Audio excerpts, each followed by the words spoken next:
Well, good afternoon. Welcome to our 2022 Maroon and Gold Live. My name is Neil Larrivee.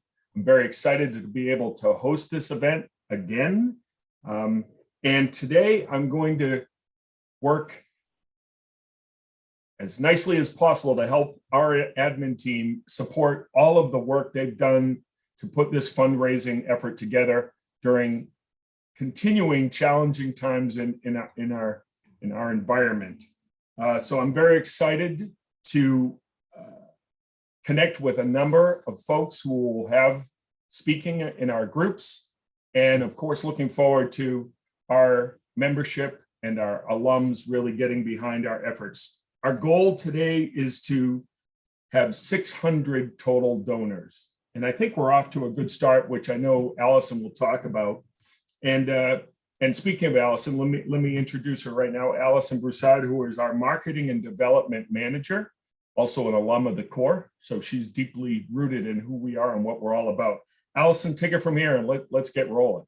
All righty. Thank you, Neil. Hi, everybody. So happy to be here. As Neil said, I marched in the Corps and now I am doing everything I can to make us look good online and everywhere else. So today that looks like hosting Maroon and Gold Day. And Maroon and Gold Day, if you're not familiar, we started this a couple years back. It's really supposed to be just a big groundswell of support for our current Corps, but also a celebration of cadets past. So it's just a day for all of us to come together, again, show our support for the current Corps, but then also just have fun remembering things, talking about things. We've got a lot of fun stuff. And on top of that, for any fans and alumni and parents and members watching, we are also revealing our 2022 show, which we have announced the title of. So I'll probably let others go a little more in depth, but we can't say much because we're not there yet. So right now we're just about to hit 300 donors, which is halfway, as Neil alluded to. So that's great, but we got a long way to go. So at 325, which we're pretty close to, we're going to start revealing the music. So musical piece number 1 at 325 donors. So help us get there. And then from there, every 25 donors will unlock another movement, I guess you could say, of the show. And after that is where it gets really good. So we have a video with our design team and our caption managers. And they really were generous in just taking the time to really give you a peek behind the curtain at Cadets 2022 and what that looks like. So I'm really excited about that one. Don't miss it. I don't know when it's going to be unlocked because you have to help us get there, but 500 donors unlocks that video. And then at the end of the day, hopefully if we can get to our 600, we're going to just give you a sneak peek of the cadets from camp this past weekend playing a little bit of the show, just a little bit. Can't show you too much. So, but we will show you a little bit. So anyway, that's all I got, I think. But cadets.org/donate is the link to see everything. And please support any way you can. We also have, I do have one more thing, sorry. We also have new this year 1934 challenges, excuse me, which are a really fun way to connect. These do, just in case there's confusion, these do go towards our Maroon and Gold Day numbers. It's just a way for you to give and help unlock additional funds for the Corps. So we pretty much have every group covered. So if you give to one of those challenges, you are helping to unlock the reveals. You are also helping to unlock $1,934 from some generous donors. Excuse me. So with that, I'd like to introduce Denise Bonfiglio, our CEO, to say a few words. Hello, everybody. Welcome to Maroon and Gold Day. My name is Denise Bonfiglio, and excited to be here today. This is our annual event, Maroon and Gold, and it's an event that has happened here at the Cadets for decades. We have, as a organization, a new organization. We're 2 years old, and we've come a long way. And I hope that you all have had a chance and opportunity to take a look at our annual report that we just recently posted, and also our 990. This organization is transparent about what it is that we do, and all of your donations go to a great cause. And that report really does kind of lay out where all the donations went, from the 2021 season. We are rolling down the road here in 2022 with a full tour. Drum Corps International is celebrating their 50th anniversary. And I went back and looked at, what was happening in 1972. What was the cost of fuel in 1972? And it was pennies. Exactly, it was 36 cents a gallon for gasoline back in 1972. I just came back from Portland, Oregon. Good friend John Vanikoff, Sammy Mooney recently got married there, and the price for regular gasoline out in Portland was $5.75 a gallon. I mean, it's just the price increases that we're seeing, are kind of unprecedented in these times. So days like this, Maroon and Gold Day, and all that you do and all that you contribute to this organization is critically important to help us get down the road for 2022. We have a great staff, great members. We had a great camp.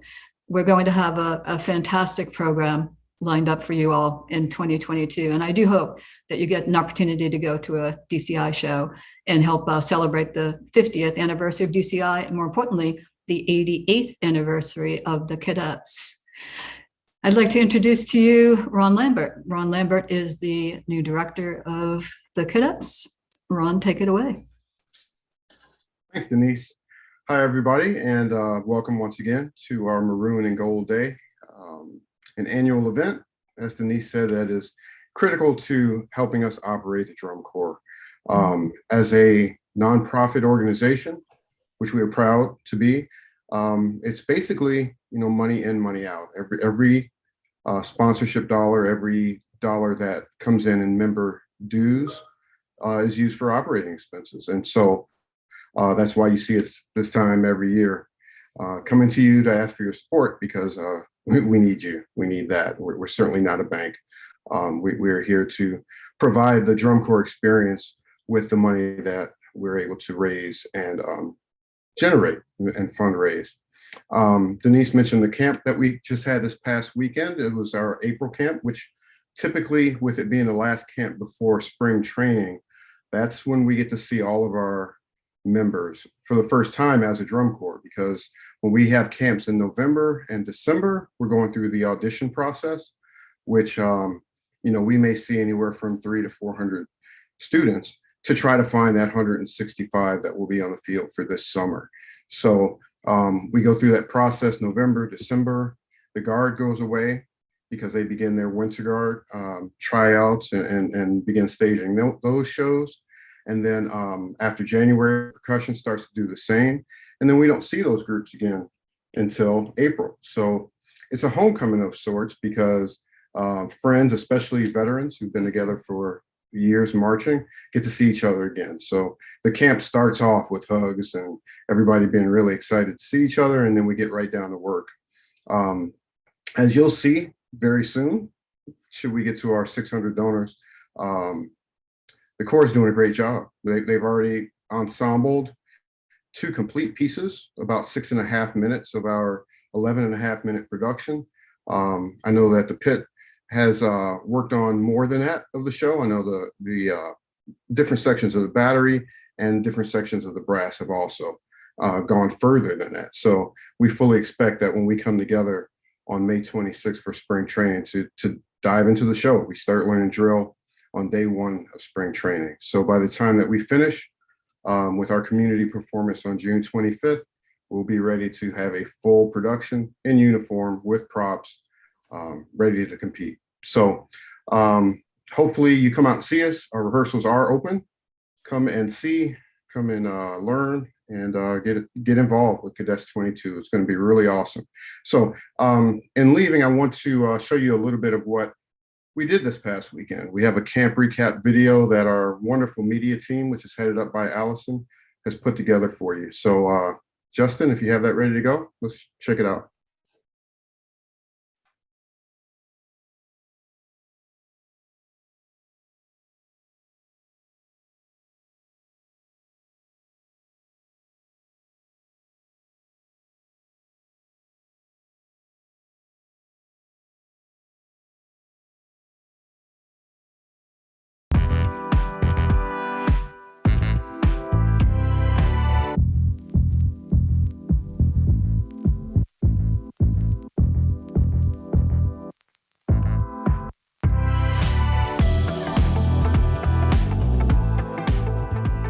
April camp has been really fun. It's been really nice getting to see all of the members of the Corps again. This is the first time we've all been together for a really long time, so it's really cool getting to see all the different captions. They've been working really hard, and it's really cool to see all the work that they've been doing, and we're really excited to get into spring training in the next few weeks.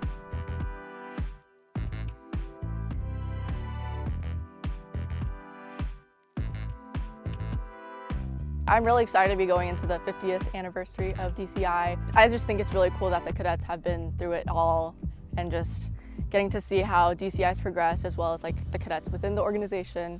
So it's just really exciting, and I'm really glad this activity has gone on for so long, and I'm really looking forward to the next few years too. It feels really, really good to be back, because a lot of us had been doing winter guard for so long, and a lot of us weren't able to come to November camp when color guard was allowed to come back. So having everybody back, it really does feel like home, and like I'm just getting flashbacks to last summer and just living in those happy moments again. There are so many amazing people who are a part of this organization, and we just have such a tight-knit family here. It's been really great getting to watch the kids work hard, and so I just really love this group of people, and I think it's going to be a really incredible season.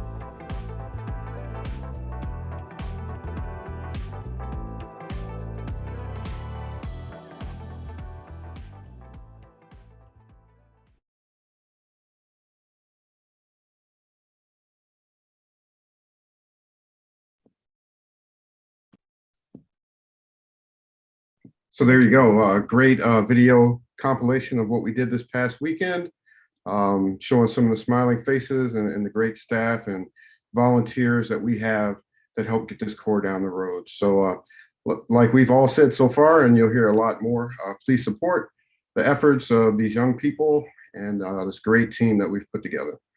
Neil, thanks so much for having me. I'm looking forward to seeing what you have. Ron, thanks so much for talking about. It feels like I was just there. Oh yeah, I was. Yeah, You were. And by the way, I think I stayed till we literally loaded that truck and get it out of there. So we're a little out of practice on that stuff. We got some rehearsing to do on loading and unloading too. So thanks so much.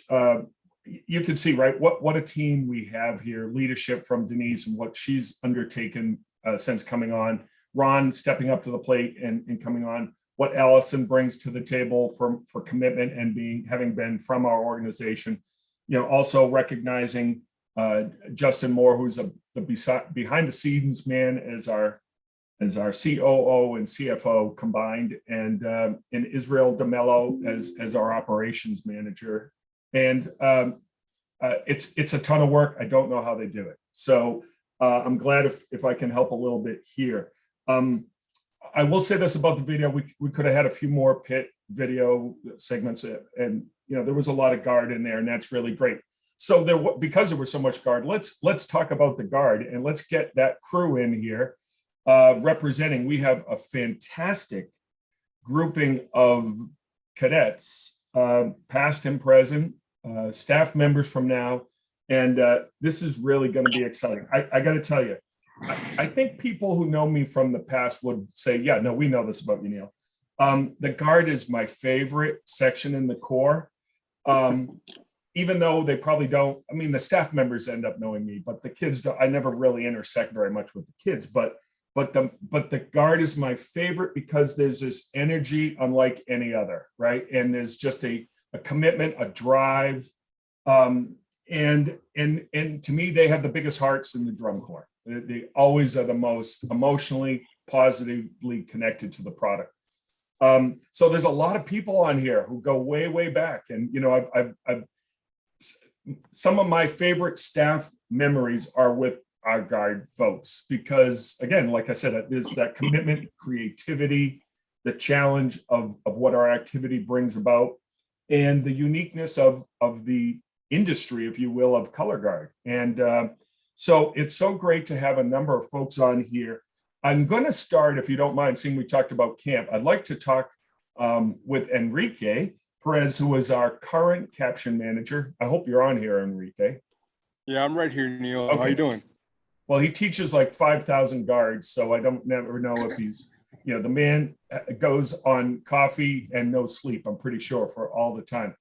And Enrique stepped up to the plate last year, becoming our caption manager, kind of in midstream, if you will, and won over this staff in a big way for his heart and the way he took on the responsibility. Did a phenomenal job in a rebuild effort. Let's be honest, what we came back to last year required really almost starting from scratch. And one of his key teammates, Evan, is with us as well. Evan Turner is one of those guys. I'm just amazed by his talent and his experience of what he does professionally and how he brings that to our organization. And so, guys, talk a little bit about the camp, talk a little bit about where we are with the guard, and before we get into it with some of our other guests tonight. Well, thank you for that introduction, Neil, and thank you for everyone tuning in and watching today. My name is Enrique Perez. I'm the current color guard caption manager here at the Cadets. I'm actually at the airport right now. I found quite a space here, so I got pretty lucky, waiting for a flight pretty soon. As far as this weekend, I can tell you that this has been my favorite drum corps camp that I have ever attended. Just the energy starting off Friday night was amazing. And it was pretty easy to do. We have a fantastic staff this year.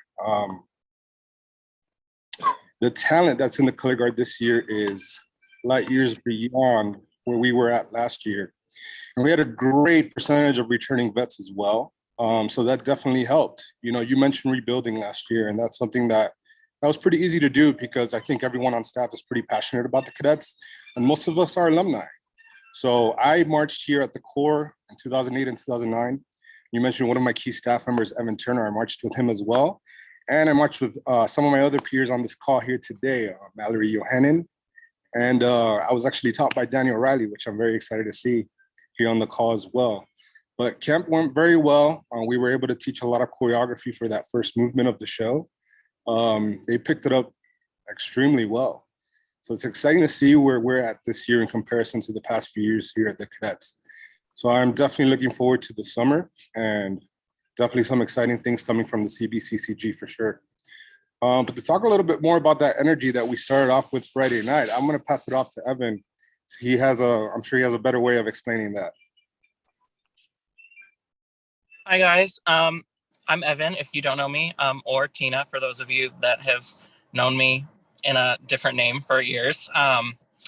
I think one of the most exciting things that we kind of experienced Friday night was an emotional connection that I think they formed faster than I've ever seen a group kind of like grip to each other. It was like they were already a team before we had already started. I don't know if a lot of them have known each other before, but it was just wild. And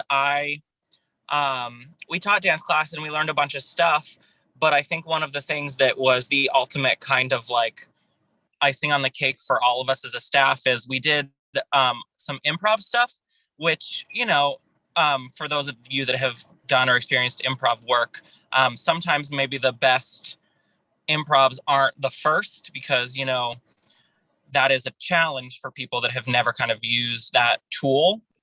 And we had, right off the bat, we had a bond that I was like, whoa, I don't know if I've ever walked into a room with even professionals that kind of linked up and went for it right off the bat and had no fear, no falter kind of. It was wild. The kids even felt it. And I mean, Ron was in the room and I know some other staff members were, and everyone was like, wow, this was like probably where we were in our like improv work at the end of spring training last year, where this year was like, this is night one. And some of these people have never even met each other. So it was kind of a wild energy. And I think that for the whole weekend, they kind of just kept that. Every time somebody turned around, it was somebody helping somebody. It was every vet was like, oh, hey, you need help? I got you. Like, it was just a very raw kind of excitement. I think I could closely relate it to how a lot of people seem to feel for those of you that were at WGI this year. I think that being back at things like full-time, full out, full commitment, I think that excitement kind of rolled over. I really think that this activity has kind of been reborn since the pandemic. And even last year was, timid and strange a little bit because people didn't know how, could we be without masks? Could we be with masks? Could we be, together? And I think the ball has just continued to roll into this like new light and new energy of this activity, which is exciting.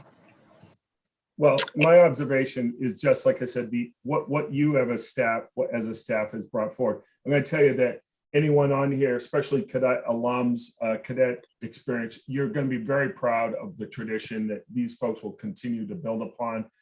And their job is unlike any other I'm going to say has ever had to be taken on to rebuild something. Really, so little to work with to start with. And I don't mean that I just mean that from experience and background. We had that as a truth for a lot of the Corps.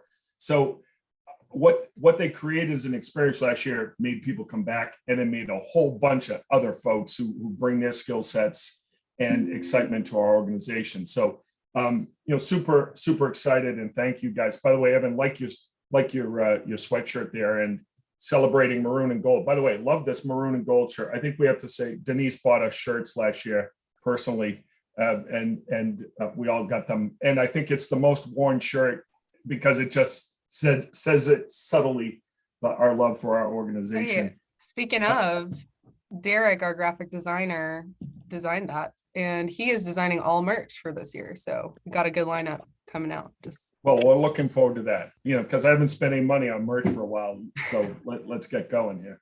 Although Tom wondered if I own anything that isn't Cadets garb this weekend. He was wondering if I had socks or underwear labeled Cadets. And I thought that was crossing the line, so I won't talk about it. But speaking of some things about what to check out, definitely, I think, for this fundraising effort, there's a lot that Allison and team have put together that give lots of options of ways we can donate and support the Corps.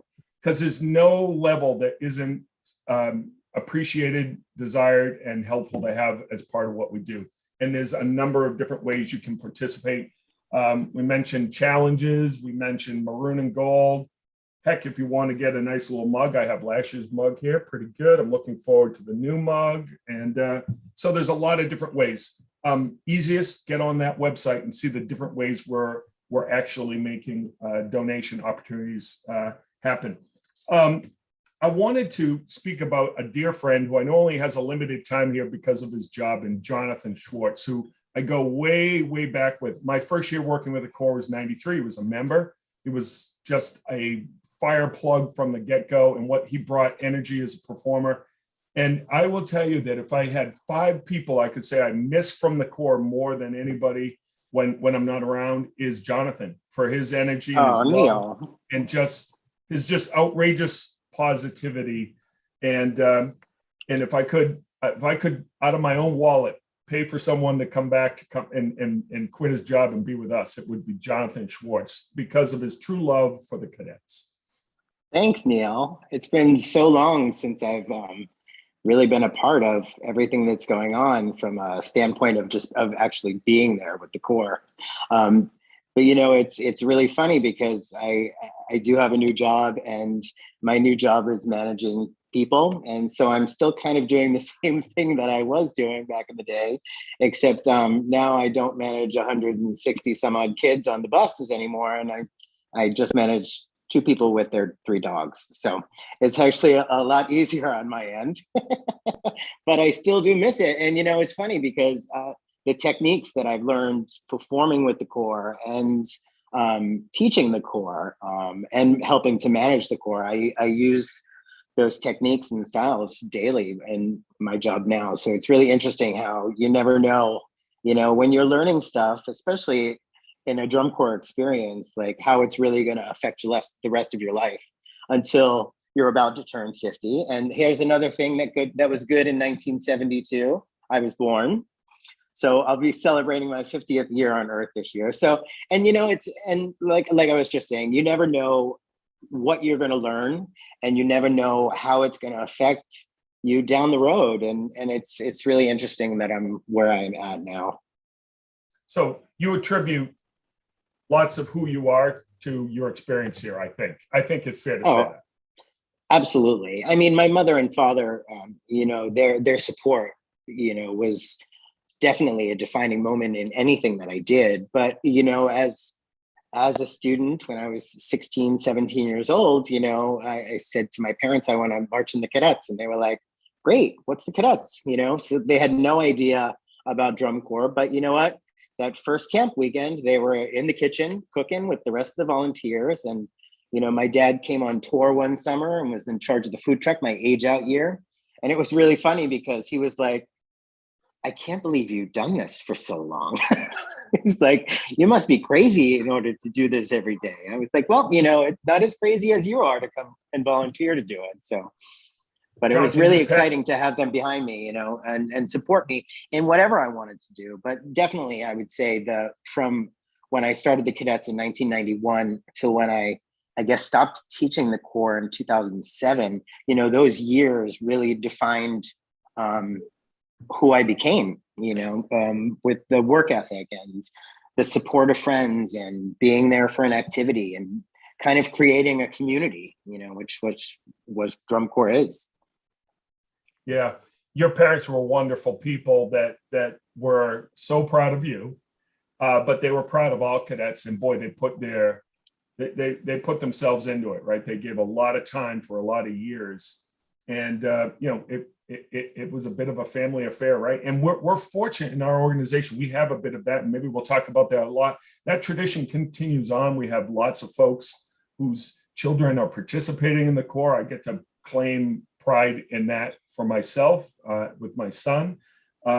Tom's son Noah is joining, is on with us. So we have a lot of that connection going on, and it just makes it deeper, right? It just makes it that much more meaningful when family is involved. It's not a must; it's just an added plus, right? It just takes on. Absolutely, yeah. And and even still, like, I haven't been able to really stay in contact with most people through the years, but there's events like this where we'll start talking, and Neil, I haven't seen you in life for a couple of years, but we could pick up and act like no time has passed, because it hasn't. The connections are so deep that it really it lasts through generations, like you had said.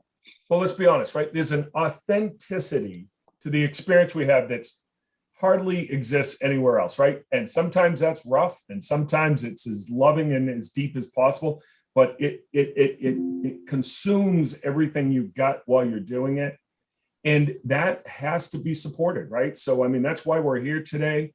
It's great to be able to talk about it, but we need the support of everybody who's had these experiences to help make sure we keep going down the road. I know if that's why I mean, as much as I miss the Corps, and I would love to be there, and every day, that was one of my favorite things, to get up at the Corps at 7:30 every morning and be out on the field, stretching them out, playing my disco music and all of that. But the thing about it is now I'm at a point in my life where I can still contribute to the Corps. And luckily they had that, I think it was last year, maybe the year before, the $87 a month, which is excellent, because I still feel like I'm contributing. I still feel like I'm a part of the organization, even though I can't be there all the time, and it is really easy just to I signed up with Allison. Actually, something happened with my credit card too. And she was like, "Hey, did you stop this?" I was like, "Well, I'm not really sure what happened." And she figured it out for me. And it's really easy to just do the month-to-month thing. And I really feel like I'm a part of the Corps again. So it's really exciting to be able to contribute now in a different way than I was, because when I was teaching, back in those days, we didn't really get that much money to teach. So, donating part of our salary was never really a possibility for me, because I couldn't make that work, but now I'm just so excited that I could really be a part of the organization again. Yeah, that's terrific. And you're right. You could say maybe we didn't get paid at all sometimes. Let's just say. All right. Anyways, I can tell you that doesn't happen now. The professionalism in our organization, the way folks are professionally, first of all, there's a professional expectation in the way we work, and there's a professional delivery of our work, and we're treated as such. I could tell you, how we travel, how we eat, how things happen on time is part of the reason why, we're very fortunate to have the leadership that we have from Denise. And that's why, honestly, it's never been a better time in a lot of ways to be here. The work here at the Corps is the hardest ever in some ways, and yet the treatment of it has never been better for the members, for the staff. And so, it's why I think you see some long timers here still feeling committed and connected. And Jonathan, it means a lot to me that you carved some time out to chat with us. And of course, yeah, it's so exciting to be here and kind of share some memories and share some things. And I'm going to pull Daniel into this conversation. Now, did you tell me about how you and Daniel crossed over? And then I'm going to ask Daniel. Well, it's so funny, because I think it was 1993 when I was marching Escapade Color Guard. I was living in Dayton, Ohio, and Leon May actually wanted me to come help out Frankton High School one random day in the middle of the winter. And so I was like, okay, sure, I'll come. And it turned out that Daniel was like, I think Daniel, were you a sophomore or something at that point? Yes. Yeah. Yeah. So I met Daniel as sophomore year of high school, and pretty much 3 years later, I think you were involved with the Cadets. I think it was, or because it was shortly after you had graduated, correct? Yeah. Yes. Actually, it was actually my first time I actually met you was, or saw you, was actually on the late night PBS, where they would do the old DCI finals night, right? And then saw you on video. Oh yeah. Of 93, 94. And then my first winter guard experience, I saw walking to the gym, you were being thrown into the air. And then next thing you know, like I'm at auditions, and next thing you know, you're like teaching. But I started doing audition when I was 15 for 95. Was able to come out with some people like Lori Alphabet and Lizzie Hart and Lindy Hart and Christopher. So yeah, came out, they took my 15-year-old self out all the way across the Midwest to New Jersey and was able to do our audition. So joined the Corps in 97, where you were teaching as the designer choreographer. Yeah, because I stopped teaching. I stopped marching in 94 is when I aged out, but then I taught from 95 through 99. So it was a couple of years that you were there that I taught you, but we never really taught together there, did we? No. Daniel, what year did you start teaching at the Cadets? Right after I aged out, so in 2000. And so you have any really great stories about Enrique, that would, we'd all get a kick out of? First of all, when he auditioned, did you go, this kid ain't ever going to make it? Or did you say, wow, superstar, ready to go? Both. No. So Enrique was we always called him Rico Suave, because he's just cool and chill about everything way that he approached everything. But he was a consistent member that was consistent all the time, a great performer, and so easy to get along with, and always had a beautiful smile, and was always there to uplift people. And just made you laugh. So to see him now and to see what he's doing, and then seeing him at WGI with his color guards and going up and down, to go watch his teams like that, it just makes us so proud to see the tradition still going on with still some cadets out there and former students from the Cadets. It is a part. Yeah, it's been a part of what makes this thing really tick, is that handing off to the next, right? You never, it's funny. I watched this weekend, and I looked at the guard came out to watch us do our musical ensemble element, and they, of course, were cheering for us and very enthusiastic. I looked in there and I kept saying, so who's the next staff member? Who's the next designer? Because they're there, and that's true in the horn line, that's true in the drum line, it's true in every section. And I think that's one of the great things of our legacy of the handing off. Yes, indeed. And and that's what does make it. That does make it so special, to be on here and see Melissa Babylonas, who was a fellow guard captain, and Kim Bulldog, who was a fellow guard captain, and Mallory, who was a fellow guard captain, who I taught, and I actually performed with Melissa one year, my age out year. But to see, the family aspect of everything, and even Denise. I mean, Denise kind of taught me how to spin rifle back in 1991.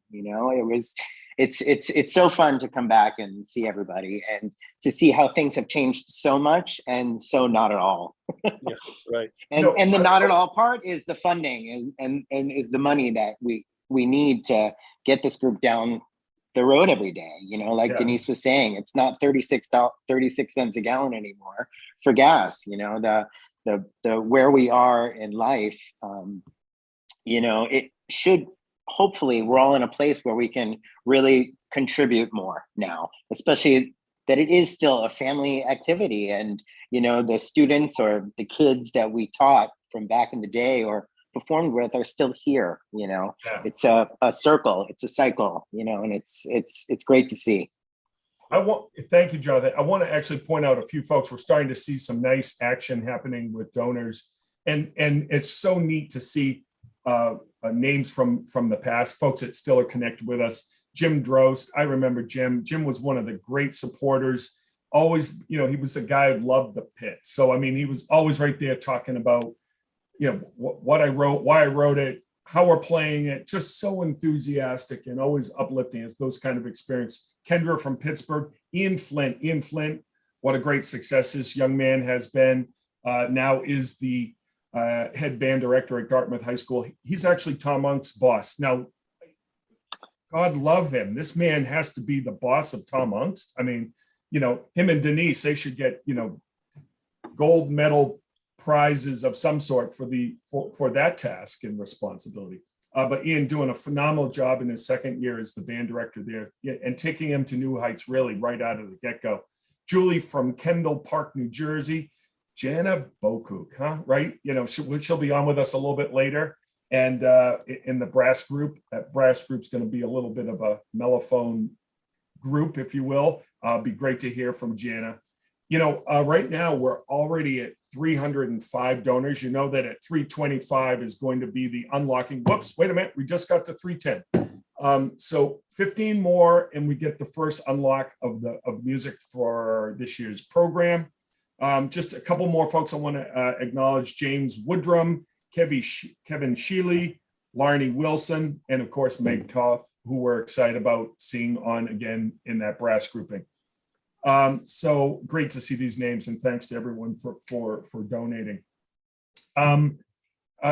I see Kim Bolduck up here. This is funny. Kim was in the Corps when I wasn't around the Corps, but I've known her, whether she knows I know her, for her whole life because I used to teach with her dad. And that's, again, one of those things about our activity of, if I don't know you, I know your father. You know, it's one of those deals, right? You and everyone else.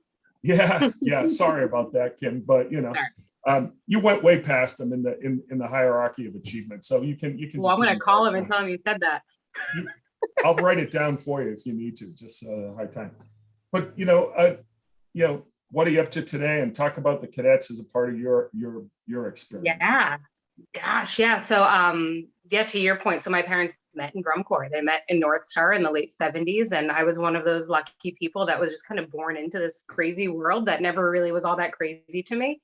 My parents were always involved. My dad taught for years and years and years. He still, has been involved in judging over the years and writing and composing. My sister marched with me at Spartans. So I started at a young age. I was 8 when I started in Winter Guard. And in the 4th grade, I remember finals were at Foxborough. And I grew up in Massachusetts. So I remember 1994 sitting there and saying, I'm going to be a cadet someday. And in my 4th grade journal, I actually wrote my lifelong goals are to be in the cadets of Bergen County and to do a triple turnaround on rifle. So, so yeah, I mean, from there, I started drum corps at 15 with the citations, and I did 3 years with Spartans. And then my dream corps was the cadets. And for me, it was just that reputation, it was the legacy. It was to Jonathan's point, in my current work life, I get frustrated sometimes when people don't understand that you represent something. And, everything you do and everything you say represents a greater whole. It represents me as your boss or us as a department. And I think that was the way I was raised, especially at cadets. There's just this sense of I'm a part of something, and what I say matters because I'm part of a legacy. And there's a big responsibility that comes with that. So of course, people talk about the work ethic, but I think what's really special about the cadets is just keeping that reputation alive. So I'm still involved when I can be. Like Jonathan, I have a non-color guard related job that I'm sure there are so many cadets that are on the call or donating that are workaholics like myself. So thank you, cadets. I am still a workaholic. But yeah, I mean, really, it's just I'm incredibly proud of the time I was at Cadets. I marched in 2003, 2004, 2005, which was just a great time to be a cadet. Obviously, 2005 was a fun year for us all. And as Cadets color guard folks, for us, obviously we won championships in Foxborough, might I add. It was my age out year, and I was in the different stadium now. It's a lot fancier than it was then, but yeah, I got to age out. My parents had a block of like 180 seats. All of my aunts and uncles and cousins and everybody was there. And that was pretty special. We won championships and we won every caption and sub caption. And I think we might still hold that record. And at the time we were the highest score of all time. But for cadets, we have been in a 9-year drought for the color guard trophy. So there was a lot of great cadets color guard since 96 that came by, in 2003, namely my rookie year. Oh my gosh, the greatest color guard I've ever been a part of, potentially. And in 05 to win the guard trophy was a really special thing as part of my age out. Because again, being a cadet, it wasn't about the trophy for us. It was never about us. It was about all of those 9 years that came before us that, we wanted to do it for those cadets and for those color guards who we thought were so deserving. So I think days like this are really built on that stuff of, what can we do for the cadets of today based on all the things that came before them, and how can we help to support that and build up the current kids. And Yeah, I could go on forever and ever, but definitely still some of the most fond memories of my life are the 3 years that I was involved in Cadets.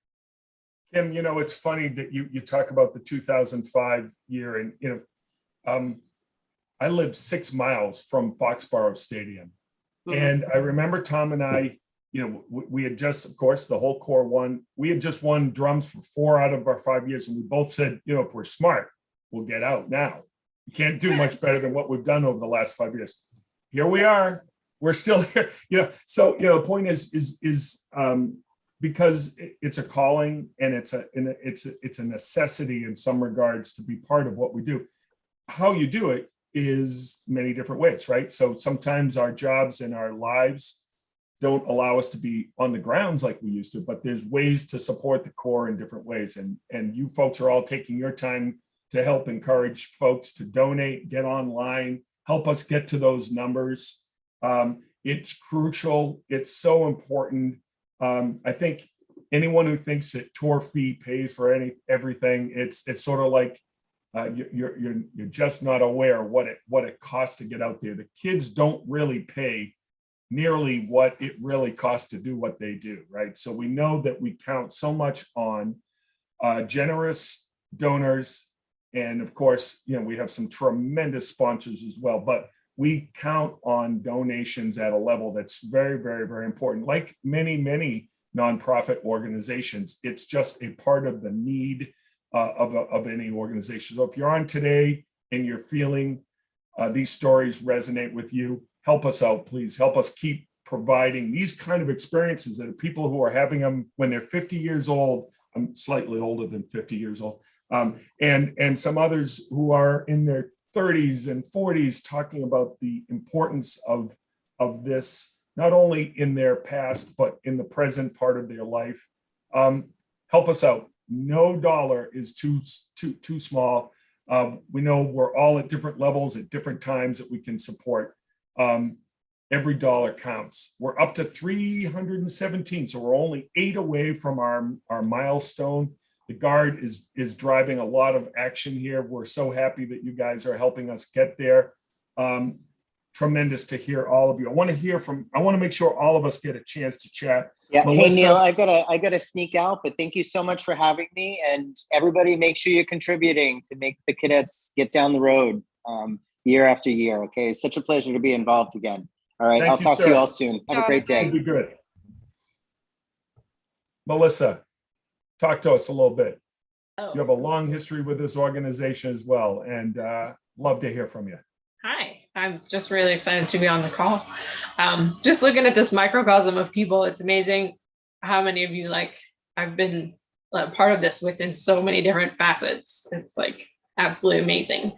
But my mom knew what drum corps was, so I kind of grew up seeing drum corps and watching it my whole life, and the Cadets were my favorite well before I marched. And much like Jonathan, I, at 16, told my mom that I wanted to march Cadets, but she, knowing the level they were, was like, "Are you sure?" But she took me to camp, and funny enough, her a story she tells me often of her first memory of that camp involves Jonathan's dad, who handed her hundreds of eggs. Was like, "We got to crack these for breakfast."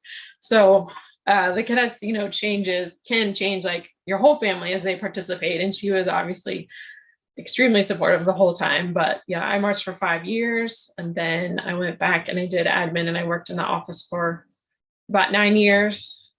I did Cadets. I started Cadets 2, worked slightly with the Guard and the percussion. I did US bands. And then when I had my son, I took a break, but I am now, it's been about 1.5 years, I think, I'm on the Cadets Alumni Committee. So I just want to continue to support the Corps because they changed my life. So. Melissa, for everything you just listed that you did, you have a absolute golden seat in heaven for all of the trials and tribulations you would have had to go through. Not many people have that many boxes to check off with everything. So thank you. I remember you as a young person. I always thought you were way too quiet to be and too conservative to be in that crazy group of people. And believe not as an insult. I just no. Are you sure you're in the right section? But But you have a heart that's huge in a different way, not maybe quite as exuberant outwardly as some of the folks we know in our activity, right? But your heart, your soul, and your connection with this organization has just been ongoing for so long. And thank you for taking some time to be with us. Wow, thank you so much. You bet. Mallory, give us a little intro into you. Hello. Yes, I had no idea what drum corps was and I do not come from a drum corps family. I discovered color guard by passing Stoneman Douglas rehearsing marching band in the parking lot, and I was like, I want to do that. And used to be able to hear them from where we lived, and then I did. So I went to high school there. Daniel was actually my color guard director in high school, so I've known him since I was a sophomore in high school, more than half my life, which is crazy. And then I went on to March Braddock. I started drum corps pretty young too. I was 14. I marched Magic, and at 15 in 04, 15 in 05. Wait, no, 05. 15 I went to Boston. 06, and then 07 I went to Cadets. I'll never forget, we were like warming up for a marching band show in high school, and it was my senior year, and there was a staff change at Boston. So I was like, I don't know what I'm going to do. And Daniel was like, go to Cadets. And I was like, I could not. What? Like, no, I'm not ready for that. And he was like, just go, you'll be fine. And I went in 07, and the rest was history. I aged out in 2012. I was captain there in 2011, 2012. And now I am on the board of the Cadets. I'm like really dating myself. It feels so weird. I was just saying to someone recently, like, you know, when you watch shows on the bus and stuff, we used to watch like Cadets of the 90s, and like now like 2007 is like the same distance to like the kids now that like the 90s was to us in the 2000s. And I'm like, it's like such a matrix time warp. But yeah, so now I also after college or drum corps, I guess, got a non-color guard job. So I judged US bands for a few years when I first moved up to the Northeast, because I grew up in Florida. So I've been a little removed, and now it's been nice to re-enter on the board and give back in that way, and stay in touch that way. So maybe next year I'll go to WGI now that it's back. Mallory, tell us a little bit from a board perspective, what, the importance of fundraising and what that does. And before, actually, I'll let you form a thought on that. I'll give you a second because I'm throwing a surprise at you. I want to acknowledge Joan Lima, who has stepped up big for us. She is an alumni who is also on the board, and she's created a guard challenge that is up on cadets.org/donate. So Guard, if you guys want to get up there and help even raise the impact, just to remind anyone who needs to know what the challenge is, it's that opportunity. If we raise a certain amount of money, there's a kick in of acceleration. Allison, help me out here. I might be in deeper than, is it specifically? No, you're good. I was going to jump in anytime. So yeah, it was actually refreshing to see. So the goal for the Color Guard Challenge is 50. And we have a little ways to go, but I actually just shared it on our Facebook, and you can find the link at the cadets.org/donate among all the challenges. But yeah, Joan has offered to kick in $1,934, so $1,934 if we can get 50 Cadets Guard alumni to give from any year. So and again, like, these are all donor, we need dollars, right? But these are all donor goals. So you literally move the needle no matter how much you give. So really participate. This is all about kind of what we learn in the Cadets, I think, is that we are more than the sum of our parts, and that coming together, like if you're doing your job, then it all works. And I think this is kind of a part of that, right? So that's really well said. I wish I had been smart enough to say it like that. The point is right, if we all, no one has to give beyond what they can't do, but if we all can give a little bit, it adds up. And we have an alumni base. It's one of the great privileges of being a corps that's about to celebrate its 88th year. I think it's 88. Denise, do I got that right? We're in that high range here. We have a lot of folks, right? And if we can tap in and all help move us down the road. Allison had said beautiful, right? We're bigger than just ourselves. If we all work together, we can help move this thing in the direction that we know that we all care about. Mallory, you're on the board. fundraising is huge. Budgets are challenges. I won't get into too much detail. I know that I learned a lot about what's gone on since the budget was set, and then what happened to the world that caused all those numbers to seem like, oh, you thought that was money that we needed? Oh, wait a minute. Just the change of gas prices, the impact of cost on everything that we've lived through, right? And I won't say the P word that none of us want to talk about, but that impact on everything that's changed, expenses hits us at a very, very high level.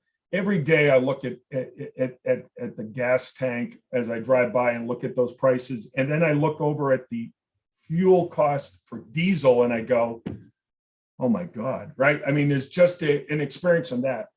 The board has this huge challenge to get us down the road, make it happen. I'm sure you guys feel that pressure. Give us a little insight about how you guys work, how you think about this, and then the importance of us all getting behind and supporting the core. Yeah, I mean, I think I can say as someone who is a member, and now I work in HR in my day job, and big mid-sized companies and seeing their budgets and how all that works. So this is my first time seeing, like, I think, behind the curtain on a nonprofit. And I will say, like, it's insane how much we squeeze out of every dollar that we have, and how much the entire staff and people at the office are doing, with what they have. Like, I think just that's something as a member you were never really privy to. Like, you would say, like, yeah, this is really important, but I think just never understanding, really seeing how far we make a certain amount go is, to me, has been very, like, eye-opening. So every dollar really does matter. And, like, I can guarantee that they are extremely savvy with everything that they're doing. And, every volunteer matters, every dollar matters, every person paying their fees matter. I am someone who fundraised my entire fees, like all 8 years of drum corps and winter guard. And, that was also a struggle. And now I see why it is so important. So I think I would also say, if you are in a space to give both to Maroon Gold and also sponsor a student, $50, $20, whatever you have, like that, it makes a world of a difference for kids who, it really does, like, change their lives too. There's still so much that I learned and that I lean on today, including work ethic, but a lot of other things as well in my day job that has allowed me to be really successful. So I know sometimes it can feel like it gets a bit lost, and there's so many kids marching and there's so many people doing it, but you really are impacting in kids' lives and helping them grow and develop for the better. But yeah, I think from the board perspective, like, I'm just so impressed by how much we are able to do with what we have, and how we plan to move forward and what that looks like for not just this year, but for the years to come. So, Mallory, thank you, first of all, for being a member, an alum, and then stepping up and being a board member, because that takes a lot. There's financial responsibilities with that, and then also your brains and your commitment. And so thank you. And part of that means you have to work. I know you have to get out of here and go back to work. And I do. I have a meeting in 3 minutes, but okay. It was so nice to see everyone. Thank you so much, and appreciate it. Thank you. I think is Caitlin on? I'm not sure I see Caitlin on. Caitlin Bell, are you on here? Oh yeah, I don't see her. I don't see her. Okay. So this is an amazing group, right? Just when you think of all the experiences, and I love, of course, Denise is paying attention to all of our groups, but let's be honest, she's going to be paying more attention to our color guard, right? And rightfully so. So I love having her on here as well. And so we're doing really awesome. We have 17 minutes before our group wraps up here, and I want to hear some stories or talk about some fun things, perhaps. You all have made huge impacts in this organization and do great things out in the world. Folks who are here watching, make sure you remember that these people have had such a deep involvement with our core, and they're here because they believe in the cadets, whether they work for the organization anymore or not. That might even be a better testament if you're not with the organization as a quote teacher or a member or something, and you're still here supporting. That really shows the commitment and the impact of the experience, right? So if you're on here today, help us nail this the challenge for the color guard. Contribute whatever you can.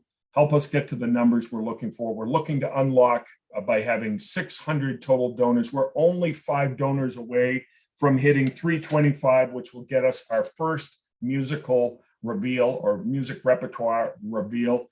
Unbelievable piece.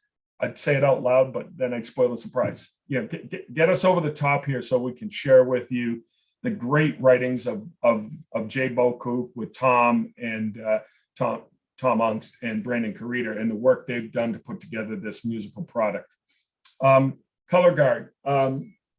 Speaking of music, talk about what it's like to have been in this corps and to be able to work with the music that we have. The cadets are so well known for playing just epic musical pieces, right? And I know from visual people, the inspiration of being able to do your work, whether it's creating choreography or dancing or spinning, whatever you do, when it's to music that has passion and intensity and love, that just makes everything more special. Am I right about that? Mm-hmm. Well, tell me a little bit about that, because I can make a rifle fall on the ground. That's about all I can do. So tell me what it's like to be inspired by great music and turn it into art like you do. Daniel, well, Neil, I do want to touch on what Mallory was talking about before she logged out and the impact this has on alumni or any students that participate in the cadets. She, to me, was an iconic cadet. And I was marching with her. I talked about marching next to her and aging out next to her in the flag feature for years after that. So to see the impact that this activity had on her professional life, and she's independent and she's had her career traveling coast to coast constantly, it's very cool to see. And that's nothing in short of the influence that I have, that Daniel had on me when I was teaching, our skills and techniques that I use today with all my students. And it's great to see that the approach that the cadets have musically about what you're talking about to relate to that is, we have a certain style and we have a certain flavor year after year. And I think this summer is going to be, no different to that.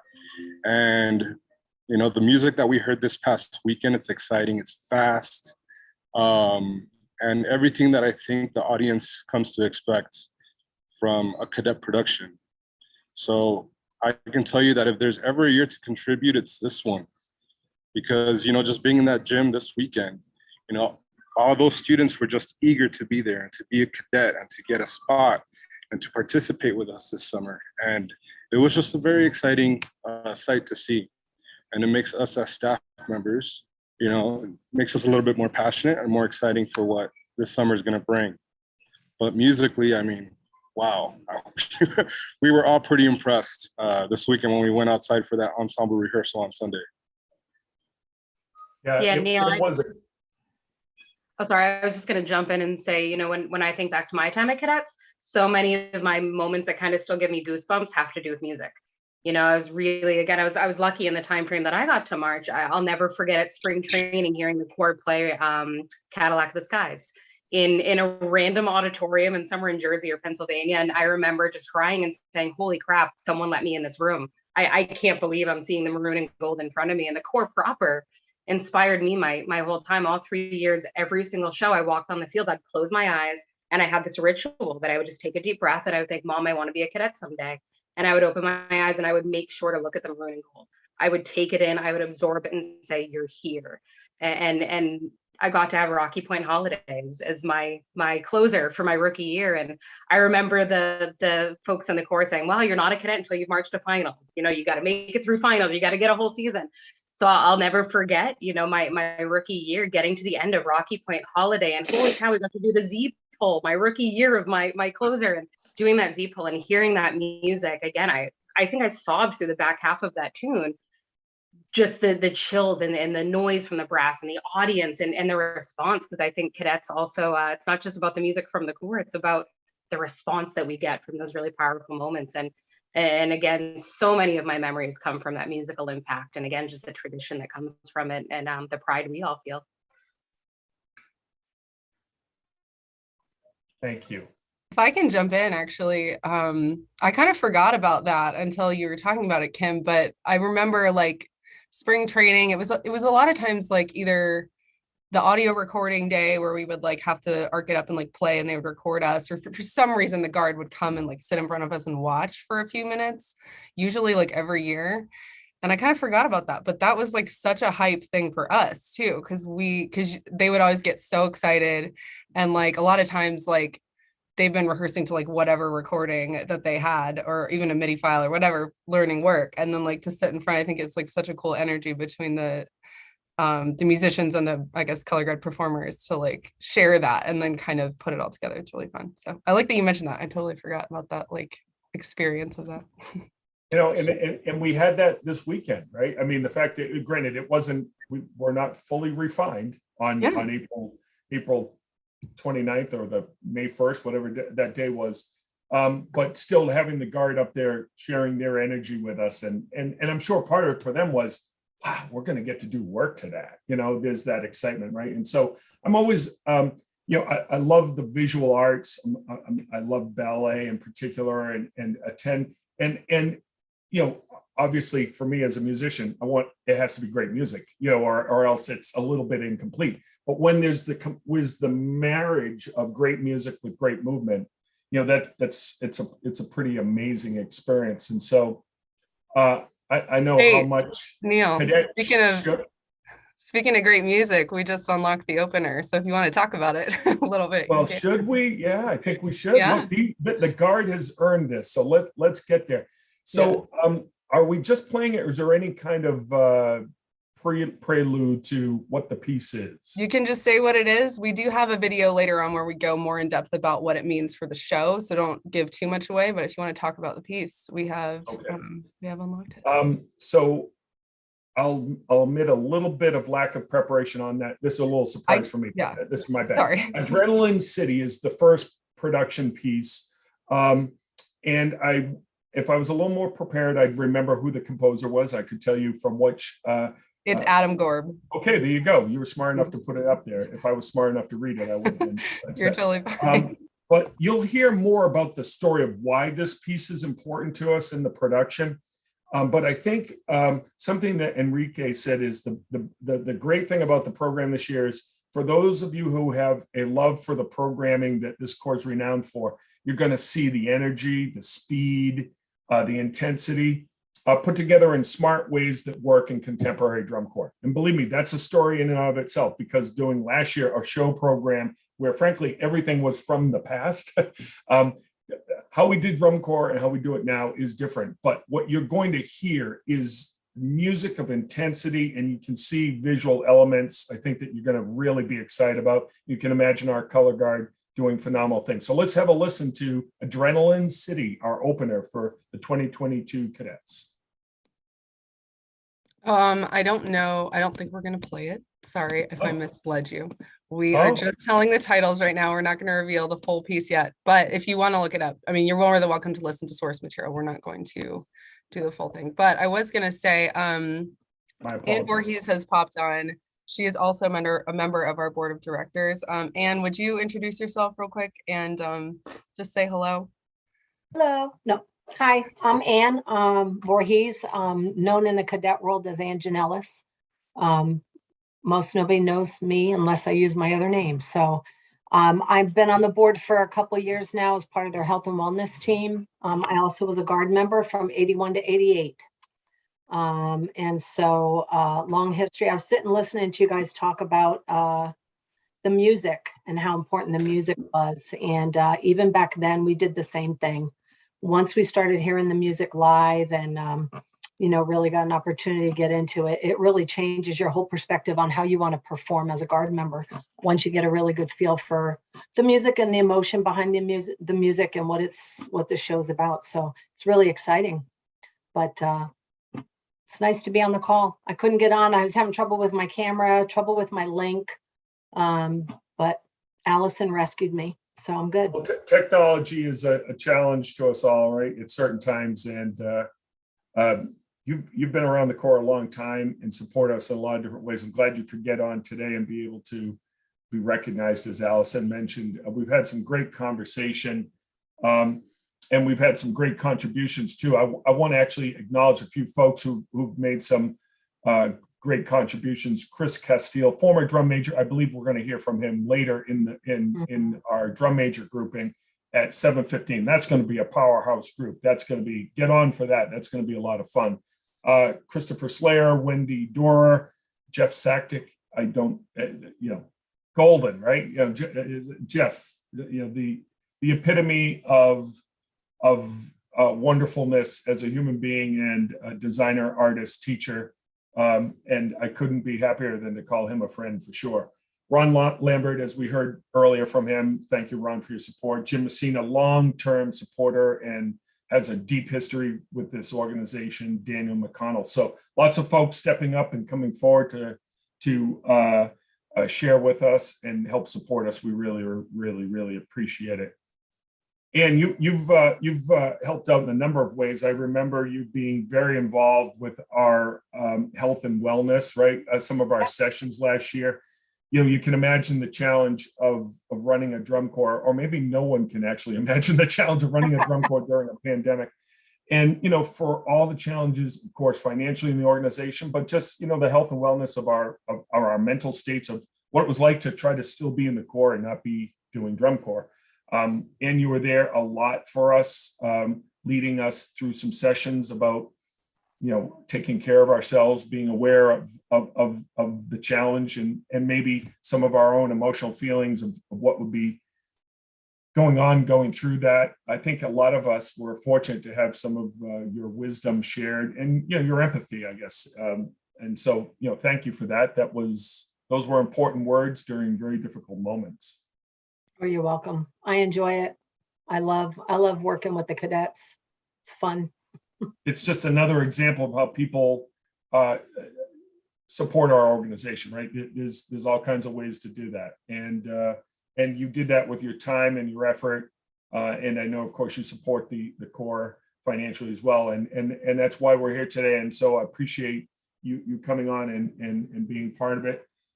We're having a good day. We're moving along. Our goal is to get to 600 donors. We're at 325. Our next goal is 350, where we'll unveil the next production piece.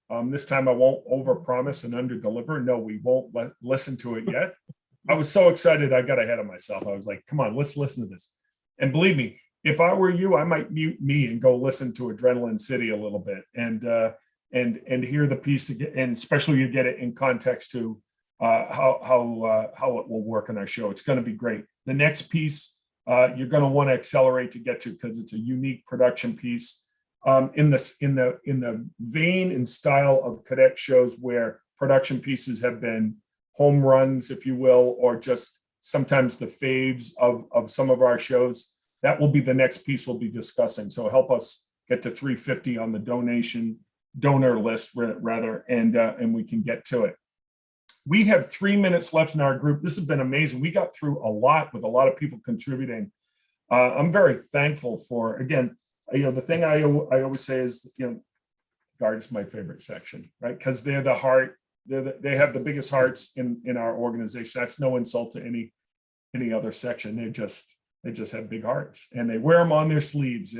And for all of you, you've been very generous with your time and wearing your emotions on your sleeves. Any parting statements from our group here with our 2 minutes left? Anyone have a closing? I'll take one minute.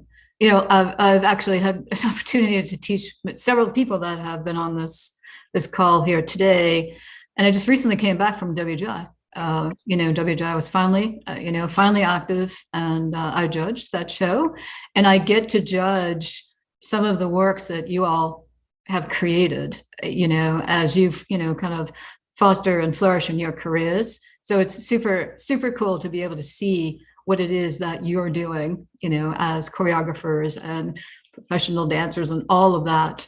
And, and knowing that it all kind of started here, and knowing that it also is continuing here, through Evan and Ricky and those that are continue to teach, but Ann and Daniel and Kim and Melissa and Jonathan and, all you guys, it's just cool that you're all still here. You're all still giving back. You've made significant impact into this organization, so please know that.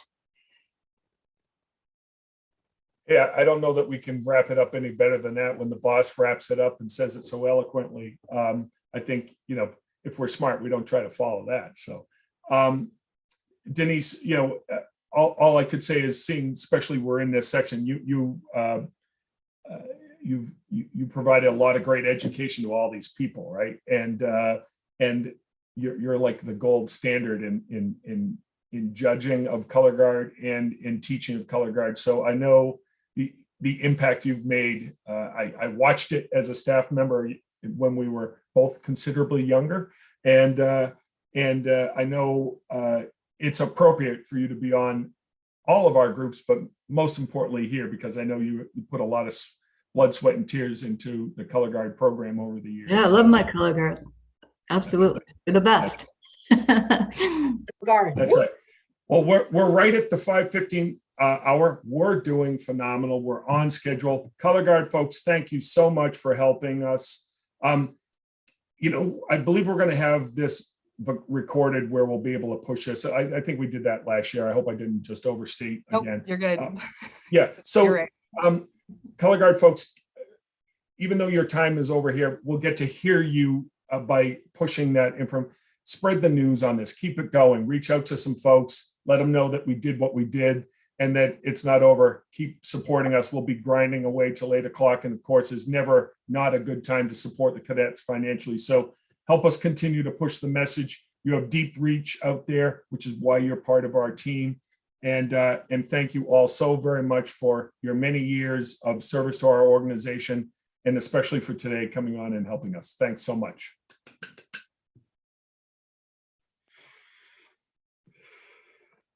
All right, Allison, you're gonna have to help me here how we make the transition. Yeah, well, I mean, it's gonna be a little awkward for a minute, everybody. No, we're letting all the brass in right now. I think the beauty of this is that we put a lot of time into this, but we don't do this for a living. Let's just say Yeah. We're doing this for survival, but we don't do this every day. So we're learning on as we go. Yes. I see all my people. I love the guard, but these are my people. Hi, everybody. Hey. So we went. Hello. There are a lot of mellophones here, but not only mellophones. We got a golden heavy, but not golden only, I guess, chat here. So yeah, kicking things off. So Neil, feel free to, obviously lead us as you have been, but I'll try to keep the conversation flowing since. Well, we have a lot of brass royalty here, don't we? Yeah, I know.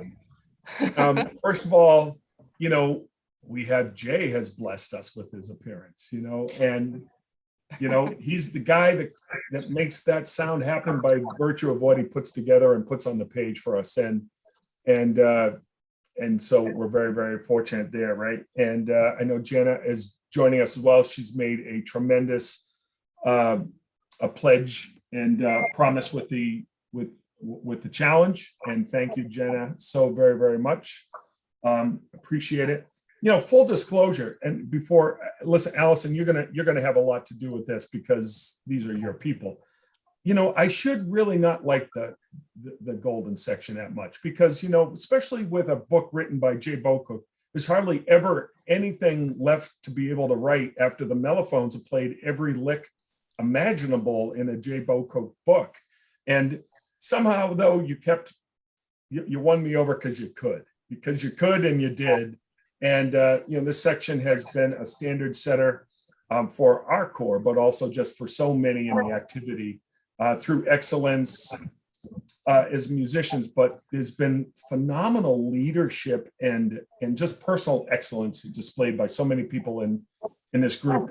And so I have a lot of admiration for the folks on this group. And thanks for coming in and helping us, because we're here to fundraise. We're here to help us get to 600 donors for the day. And we're approaching 350, where once we get to 350, we'll be able to talk about the second production, and maybe Jay can talk about it and won't butcher it quite as much as I did when discussing Adrenaline City a little bit. But I love this group. There are people from that I work with now. There are people who I remember from way back, and we even let a Jets fan on, and that's amazing in and of itself. I should be careful there, right? We probably have far more Jets fans and Patriot fans as alums, so I'll be quiet on that one. Joe Roach, love to see you here, man, and just love seeing so many of you. Allison, kick it off a little bit with us, will you? All right. Oh man, where do we even start? Well, I want to give a shout out before we go too far down Mellophone world. Meg Toth is here, and I just wanted to say congrats because she's going to be in the Hall of Fame. We're so happy to have you, and yeah, I don't know. We just wanted to acknowledge you, recognize you, and chat with you because it's been a little bit, at least since I've seen you. So I'd love to talk about just, I don't know, favorite memories. I think a lot of us have good memories with Meg with the Corps. Meg was, gosh, I think one of the first people I met auditioning, and really just made my first summer here and second summer here feel very comfortable, and like I had like a safe space, and that you were kind of someone we could go talk to. So I really appreciated you. I still remember your voice being like, I played second baritone. Yes, I am not a golden mellophone. I played second baritone every single year that I marched. I'm very proud of that. But I do want to first say thank you, and I'll try to not cry. But donate your money. Everybody give money, give more money, and then throw more money. And if you have a little more money, but anyway, thank you for all your kind words. I've been in this fog of, I can't believe that I'm going to be in the Hall of Fame with some of the most amazing people in the world. But to say if I have a favorite memory, I think my one favorite memory is what you've already touched on, the people. Everyone has made this so, I don't even know the word, real to me. I kind of got away from cadets a tiny bit, and this has brought me back, and I realize it's because of the people. It was always because of the people. When I marched, we busted our behinds, but it was the people that brought you back. We were doing things that were unworldly, but we had the best friends in the world. We lived together 24/7, way too close for comfort. And I think that's what kind of thrust us all together. And then I stayed doing administrative stuff because I love all of you so much, and you kind of dragged me back. So I don't know if I'd say I have one favorite memory. I think just the people are my favorite memory ever from the cadets. And if I didn't mention, give money, donate your money, give lots more money. Are our numbers going up, I hope? Yes, every time you say it, another person donates. Okay, good. Then give money. I'll say it again. Donate your money, give back to everything you have gotten. Yes, well, thanks. That's really, really sweet. So yeah, let's do a little bit of golden section focus. Oh my gosh, I don't know who to go to first. It's so hard to choose. Let's go back to the 80s a little bit, because I see some faces who I'd love to hear from. So anybody chime in. I don't want this to be like, it can be a group chat. But Nicole Roach, it's great to see you. I haven't seen you in a long time. You used to bring us Gatorade every single time you came around, and we loved it and we didn't forget it. But how are you? Can you just talk a little bit about your experiences in the Corps, or anything you'd like to share? Oh, I think you're muted still. Okay, I pushed the unmute button a couple of times. Okay. Yeah, so funny. So I was in the Corps 87 to 90. Of course, the golden section. 87, I marched with Dave Welch. You might have heard of him, David Welch. And that was really something, because when we came to cadets, we all expected it to be, up a notch. And then we met Dave. It was up a couple more notches. And yeah, I had a lot of great memories. I think the best thing was, so I came from an all-girl Corps in Canada. I live in Canada, and the way we practiced isn't much different than the way we practiced when we went to Garfield, because we were very lucky to have Jim Prime come to our practices, to our core camps. So that was familiar to me, what we were doing. And but the thing that wasn't familiar was boys. I had never, it just seemed so weird to have a guy on either side of me. And, you know, I never really had a friend who was a guy before. And by the time it was all over, my best friends are the guys, you know, whether it's the guys that I march with or the guys in the drum line, because I always sat on the drum bus. So yeah, I pulled out my diary, which I never really kept a good diary, not like Dave. But I do have some interesting memories that I was just now reading as we were getting warmed up. But I'm really excited to meet everyone, because I've never actually met Meg or Jana or I think just Meg and Jana. But I'm really excited to hear how everybody else is doing. Thank you. Well, yeah, I think we definitely cannot talk about this topic without mentioning David Welch. So thank you for bringing him up. I know we still have a full day of meals, or at least a dinner donated in honor of him by Mellifon alumni every summer. So that's kind of a great tradition, but so much history and so much, I don't know, camaraderie, I think, from surrounding him and his legacy, as well as just the legacy of the Cadets Brass and the Cadets Mellifons. But well, since you got called out, Jana, why don't you introduce yourself and talk about your history a little bit? Sure. Yeah, I'm Jana Bocook. I was Jana Anderson. I started in '92. Lisa and I were in the Corps together, both rookie years. Although Lisa started before me, I jumped on tour in June from a band camp, from the BOA band camp, and I got on tour as a trumpet or as a soprano, and then I got on the bus. I was a soprano. I woke up the next morning. They moved me to Mellifon. So that's how I ended up on Mellifon. Lisa and I marched together, had great times. I remember so many great times with Lisa and Christine McIntosh. And we marched together for quite a few years, and then both of them kind of aged out. And then I marched a little while longer with Tony Leps. And then and Meg, of course. And so I kind of ended my drum corps career of marching with Tony and Meg. And then I taught for a few years after that. And I had I was lucky enough to be able to teach Kristen and also Julie. Although I don't think, Julie, I taught you at Cadets. I think I taught you at Capital Regiment before you joined Cadets.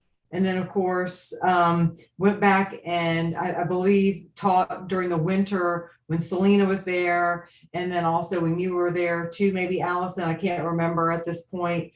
Too many years have gone by. But so I spent a lot of time with the Corps starting in '92 until I aged out in '98. And then I taught for a few more years and then took some time off.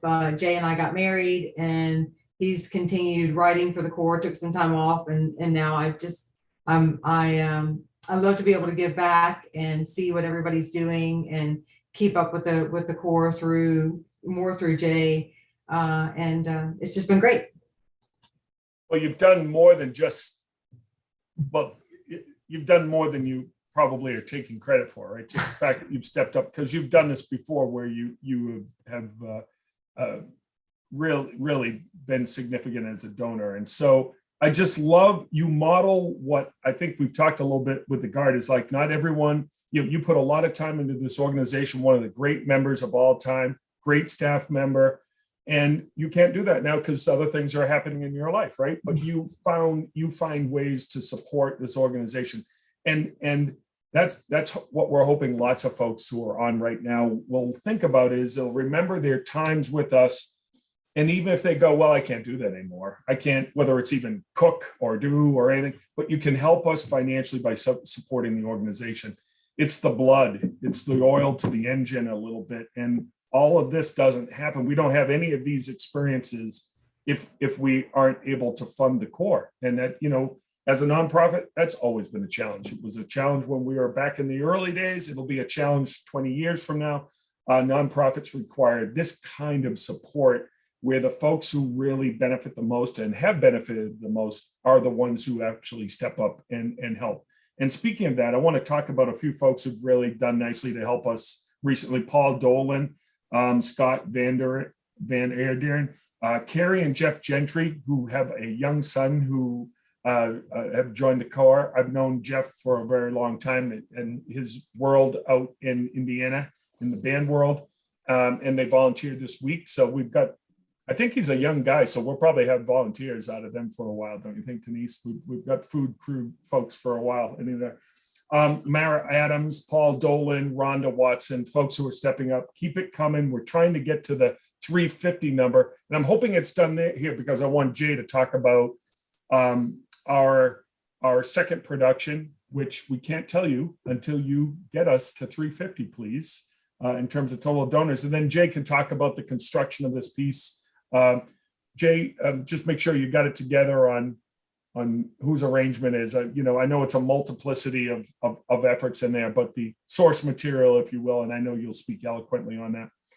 Jana, thank you so much for what you do for us, right, and have been doing for a long time. And Meg, I'm a little disappointed that you talked about the people. I thought you were going to talk about that, you know, I was your favorite during all those years and those admin times. Well, I didn't specifically talk about people. I mean, I didn't put you in that broad term of people, Uncle Neil. You are like upper echelon. So I didn't get to that yet. I was gonna, you know, I was working up to that my number one of number one is Uncle Neil, obviously.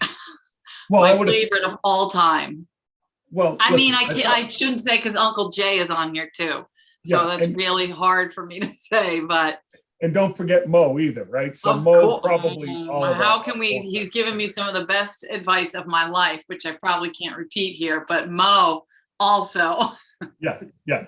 But you know, what I wanted to just say was, I never saw anyone laugh so much with all the craziness of the work you would do with us, especially on the admin team, and the amount of, but laughing got you through it. I think, you know, it was better than crying through some of the craziness. Well, right? I was going to say, yes. And I was lucky to have people like you and Tom and Jeff and everybody who kept me laughing through it all. Yeah. Well, we've had that, right? And someone who I've really enjoyed having a lot of laughs with over the years has been the legend Joe Roach. And he's on that list. I was talking about former members of our team that are, if I could pay money to have them back on with us, one of those people would, you know, along with Jonathan Schwartz, would be Joe Roach, just for the sheer energy he's always brought, the laughs, the fun, and you know, total commitment and excellence. Just an amazing individual, and you've made such a huge impact in our organization and lots of other organizations as well. So thank you for being on here with us, Joe. Thank you, Neil. I appreciate that. Wow, it's great to see everybody. I'm just looking around all these faces. Unbelievable. I think almost all of you, I think I had instructed at some point along the way. But, you know, I just been thinking, you know, listening to people talk and all that, you know, and I started in the Corps in 1982. I'll never forget that we were in Mawa on the infamous parking lot. And I had come down, if anybody here knows the name Ken Turner, DCI judge extraordinaire, still doing it. His brother Brian was helping teach the horn line.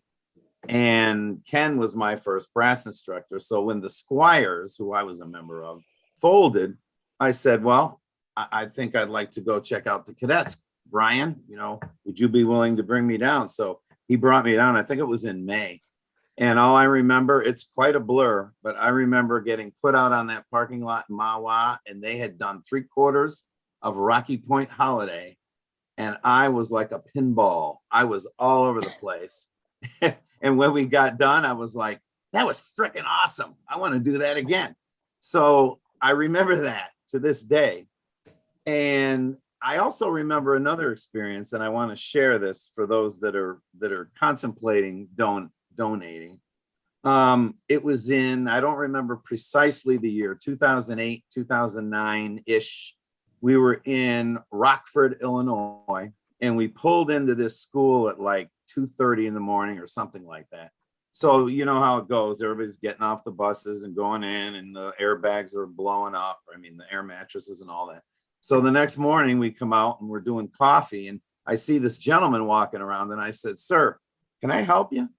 And he said, "Well, are you the director?" I said, no, I'm not the director. I can show you where the director is." And he goes, no. He goes, I just had to tell everybody that last night when you guys got here, I was holding that door of the gym for the kids to go in, and every single student said thank you to me when they walked by. And that's why we need you to donate, because that's the type of human being that we have in this activity. I mean, I don't want to just say this organization, in this activity. And I'm currently teaching school, and I'm telling you guys probably all know, I mean, it's a struggle to show these students, you know, what, as they used to say in the Army, what right looks like. You know, I mean, it's crazy. So I think that the Drum and Bugle Corps activity still is that kind of that beacon that's out there that just says good. It's good. You know, it shows students the right way to do things, the right way to treat people, the right, you know, hard work. You know, there's nothing wrong with that. Helping each other. You know, I had this thing I used to say, HPO, help your buddy out. You know, and I hope the kids, when they leave the activity, they take that with them. And when they're teaching school, or they're a doctor, or wherever it is they're doing, when their colleague needs help, they remember HPO, you know, and they help their buddy out. So these are some of the things I remember, you know, most, I guess I'd say. As far as the core, yeah. What I remember, I never have known anyone who made people, I say made, encouraged and had people work so hard happily. You created this energy and like a requirement of energy to put out, and people weren't pissed off about it. I'm just saying, like, and like, I don't know how you did that. Like, you know, and that's amongst a group of great people that we can reflect upon. But I've never seen anybody create an environment where you asked for more than they probably even thought they had, and they weren't upset about giving it a shot to get it done. And that's, I guess, really one of the major reasons why, you know, we owe you a congratulations for your Hall of Fame induction into our community. Oh, and thank you. And thank you. Overdue would be an understatement for that, for everything you've done for this Corps. I hope we'll see you around somehow, some way. So, and come visit us. We would love it. Denise, I don't think I'm overstepping my bounds. You give us a few minutes of chat time. We would love to have you talk to our cadets of today and hear some wisdom and encouragement. And if the kids won't do it, come do it for our staff, because we could use your reflections. Always use a little bit of Joe Roach. Always. Hey, Always Denise, welcome. I'd love to do a chalk talk. Chalk talk is fun. Yeah. So we're up to, what is it now? 332 was the last number. So we got to get rolling here. We got to get rolling, especially if we're going to get Jay to talk about this next piece. So come on, lovers of brass and mellophones in particular. Let's open up the pocketbook a little bit, make some donations here. Let's get us up to a total of 350. Neil, can I jump in? Sure, please. Okay, first, sorry to cut you off. I just want to say hi to Joe. Haven't seen you in ages, Joe. And you said that help your buddy out, you're learning stuff. It's to know what good looks like. I'm telling you, it's more than a beacon. It's a nightmare. It's a dream I have quite often. I actually had it last night, you know, getting my stuff and making sure I have everything. And I often think about, you know, we're donating for the kids who are going to march in 22, but we are actually donating for the parents, you know, in 32, because like I'm telling you, I think about things I learned when I was a cadet. I still have these little voices in my head, you know, Doug Rutherford, leave the gym better than you know, when we got here. And I really Better than we found it. It is a bit, yeah, better than we found it. That's how it goes. So like this is not just an experience for a year. This is the starting of a lifetime of experiences, of positivity. That is something that I can say Drum Corps and specifically the cadets brought for me, and continues to remind me, whether it's in sleeping or if it's just talking to my kids.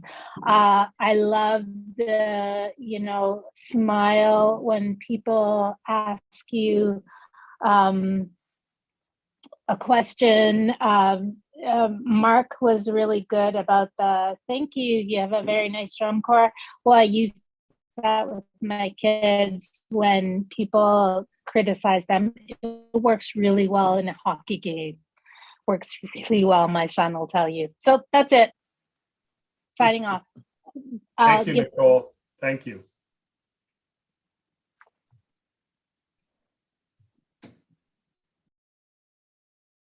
Love it. Okay. Go ahead, We Neil. have a few more donors, Allison. I'm sorry to cut you off. I love to, of course, acknowledge those who are helping us get to 350 here, right? Eric Flowers, Elo Schertzer, Chris Klazutsky, Bob Bidwell, Cindy Pico, and Chris Rutt. So thank you so very, very much for helping us get to where we're going to. I don't know what our count is there. That must be getting close. 337 is the number. 8 more folks, and Jay's talking about the tune. We want to hear Jay. Neil, I did want to put a plug in too for the 1934 challenge. If we can get 50 more maroon and gold donors, then I will donate more money as well. So don't just, if you can, you know, as little as $1 a month, and you're going to get more money from me. So if we can get 50 people to join in to be donors for maroon and gold, then you'll get more money from me. So please do donate. Thank you, Jana. Just so that everyone understands what the challenge is if we get those 50 donors, Jana gives $19.34.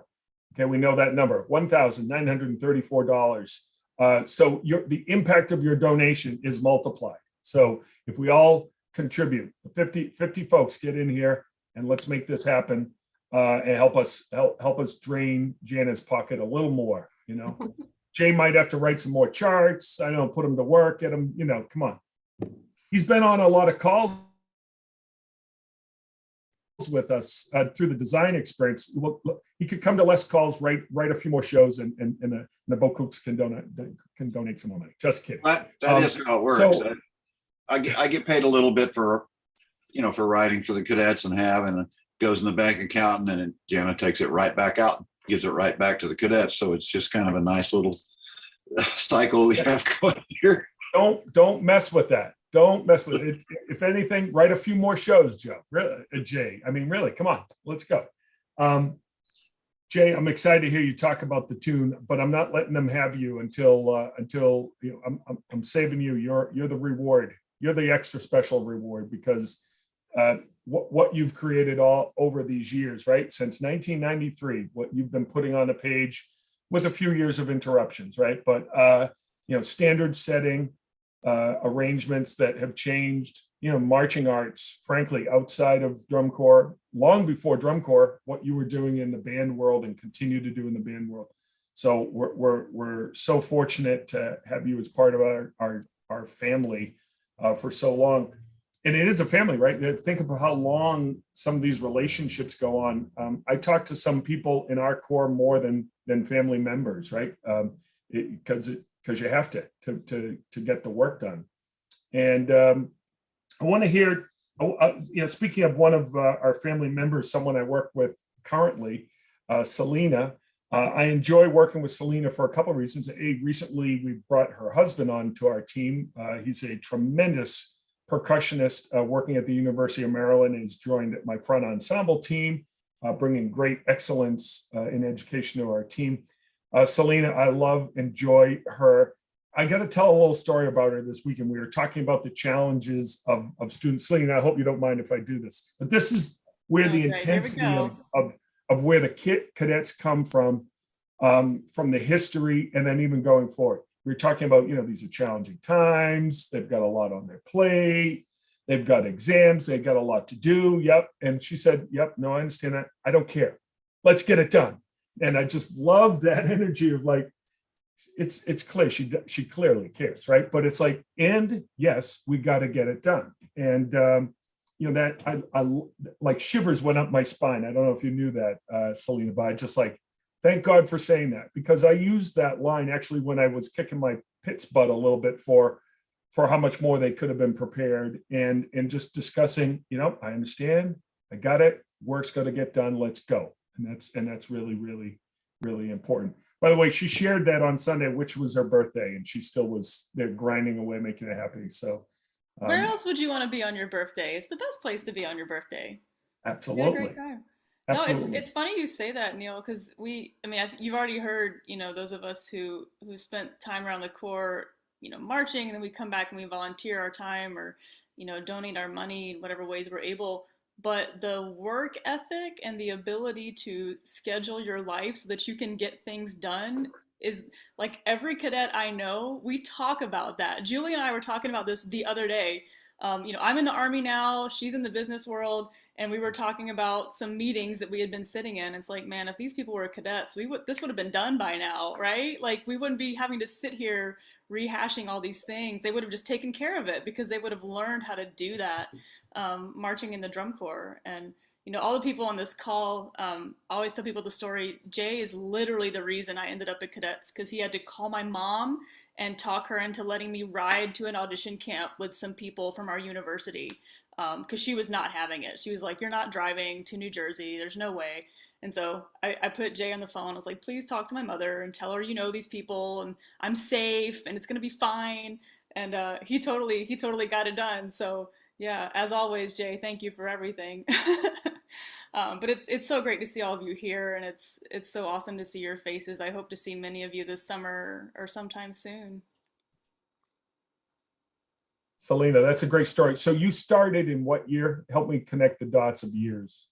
My first year marching was 2003, so I actually auditioned in the fall of 2002, which is like 20 years ago soon, which is terrifying, right? I know Kristen's like, oh God. Yeah, it's crazy, right? It's crazy how long ago that was, but it feels like yesterday. And, so many things about drum corps don't change. We just had this drum corps camp and it feels the same. They're still waking up. They're still putting in the work. They're still learning how to schedule their time so they can memorize their music and show up prepared, right? It's the same lessons. And the staff is still there teaching them. So it's just the coolest full circle. I got to tell you something. I told this to Matt this morning. Matt and I were chatting. Matt Stratton, our brass caption manager, right?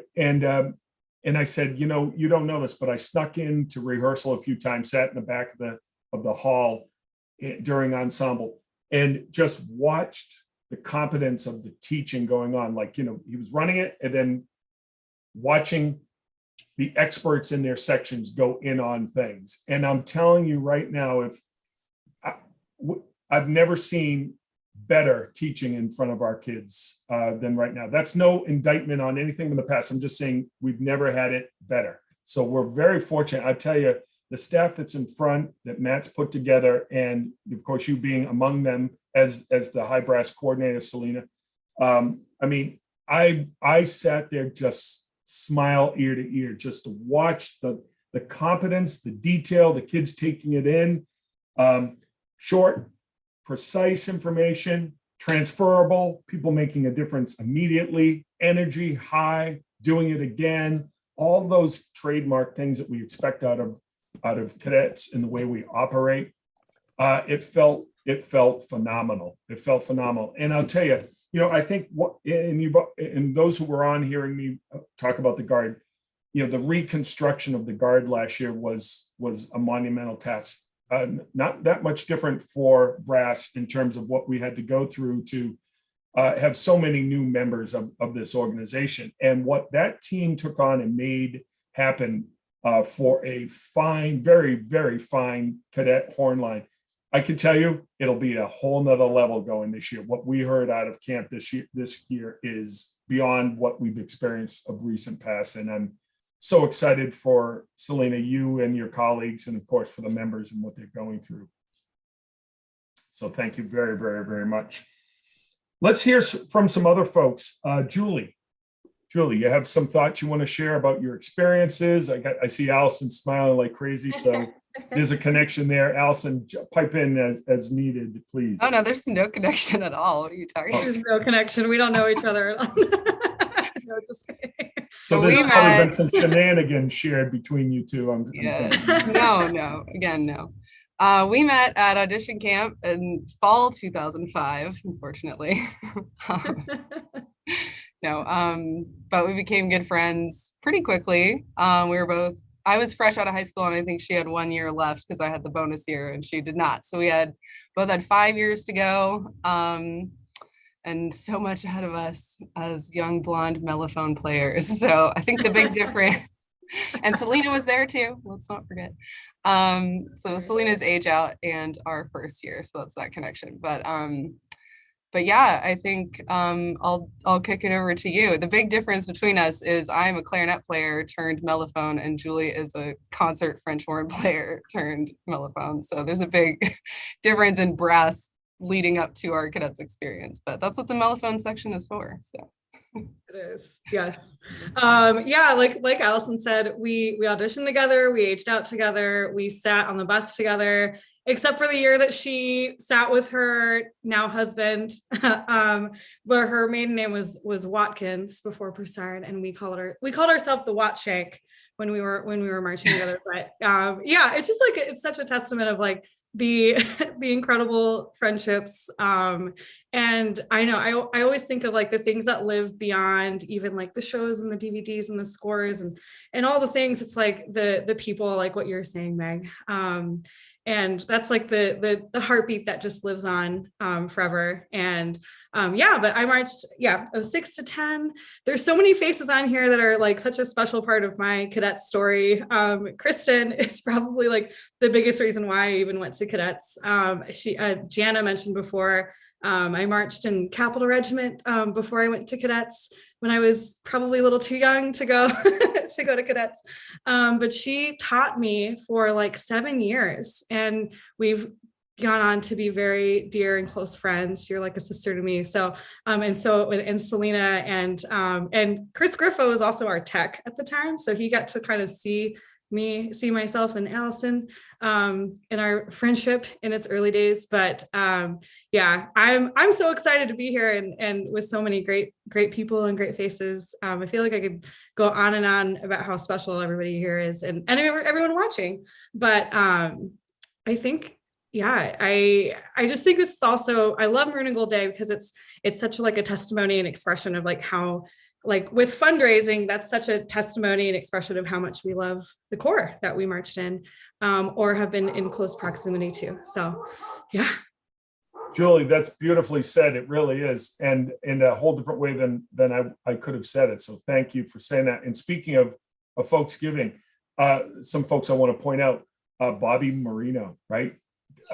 HB royalty, colleague of Selena's in the field band, U.S. Army field band, made a contribution to Jana's challenge. All right, way to go. All right, so getting some love to the mellophones from bass drummers. We love that, right? Bass drummers, they're the best, and we get to hear from a whole bunch of them in our next session. So excited about that. Richard Rausch, Israel. I mentioned Israel as our new membership coordinator, our operations manager, has a lot of responsibilities with the Corps. Diana, Patrizio, Zohain Sharma, We are at 3:47 right now. So remember, we can't let Jay off before talking, but I'm not giving it away until it's, so we got 20 minutes left, and we need to give Jay at least 5 of those minutes to chat. So come on, let's hear Jay talk about this amazing chart that is our second production that's really going to light the place up. It's going to surprise some people. And yet when you kind of put it all together and see how cadets execute production pieces and entertain, this is going to be right up there. So you got to know what it is. So let's go. Let's get up here. I do want to make sure that I get to everyone. Julie, you mentioned Kristen. So and you had a connection. So let's segue right over to Kristen and pick it up from Julie a little bit. Yeah, so I actually had the privilege, hi everybody, privilege of teaching Julie at a different corps for the 2-year window that I was not involved with the cadets in the early 2000s. But yeah, March 2000 through 2003, and then came back in 2006 to teach. And as much as I loved marching, kicked my butt. Everybody who marched with me in 2000, Meg, know where I was in 2000. But that taught me so much in how to be a teacher.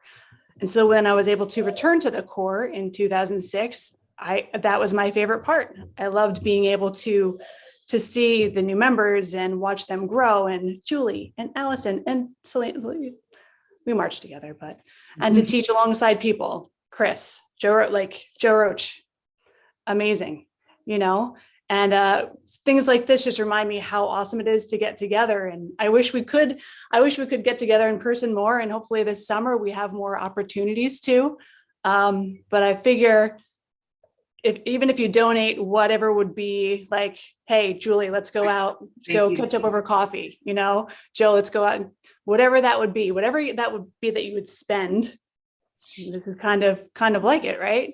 Doesn't have to be anything huge right now, but just whatever you would spend going out to catch up with somebody that you or loved to listen to, Tony Leps, so I'm so grateful for those relationships, and anything we can do to make sure that those students coming through have those relationships and lessons as well.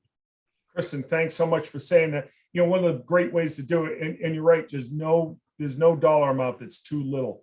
And one of the ways to kind of stretch things and make things even more beneficial, at least to consider, is the Maroon and Gold monthly giving opportunity. That monthly opportunity, a little bit spread out over 12 months, amazing things that can happen. And I mentioned this earlier, is that, there's a lot that the admin team, and in particular Allison, has put together for opportunities, ways that we can give with the different challenges and the different donation platforms you can be on. So rather than me take too much time to chat about, get online and look at what's going on there. Cadets.org/MG Day. And you can really get all the info on the different ways you can contribute and support, because that's what we're all here for, to make sure that we keep this thing going. And you mentioned Tony, Kristen, so let's hand it right over to Tony, and let's hear from Tony a little bit about your experiences and how you feel about the Corps. So one thing that's interesting about my experience with the cadets is I wasn't really a musician. I kind of have a sort of an outsider's perspective, because everyone that came in, they were drum corps kids. They knew about drum corps. They knew about the cadets.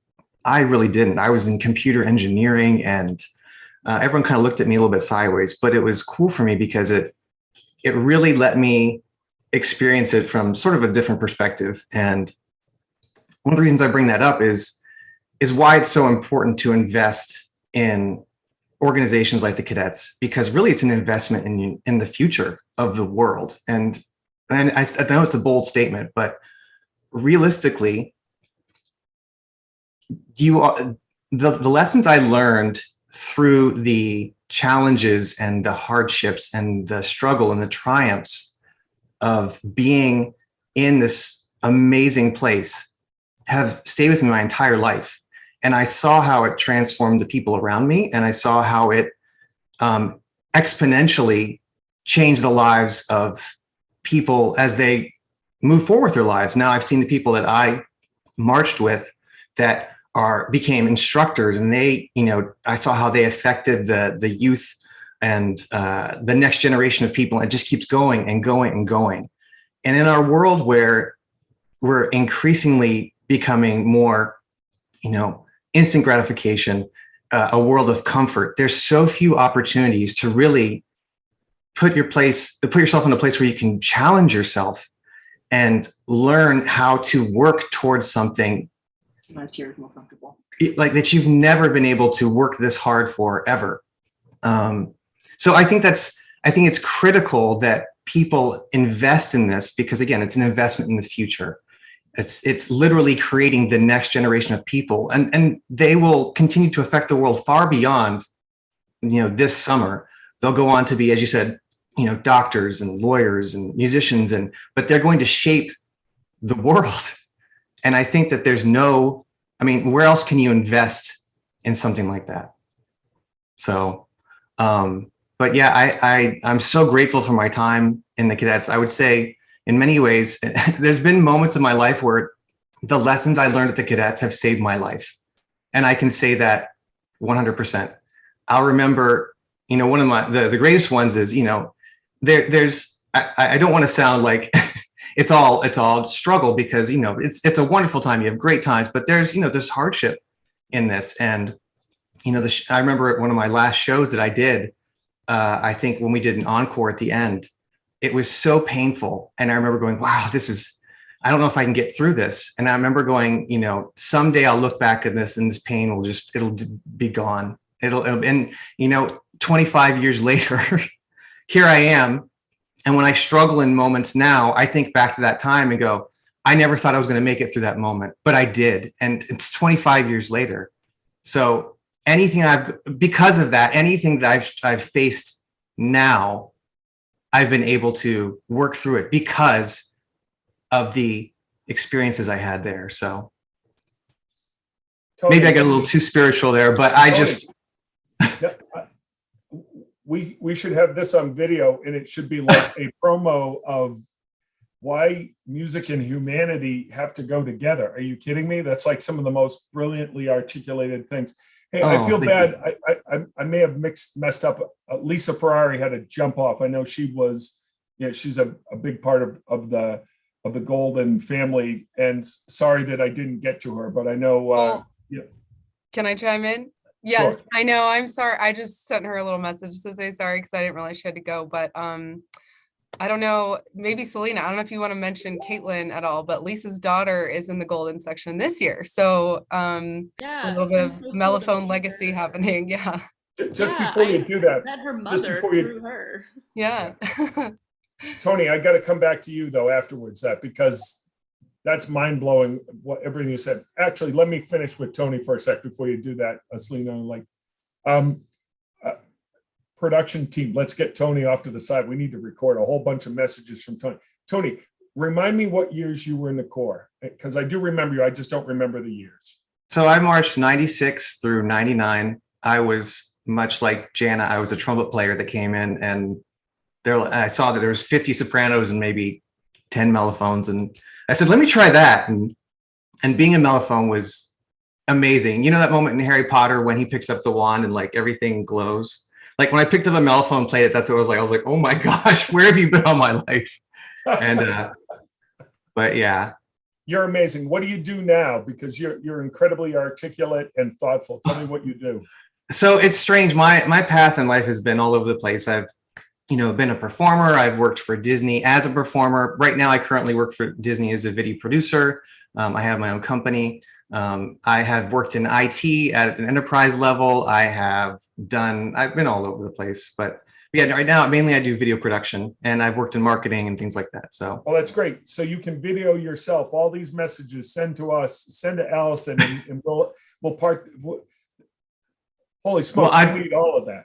I'd be happy to, but yeah, I'm so grateful to the Cadets and the time I had here, and the people I met. I mean, they've been lifelong friends, and you can't get experiences like this anywhere else. And I feel like I wish every young person could go through something like this and experience it. So please, if you're watching and you have the means, please support the cadets. Please support this great organization and invest in the future.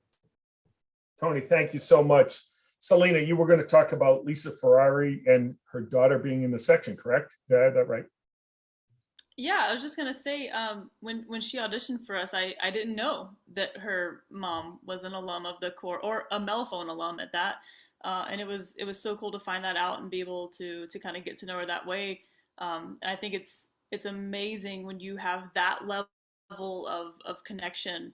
You know, it's not just like, oh, the people I marched with, now they're friends and then they're kids, you know, whatever. But like when your parent was in this organization and it meant so much to them that they encouraged you as a child, as a student, a young adult, to go and be a part of that same organization that still exists and is still teaching those lessons in a meaningful way. I just think it's so cool. So yeah, it was really cool to talk to Lisa and get to know her as a parent and as an alum.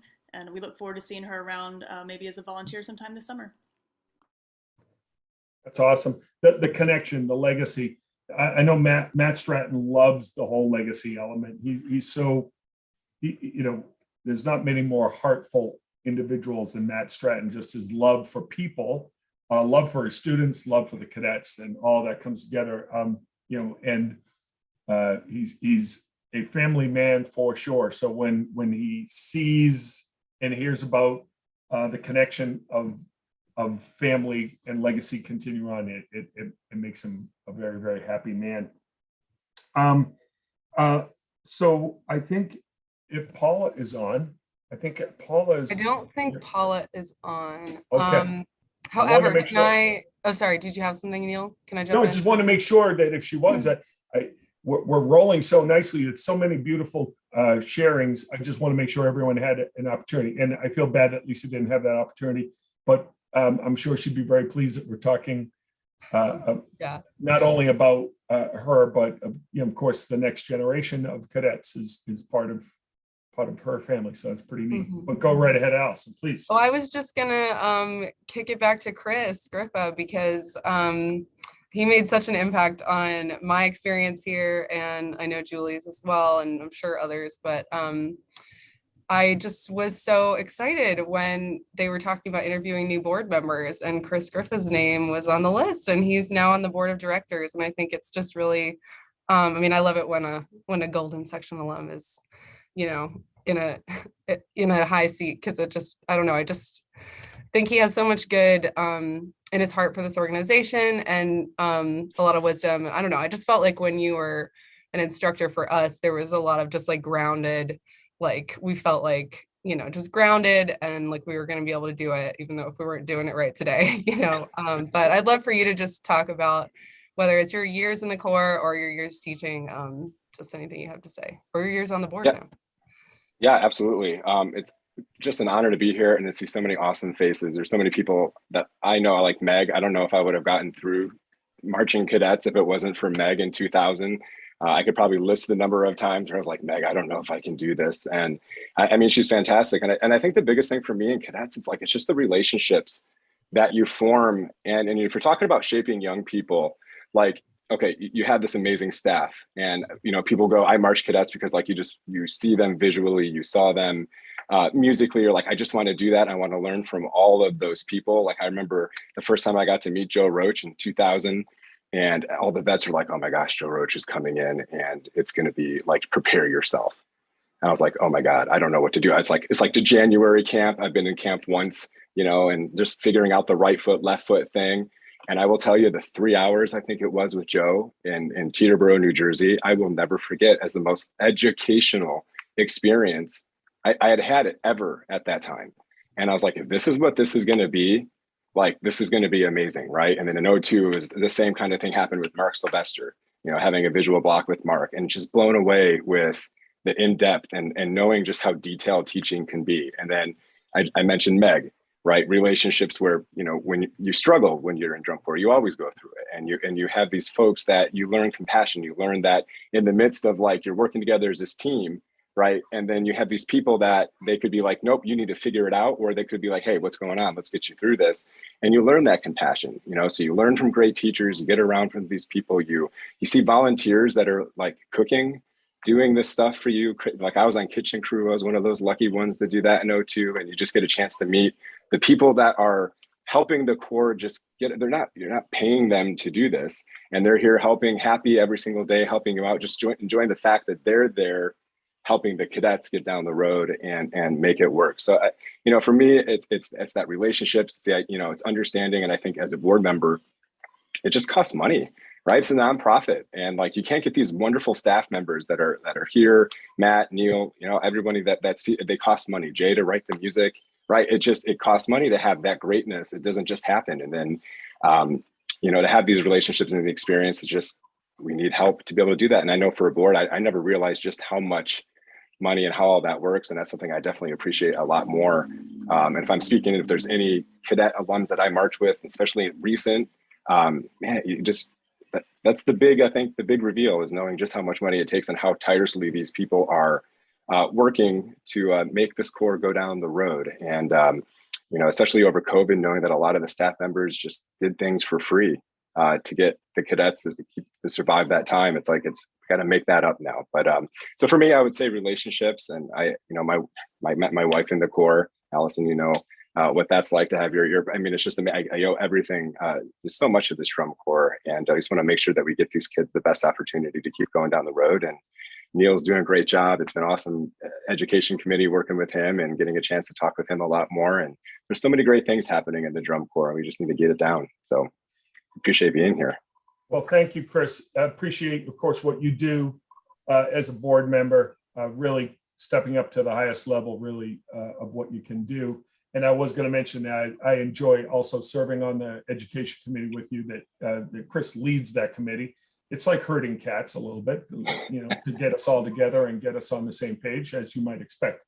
But does it brilliantly and at a very calm and even pace. And it's our goal to improve our place in the education space, to make a better and bigger contribution, not only in our organization, but outside for those who we serve. So thank you so much, Chris. I've enjoyed it very much. So I'm going to speed along just to say this. We're very fortunate. Clock is ticked nicely. By the way, Meg just did want to kind of comment that, Chris was a baritone player and kind of wanted to give him that extra special recognition that a baritone player is on the board serving and doing that. So, but we can't all be golden, but yeah. Well, what is it? Like you're always golden to me. I thought I heard Matt call baritones platinum this weekend. So I don't know. We'll take that one. We'll do that. But we've hit the 350 number, so we get to unleash Jay. We unchain Jay and let him talk about our second production in the 2022 Cadets program. So Jay, talk to us. What the hell are we doing? Well, I don't know what's going on with the screen right here, but before we do any of this, I have to say a few things, just a couple of things. I know there's not much time, but seeing everybody here together is amazing to me. This all-star group, especially the mellophones over the years, I'm having flashbacks going through all the different years. I've been close to all of you, and it's just amazing. I'm sitting here thinking all the things that we all went through together, and you're saying all these kind things about everybody. And the truth is that you change us. This mellophone section over the last 30 years has changed me completely in terms of how I approach writing for the instrument, not just for drum corps, but for everything I do. What's possible? And you guys have been the ones to do it. I just look at your faces and I see all of you in uniform. I don't see you the way you are now. I see all of you still in your uniform. And I think about the moments, the magic moments. I'm sorry Lisa's had to leave. If you guys didn't, were not a part of just hearing her start the show in 1995 and just completely bring the stadium to a stop every night. There wasn't a sound in the stadium for the first 30 seconds. Nobody's ever been able to do that. They stopped selling food when she played at the beginning. And it's that kind of memory I have with all of you guys. I just look back and I smile because we had smiles together for so many times. I will say this about the mellophones that's unique. It's spectacular and I love it. And it's not been changed through all the years. You pass out new music, and it doesn't matter how hard or impossible it is. And believe me, there's been tons of impossible parts passed out to the Corps, especially to this section. Some people have big eyes. Some people are like, wow. Some people are like, I can't get wait to. Mellophones don't do. They don't say a word. They just, okay. They go off in a room. They come back. They play the lick. They put the horn down, and they'll do an individual little smile, and that'll be it. Like, there's no, you guys have been so businesslike about the way you approach. Like, there's nothing you're not going to be able to do. There's no lick that you've not been able to play, and you've proved it year after year after year. You all have your favorite memories, but it's not just technical stuff. It's the quality of your sound, the quality of your passion for music, the quality of your dedication to being part of something that's never been achieved at that level before. You created history. And I just want to say thank you for doing that. It's changed me. It's changed the way I think about you guys. I'm glad we've been friends for so long. And by the way, Lisa's daughter, who just made the Corps, her husband is also an alum of the Corps, tuba player, Kurt. So it's not just mom, it's mom and dad were both cadets. So that's exciting. And that's not the only one, right? There's others that have come in and their kids are now playing. All right, are we going to go on to talk about, we're out of time, but really quickly, the second production for the cadets is the St. Louis Blues. Yeah, everybody knows that tune. W.C. Handy Blues March from the early 1900s. Been done by drum corps since drum corps started. Maybe more than any other tune it's been performed, especially back in the day. And we found a really unique version of this. You know, our trek across the United States kind of with this show and how we're doing this, but we found a version, a Herbie Hancock arrangement. Everybody knows that, one of the great jazz pianists of all time, with Stevie Wonder as the premier performer on harmonica and vocals on this chart. And it's almost kind of a funk, new age jazz kind of feel to it. That you've never heard anything quite like this in terms of, you'll recognize the tune, not at first, but then after the first time you hear it, go, I know what that is. And then it just goes off, just fusion jazz, goes through great choruses, great solo work. Every section is featured, including the golden one. But so are the baritones, so are the trumpets, everybody's in on this one. And a big jazz shout chorus at the end, almost in double time with screaming trumpets over the top. A couple of our guys from last year are back, those guys who can really just play higher than any of us can hear, at least at my age. I lose that up there. I can't even hear those notes. It's in dog range. So that kind of stuff is still going on. And the mellophone stuff that you all grew up with and loved, oh, it's all over the place in this tune. This has got such a sassy groove to it. I've loved the fact that cadets are not afraid to do anything. You all know that. We don't care what's, classical, whatever. And this is something we've never done before. This kind of just new era kind of jazz. It's very, very cool. You're going to love this thing. And the way it's going to be staged, it's going to be mainly staged, not a lot of drill. It goes all the way back to Moon Dance, and then it starts everything we've done since then, and how the body stuff is going to happen with it, and how the use of certain props and stuff. So it's going to be incredibly exciting for me because I've never done anything quite like this chart, and Tom hasn't either. And what Brandon has done with the pit stuff and the sound, it just we're in a new place, and I love it. I think you guys will too. So I'm excited. So excited after 2 years of molding and shaping this thing. I'm excited to see you guys' faces when you see it and hear it, because it means a lot to me to know that you think, okay, we're doing the right stuff. So that's where we are. Jay, thank you so much. Hey, how lucky are we to have got to this number, the 350 number with Jay, so we can hear it right out of the horse's mouth in terms of the creator of this element of the show. And Jay, thanks so much for your participation here. Thanks for all the years going all the way back to 93. Thanks for your friendship to everyone on this call, your mentorship, your leadership, your high level of standards. your kindness through all of it, because you're a gentleman through all of that, and we're all better for having studied with you, worked with you, all of those things. So thank you so much. And to all of the golden section and our two baritone stars, thanks for your time with us. Here's the deal. This is all recorded. We're going to be able to further, right? If you didn't have your friends on here to see you in this state, it'll be available later. If you wouldn't mind, get off the call, folks, and push that we're doing this so that we can get other people here to accelerate our efforts and our accomplishments. We still got a way to go. We only have halfway to go. We're not quite, we're a little past halfway, but let's get this thing done. Need 600 donors to unlock the full show and the video on that. Mellophones, golden sections, brass, Jay, love you guys. Thanks so much. And on to the next. Thanks again. Appreciate you all. Love you all. Bye, guys. Everybody. All right. So we're in a little bit of a transition. This is where we vamp. If you could see me tap dance, you don't really want to see that. As we transition. Dance, please dance. From out of breath, you've seen me dance. You're one of the few that have probably seen me dance. Yeah. So we move into percussion land now, and this is going to be fun because well, talk about a cast of characters we're about to pull into this.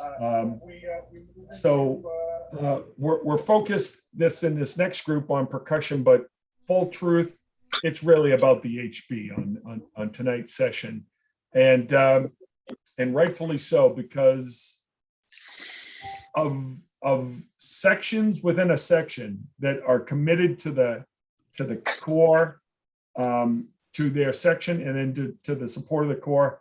I don't know if there's a more powerful group of people than HB.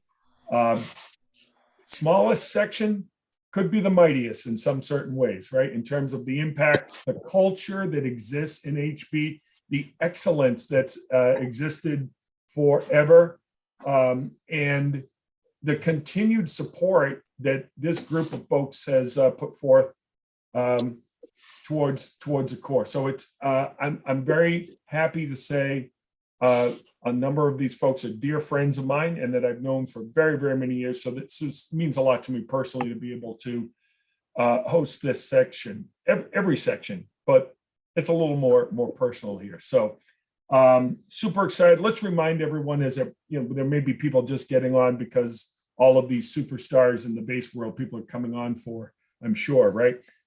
We're here for the Maroon and Gold Day. It's our big fundraiser. The goal is 600 total donors. We're a little past 350, probably 355-ish. The goal is 600, and at 600, we unveil the video that really reveals the entire show. And every 25 that we step up to, meaning the next goal being 375 donors, we unveil an explanation of a tune within the show. So we've revealed the first two pieces, and now the third production will be dialed up next as soon as we get to 375 donors. So I know this group is going to help us, right? They're going to help us because, well, they're just some of the most outstanding people I know, and I'm excited for them. So let's go down the line here. Let's see. Let's make sure we got everybody on here. First of all, I'm going to start with my dear friend Andy Warrants, because I just respect this guy in a lot of different ways. We're colleagues at the core. I teach his daughter.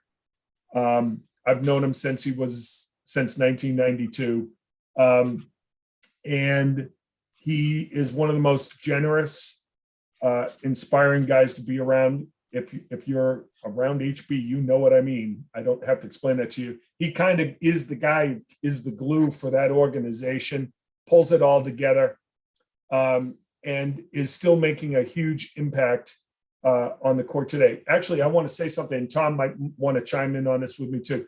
We just had our first in-person camp since December, and pulling a lot of material together. We asked the kids to have a lot together.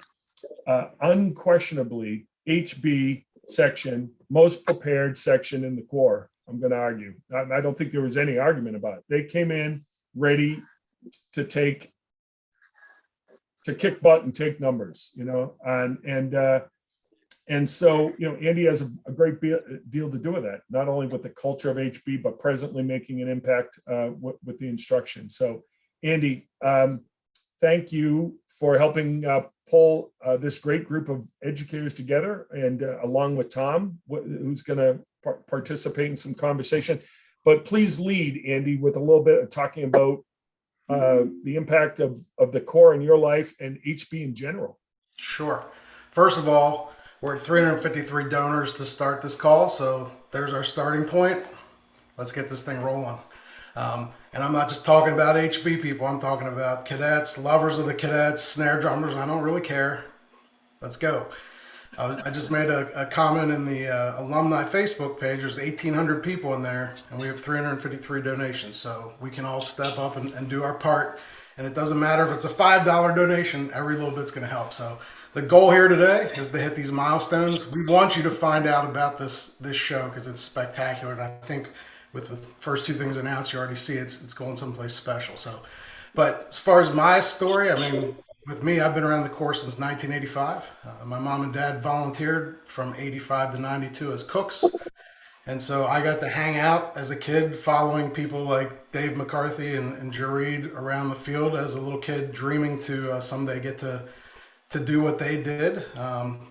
And I eventually got to march in the Corps in the pit for 1 year and then 2 years as bass drummer. And then just kind of been hanging around ever since, as a supporter, as a person trying to drive the HB alumni to be the most supportive section, and not just financially, but just with kind words for the kids and making sure they know that they're loved and they're cared about. And that's really what our family is really about, is that, that type of thing. I mean, we have people on here from John Vanderbrink, who marched 78 to 82, and then we have Dave, who marched 80s and early 90s, along with Jareed.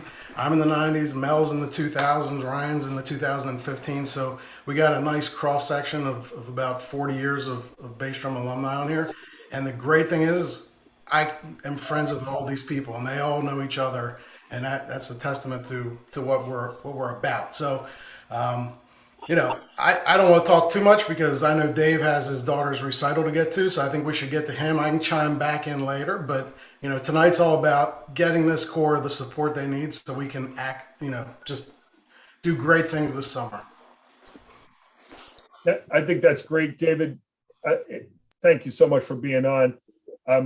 David, I'm going to say a little bit about him because, my start at the Corps intersects with his membership, and we have a little bit of a history. We don't want to take too much time talking about it, really, just only because we want to focus more on the cadets and anything. But we work together in another environment that introduced some, opportunities to meet folks here at the cadets and start to work together.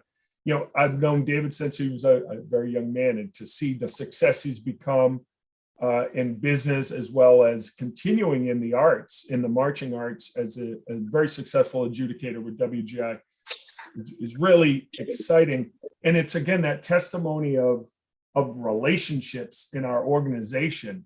And David, I always think of our relationship as a perfect example of how we come together and through a great organization like the Cadets.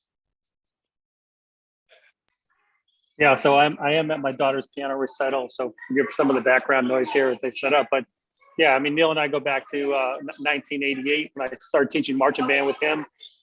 Come up tour with Tom and Jareed and the rest of the boys from HB in that year, my first year in the Corps. And we had the pleasure of working with Neil through King Philip, indoor percussion, taught BOA, Lassiter High School here in Georgia for 20 years. But I mean, it all goes back. I see Denise sitting here, and it goes back to her mom and dad, who got me into drum corps in Revere, Massachusetts in 1980. And her mom, kind of raised me. Her dad definitely raised me, but her mom was the good cop. And I've known the Bonfiglio family, almost my whole life, and so happy to see her taking over the helm of my second home. My first home was the Lancers. My second home is the Cadets. So thrilled to be here, Neil and Tom. I've had the pleasure of being friends with Tom after I aged out for on and off, Tom, right? A couple years, but but for like 30 years, it's been great. So HB, my brother here, Jareed, was at my house 3 days ago, picking up his boy and going to school here in Atlanta. So it's just a family, like Andy said. And again, forgive some of the background noise, but I'll let it pass it on to some of the other folks. David, thank you so much. I love that you made it work. Isn't that like the testament of like what cadets do? We figure it out, we get it done. Yes, don't miss your daughter though, please. Your wife will never forgive you if you miss your daughter. But love it. I love it, right? We get it done. And that's what we need. We need help getting it done right now. The cadets need help getting it done. We got to get on this field. We got to provide the experiences out there so that 30 years from now, the present students have these conversations to have. Can you imagine a day where that's not available? I don't think we want to afford anyone those kind of challenges. So I hope everyone here can do what they can. Get on the website, look at all of the different options. We have all kinds of match opportunities. We have challenge opportunities. And if you can give $1 or $100,000, we'll take it all. Okay, anything you can do for us makes a difference. Our goal is to get to 600 donors, and then we reveal the entire show to everyone. 600 donors. That's $1 if necessary to get it done, but help us get it done. And again, thank you, David. And as you roll on to piano watching, thanks for being part of what we're doing here. John Vanderbrink, I met John first time when HB was creating a reunion performance group from, was it 2019 or 18, where, hey, we're going to play at the HB reunion in the Allentown parking lot. I went, yeah, sure you are. Well, they weren't kidding. They came up and rehearsed, I think, as long as the corps did on a Saturday or a Sunday. It was insane. And I met John, and as far as I know, that's as far back as I ever go with an HB participant. You go back in the days, brother, huh? Yeah, way back. 78, I moved to the cadets from the Muchachos when they disbanded. And Doc Santos was the one that came over to greet us. And, he was a well-spoken man. He was very educated, and we all fell for it. No problems. And it's been a great experience. I really want to point out Andy and his wealth and this whole thing. For a long time, I was away from the Corps, and Andy helped reel me back in. There was things that went on. It kind of kept a lot of alumni away, and I think that's part of the problem right now. The alumni needs to feel more accepted, or they should feel more accepted, because they are now. There was factors involved, and that's all gone, and I come around now and greatly because of what Andy has done for HB, for the Corps, for the alumni. His heart and soul's into this, and how do you not fall for that? Everything he does is just right, and it makes you want to do the same. So you have my support and my financial support. I actually just donated my helper's paycheck for the week. He doesn't know it yet, but it's a great experience. And as much as I can and do talk to people that marched back in the early 80s, I try to get them on board, because that was our comments for a long time. We were kind of shunned. They didn't want our input, or felt like they didn't want our support, but that's all over with. And we just got to convey that to our more senior members like myself. But we appreciate it. John, I love hearing that, because it's just great to hear firsthand your experience of feeling what it is to be not only comfortable, but wanted to be part of, right? And I think you probably felt that when you were at that HB reunion, like, wow, look at this. And I believe our organization inclusivity is a high priority, certainly in our current organization. And there's no better way you can experience it than just to participate. And I think it's the only way, right? Because words are words. You put yourself out there, you came, you saw, and I just hope that anyone else out there that may feel like they're not part of the family will understand that, we're all part of this family. And when you look back at someone who's spent as much time as Tom Ungst in life in this organization, that tells you all you need in a lot of ways about value and relationship. And then for all these people who have been on all day on these calls, different ways. I just encourage anyone who doesn't think they belong to just reach out and spend some time with us, and you'll see you belong more now than ever in our culture. So thank you for sharing those thoughts, John. Another individual who spends a lot of time with us, not only as an HB alum, but also gives his time with his excellence and knowledge, is the world famous Jareed. And love having that brother around to just capture his energy, his heart, and his soul. And thanks for being on with us. I hope you're still on with us. You're still on there. Yeah, I'm here. Can you hear me? I got you. Okay, good. Hey, how's everybody doing? How's everybody in cadet land? Thanks for having me on. I've been with the cadets since 1987. I wanted to actually march with Tom Ungst in 1984, but I was probably like 11 years old at that time. But it's always been my lifelong dream to march in this organization. And I finally got that opportunity in 1987. I started as at 14 years old as a cymbal player, and graduated to the bass line, which is infamously known as Holy Bass. So I've been around for a while. I love this organization. What we have in our I call it a sorority, because we have one of our bass queens on, Melanie. It's not only guys, but we have women that are involved in Holy Bass as well. And it's from 1970, I think we met, we saw Dan this weekend, one of our board members who's a former HB alum. I think he marched 1968 or something like that. I don't remember. I think it was early 70s. I think 70s. Okay, early 70s. So first year they played split parts. So yeah. So and the first year I think they had tonal drums and all that good stuff. So it was a extreme pleasure just to introduce him to this year's 2022 line. I think the kids got a kick out of seeing how deep our heritage is and how deep our tradition and history is as well. They had the opportunity to meet Greg Cinzio as well. And Greg spoke to them about his lineage as well in terms of his family and his dad and his brothers and sisters that came through the Corps. But I absolutely love this Corps. I love giving back in any way that I can. Every year we have a Holy Bass reunion that Andy kind of, like you mentioned, Neil, is the glue to put this whole thing together. And it's nothing but a brother and sisterhood. We have tons of food. Last time we got together, we had DCI's own Dan Potter come and do his live podcast at our HB setup there.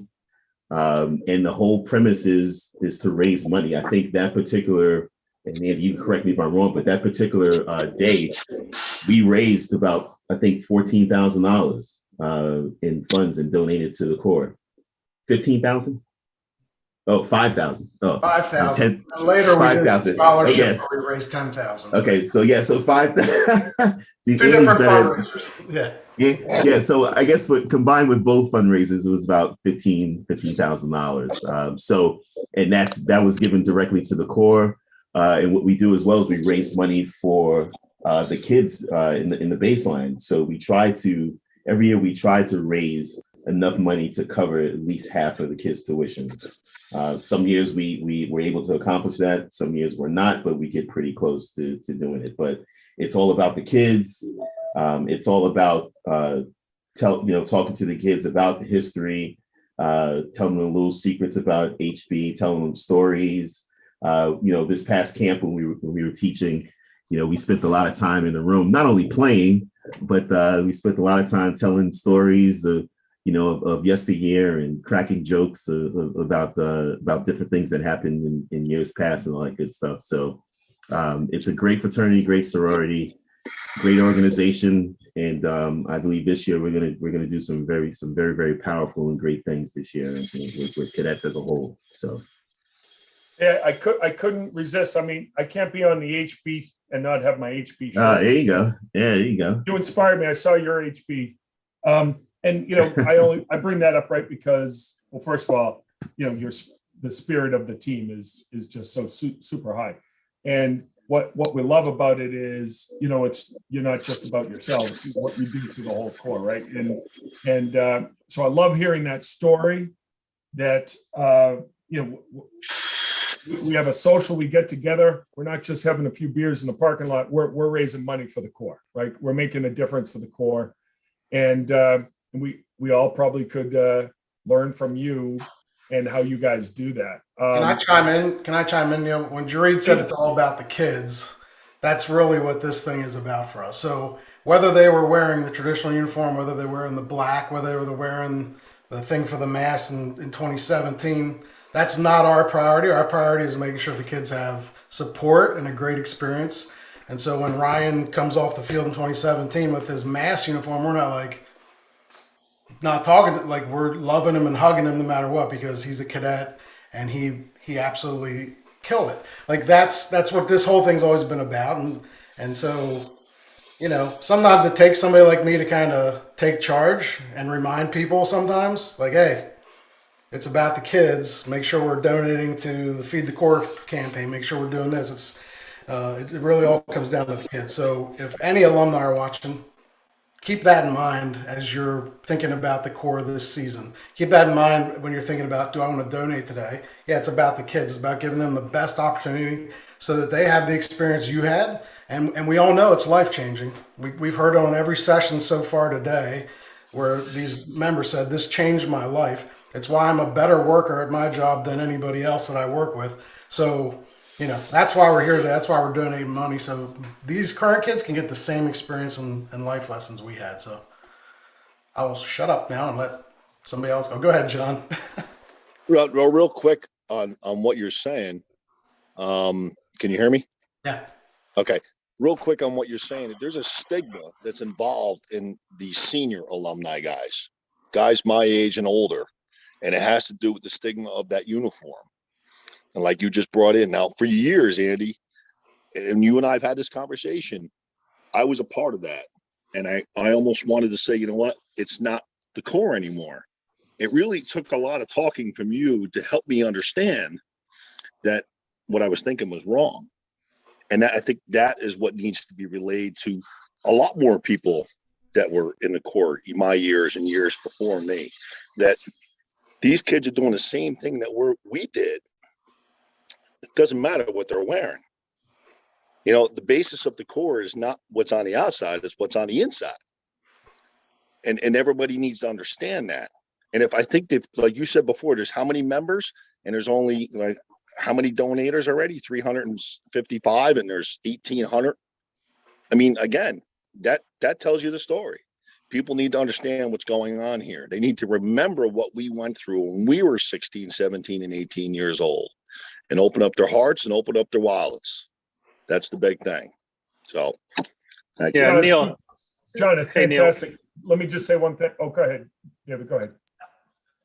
No, I was just going to say I'm limited on time, so I'm going to let the young kids, Ryan and Melanie, sweat it out a little bit. Although Melanie has a harp in the back of her picture, which is amazing. So, but to pick on what Andy just said, it is about the kids, but I think it's also one of the things that's missing is it's about Tom Monks and it's about Neil, it's about Denise and Ron and all of the people that are the reason the Corps is here today and supporting those decisions, whether it's design, show design, whether it's uniform choice, whether it's music selection. That's your job. That's not our job as alumni. We're here to support you and the staff and the organization, whether that's through dollars or cooking or whatever we can do. And listen, I can do more, right? We can all do more. We have life. I met my wife in the Corps. I mean, I wouldn't be where I am today without the Corps. So, that those sorts of things. But I think what's in addition to what Andy said, it's about supporting you guys, Denise, and what her family has done for Drum Corps and what she's doing for cadets, and what Neil, what you're doing, and Tom, and the whole staff. I mean, John Bilby, and look, this guy's amazing, right? I mean, just how can we not support you guys for keeping this legacy going? So I just wanted to add that before I have to go listen to piano. David, thank you. Appreciate that so much. Listen, I want to share something. This is really important. We've had an anonymous HB alum who was offered to double the impact of the 1934 percussion challenge, right? 1934, you get what that is. I don't have to tell you. But if we can complete where we get 50 folks to donate before this hour is over, we're going to get another 1934. That's a big number for us, folks. 50 people. Can we do it? Can we get 50 folks to do this? We got about 30 minutes to get that done. Text your pals, text someone you've marched with, text someone you've taught with, reach out and say, come on, get on here. Help us make an extra next to $2,000 by just someone helping. Remember, it's quantity of people more than we are looking for specific dollars. So, hey, get 50 people to give $1. We'll take it. We'll get over that hump, and we'll get to 1934 on that challenge. So love that we have somebody who stepped up. I wanted to also just acknowledge another person from our family, Michael Terry, who made a nice substantial donation in the last block. Also Darcy and Alan and Noah Ungst. Beautiful that our family contributes to themselves, right? To help ourselves. Julie Bershnick created a donation on the call. Melissa Kraft, Nicole Roach, Mark Hall. I tell you right now what I'm trying to do. I'm multitasking. I'm trying to make sure I get my donation in to make this 1934, our HB challenge more impactful. So if I look like I'm multitasking, it's because I'm trying to make a donation happen. Get on here and help me do that with others here. This is really fantastic to have this kind of support. I'm making my donation right now too. So appreciate it. Someone else who was with us this weekend, Ryan Broadhead, who is new on our staff, right? Ryan, you're the rookie. You're the real rookie of the team here. But you have a history as a performing member in HB, and what a great job you and the entire team did to have a very successful camp. Ryan, thanks for being on the call with us. Talk a little bit about your experience in HB. Thank you, Neil. Yeah, my time with the Corps actually started, I guess, before my rookie year with the Cadets. I actually marched the first 3 years of the existence of the Cadets 2 drum bugle corps. And then I marched 2 years at Cadets Winter Percussion, which was the Cadets indoor ensemble during WGI for 2 years. And then I started my 3 years with the Corps from 2015 to 2017. And I got to age out in Tom's first year back. So I had an unbelievable summer. I had an unbelievable 6 summers with the cadet organization. But a big part of it was honestly because of the alumni support that everyone has talked about before me.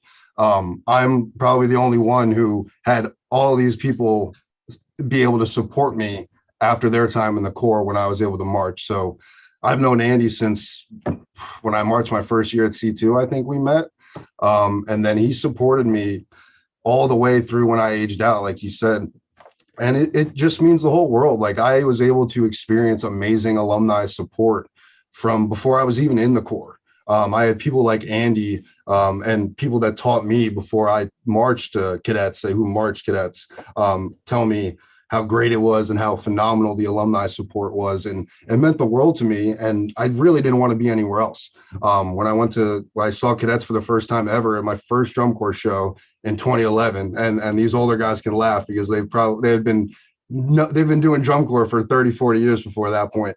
But that was the first time I saw the cadets, and they went on last at MetLife, and it blew me away. I didn't want to do anything else. I didn't want to be in any other corps.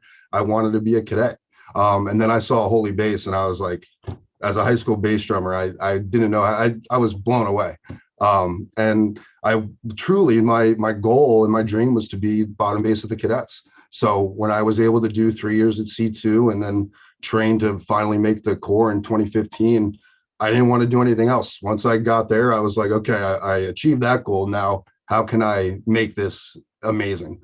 And I had the support of the amazing alumni before me and the other HB alumni and the other cadet alumni just to support me the whole way. And it means a whole lot because the history of excellence in this drum corps, not only the cadets, the bass line, but the cadets drum line, the horn line, the color guard, the front ensemble, everything. It's unbelievable. It's in some ways unprecedented and unmatched. So it means a whole lot to me. I mean, I have the HB symbol tattooed on my leg, like many others, but that's how much it means to me. It's a constant reminder of what I was able to accomplish, what I'm still able to accomplish with the lessons I've learned when I was in the Corps. It carries directly over into my teaching now. What I do for work, I work in IT, so I'm able to really take those life lessons of hard work and due diligence and like commitment to excellence and put it into everything I do. And to be able to now give back to the drum corps in ways other than my financially and everything, and be able to teach, it's unbelievable. It's a dream come true. But like Andy and everyone said, it doesn't matter what uniform these new members wear. It doesn't matter what I wore multiple different iterations of the cadet uniform, and I never felt less than, or in some ways felt not more than, but I felt very empowered because I was writing a new page in cadet history. And that's what these new members need to realize, is that yes, there are many amazing drum corps, cadet drum corps and members that came before you that are right there on your back supporting you, but you're writing the new chapter, and you guys are going to create what the future cadets want to be and will look for and look to be. So that's what's really exciting. And that's the cool thing about being an alumni of the Corps and being able to give back. It's just, it's everlasting, and it's great. So. Ryan, thank you very much. I'm sorry if I look like I was distracted. It's because I was busy donating. We have this great HB challenge that just came up, and we got to get it done before 7:15. If we get 50 total donors in this point, we're going to get an extra $1,934. So I just got that in, and then I'm doing my monthly pledge as well. But I couldn't resist giving a little extra more by making sure I got on this donation. It doesn't matter how much money you give; it's just that we need 50 donors. And that's on the Cadets Percussion Challenge one, Neil. You got it. Broshak. Okay. Yep. So even though he wanted it to be anonymous, we're going to say thank you, John Broshak, dear friend of both Tom and I, and of course he's been a board member and a donor and a supporter. Was a great member rather, and now a tremendous supportive alum. I mentioned Tom, right? Melanie, I promise I'll get you in a sec, but segue right over to Tom a little bit.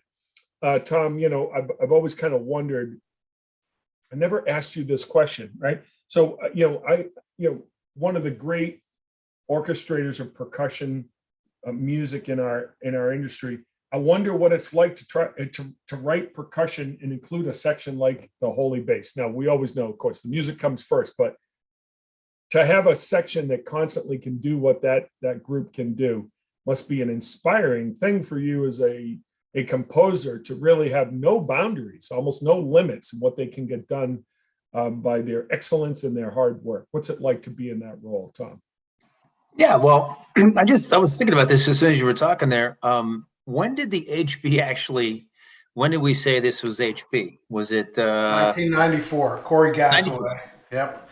94. I think the story goes they were at Teterboro, and the year before, the quads decided to call themselves QB, and I think they did it kind of as a joke, not realizing it was going to turn into what it's turned into. So Corey Gassaway and those 94 guys.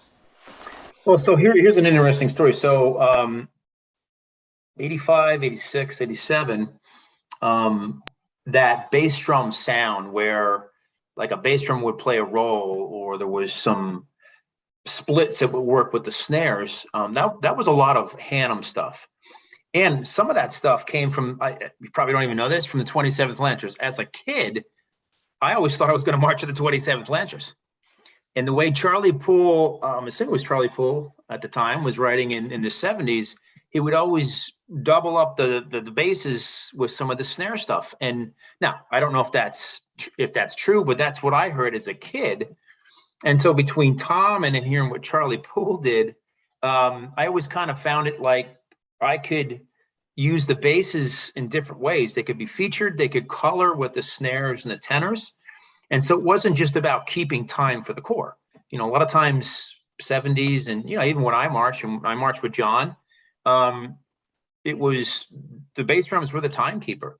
So over the course of the late 80s and 90s, it was like, wow, we can feature these guys and they sound great. And I think our forte with the Holy Bass was making sure that the individuals, the quality of the individuals were at a high level. And we talk about that, Andy, right? I mean, that's my big thing in the cadet system with the percussion is you got to play like a snare drummer.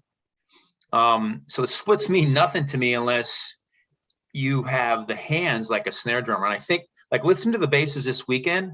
I was blown away. We're doing ensemble on Sunday, and I'm listening to what they're playing, and it's like I think I told Jaree and Andy, I said, I'm sorry, but I think these guys sound better than when you guys marched. So they sound like snare drummers playing bass drum. Yeah, so that's, you know, the HB thing is it's a fraternity, it's a brotherhood, it's what the cadets are about. It's just a small part of what the cadets are about. And, you know, John was talking about when he marched in the early 80s, and, you know, there's some people back then that maybe have hurt feelings. You know, one of my goals as one of the designers of the Corps, and being with the Corps, I think 32 or 33 years, I want the people to come back. If you're more than welcome. I know we have probably still some protocol with the COVID thing, but you come to rehearsal, I want to introduce you to the kids. You know, we started doing some of that last year. We had people in the stands. And I want to know about you. I want to know about what years you marched, what you played, and again, introduce you to these kids, because I think they need to learn about the history and the people back when I marched, and even before that. The other part of this too is things evolve, things change. I mean, John, when you marched with the muchachos, those instruments that you used, I mean, nowadays we laugh at them, right? In the quality and the tone. So the instruments have changed. We used to carry keyboards. We used to carry timpani. You look back now and you go, Jesus, like, why would you think that was okay? But that's what it was then. It has evolved, and you look at the front ensemble and the sound design and the way kids play is crazy. It's off the charts. A lot of that has to do with the indoor and what that has brought to drum corps. But things evolve. And someone said it, I think a bunch of people, it's about the people that have gone through the Corps. It's not about the uniform. I know people liked the uniform last year because it was kind of a rendition of what, you know, the Corps was about in the 70s and the 80s and the 90s. I think people are going to be really impressed with what we're bringing to the table. It's very vintage Cadets. And I'm not gonna spoil it, but I think it's one of the best uniforms kind of / costume kind of look that the Corps has really ever had. I'm really excited.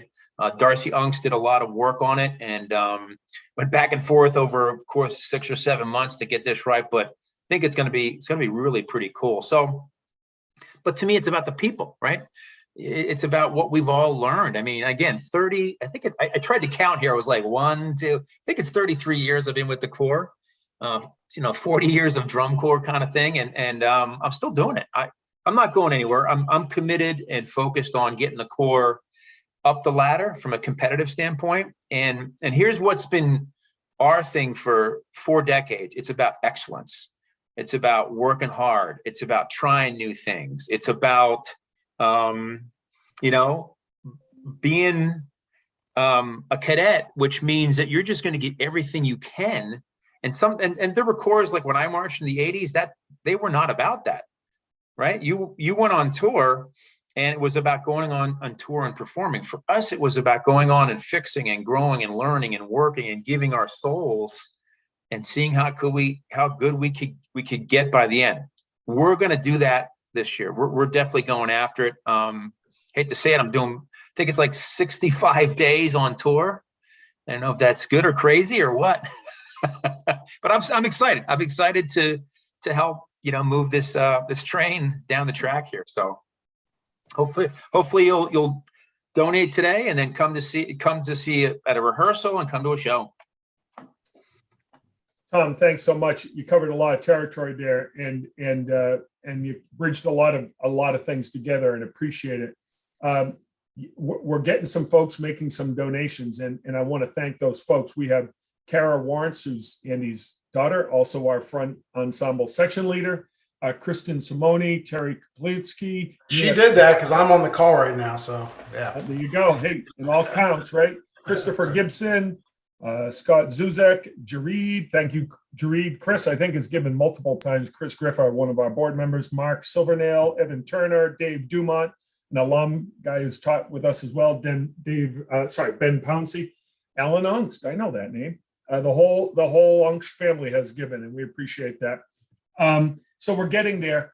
Our ballot has been unlocked. I'm gonna wait a few minutes before we reveal the information on that, only because frankly, I'm prioritizing that we get to 50 donors in this block, because if we do, we get the 1934 unlock. So we're going to prioritize a little more conversation of HB talk. Melanie, I haven't had a chance yet to hear from you. What a delight you always were as a member, and so great for you to get on with us. I think the last time I saw you was at one of the HB reunions. I'm not sure which one, but thanks being on for us a little bit. Add a little more information about your experience here with our organization, and in particular with HB. Absolutely. And if I may, I'd like to start from the beginning, because I think it's a pretty cool circle my experience goes in. My first experience with the Cadets was in 1995. And I'm sorry to say this, I was 9 years old. And somehow my family and I ended up at finals in Buffalo that year. And we really didn't know much about drum corps. My sister was just kind of getting into it and getting us into it. So we ended up with third row seats. So we couldn't really see much. My 9-year-old self was kind of bored. But then the Cadets roll out with their trees and their park benches for their World War II show, American Quintet. And that show was such a blast. It's still probably my favorite show. And I remember looking at the Jumbotron, trying to see what was going on. And I saw the runaround solo that the bass and the quad line did. And that, I think, affected me more than I realized at the time. Because fast forward 9-10 years, I end up auditioning for the Cadets in 2004 for the 2005 season, and made it, obviously. And it was a crazy year. It was a tough year. It was a big transition. I had marched 6 years in the Raiders in Div 3, and then moved over to Cadets for 3 years. And it was a big jump and very different. It was tough, but so we won the championship that year. This year just, it ticked off a lot of boxes for my life accomplishments. And then, so in 95, that bass solo was in Swing, Swing, Swing. So at the end of 2005, we all had to come back for the Thanksgiving Day parade in New York, the Macy's Thanksgiving Day parade. And we ended up playing Swing, Swing, Swing as our performance piece. And we started with that bass solo. We didn't do the runaround, but we had the notes, and it was just amazing to me, because that's really what inspired me to become a cadet to begin with. But to be honest, when I first joined, I didn't realize how deeply rooted HB was. But as the season went on and we're going from, city to city, the HB guys always pop up and anywhere you go, and they come in with their Gatorade and their stories. And it's always, even if you're having a horrible day, if one of the HB guys shows up, it's suddenly a great day, because it's just great to see everybody. The support is there. They're not afraid to tell you what's what. And to have that family, you basically have a family for life. Once you're in, you're in. And the same goes for the Corps. And I think if we want these kids to have the same experiences we did and the same life lessons, we gotta step up and help out in whatever way we can. Every little bit helps. That's awesome. Mel's been great, because since she aged out, she's always come back around to support. Her dad still comes to HB reunions and supports, so it's a family thing for her too.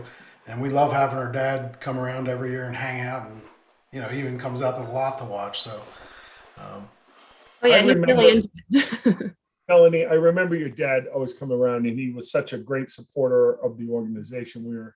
We're so, he was so proud of you, but he also just loved it all, right? And Oh yeah. Both my parents were very involved. My mom was always on the food truck. My dad was driving, and yeah, they were there. Yeah, it made for a real family element. It was truly a representation of sisterhood and brotherhood, right? I mean, sometimes we use words that aren't all, including everybody as much, but you proved I think your experience represented, like, everyone was one, everyone was in for the same reasons. And, we never thought of it any other way than great players doing great work for the group, right? And it always felt like your participation was, so awesome. And then to have your father in particular, be around so often was a neat thing. It really created that sense of family, which I really think exists not only in the whole Corps, but in Holy Base, right? I mean, that's just kind of a little bit. It's a microcosm inside of the bigger element. So tremendous sisterhood and brotherhood that exists in HB. Neil, before you reveal the bow, I don't want to forget to talk about Steve too. Steve was going to try to get on this call, Steve Kiefer, but his work schedule has him get up super early in the morning, so he couldn't participate this year. He was on last year, but Steve taught the baseline from 84 to 2008. So there was a 25-year stretch where 25 baselines had a single base tech. There was others that helped, but he was always there. So that kind of created that family feel, because, he was always about, we needed to play great, but it was, you'd have a rough day and he'd sit down the curb next to you at lunch and bump you in the ribs and pick you up a little bit, right? So he always showed that care. And I think that's what's kind of created this environment that we have. And even though he's been out of the organization for 14 years, that legacy's kind of lived on. So we always like to bring that up and remind people and make sure we tell those stories, because he had a big impact on the Holy Base and why it became what it did. And he still does to this day, even though, he's not physically around. So. Yeah, unquestionably, right? And he did help out last year. Believe me, his participation, he was on with Tom, myself, I believe Willie was on, and Jake, and a few folks. We really kind of had a bit of a home run there, to be honest with you, with a little from the fundraising standpoint of things. And he told us up front, right? He's like, man, I don't know, I have to get up awful early, but we dragged him in, and he made his big contribution to the message last year. So I too know that he really sends his best and to everyone who's been part of the group. And it was a thrill to see him. Let's hope we can get him to Allentown this year. Maybe we'll be able to have that super bit of a reunion again. So again, let's just remind each other that if we can get to 50 donors in this block, we're going to get an extra 1934 out of it. So please keep going. We're getting close. I will tell you that we passed the barrier where it's now time to unlock a little bit about the ballad. And seeing we have our program facilitator, Tom Ungst, on with us tonight, not only our battery arranger, but Tom herds the entire design team and really all of the instructional elements of our organization, has huge responsibility. So Tom, I can help you if you want, but you want to talk a little bit about our third production, To Kill a Mockingbird. Yeah, well, I think the most important thing about the production is I always kind of think, like, if you're watching a movie and you have the title of the movie in the beginning, maybe 30 minutes in, 45 minutes in, you go, oh, now I know why the movie was called this. And, I want people to come and see the show, but there's a point in the middle of this where you understand what the show's about. And the title is kind of in that section of the ballad. It's very cadet-like. And that's what we wanted to try to do. We wanted to just, I mean, I think the cadets, as far as the brass and what we've brought to the table is show design over 4 decades. You know, when you hear a cadet ballad, you go, yeah, that's a cadet ballad. And only like the cadets can do it. You know, Michael Klesch started, you know, in the late 80s, early 90s. Jay Bocook took over, you know, for what, 3 decades. And so, you know, it just, we wanted to bring that ballad back. So I think as soon as we start into that 3rd production, I think people are going to go, wow, this sounds, you know, very vintage, sounds like the Cadets. But, you know, we were actually, before I got on, I was talking with Brian Murphy and a bunch of the staff people about the closer and how we're going to lay that out. And we are in the production, the music's been done a couple months ago. The drill, the visual aspect of that's going to be done probably right before we move in. So we have another 3 weeks and we're going to have everything done. Our goal is when the kids come in, we're learning the show. And what's nice about, you know, nowadays compared to when John and I marched, you know, we can see it on the pieware before it gets out there. So we can, you know, fix some of those mistakes whether it's staging or ensemble situations that we shouldn't be in. So yeah, we're, you know, so when the kids move in, we'll have it all ready to go. Now, though there will be changes. I mean, that's just kind of part of being the Cadets. Here's a quick story, and I won't tell you the drum corps I worked with, but after I left in 2008, I worked with a number of drum corps, and I thought all drum corps could change, like, you know, minutes of a show and just go in and do it and, you know, put it in that night. I realized that the Cadets were the only ones that were able to do that. Where it was like, hey, tonight we're going to learn the drill, or, you know, the night before a show, we're going to learn the drill, put the music in, and then we're going to go out and perform it. I mean, that's something that I went to a couple of drum corps and they couldn't do that. I mean, you know, you and I, Neil, worked with some drum corps where it was like, we're going to do what? I'm like, well, yeah, we're going to change the ending. What? Right? So, so those, you know, there's some things that, you know, over 4 decades, you kind of learn about design and how to move forward and all that. But, you know, when we move in, man, I feel like we're going to have a great show.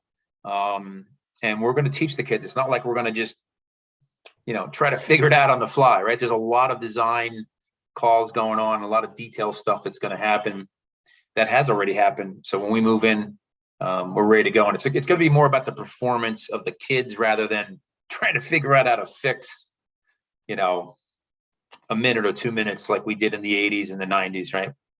Yeah, well, thank you for all that. 2 things I want to say. Yes, the show is being produced in a way that, you know, we will come out of the gate in a way that is really ahead of what perhaps we've been used to over the years. I think is a nice way to say it, right?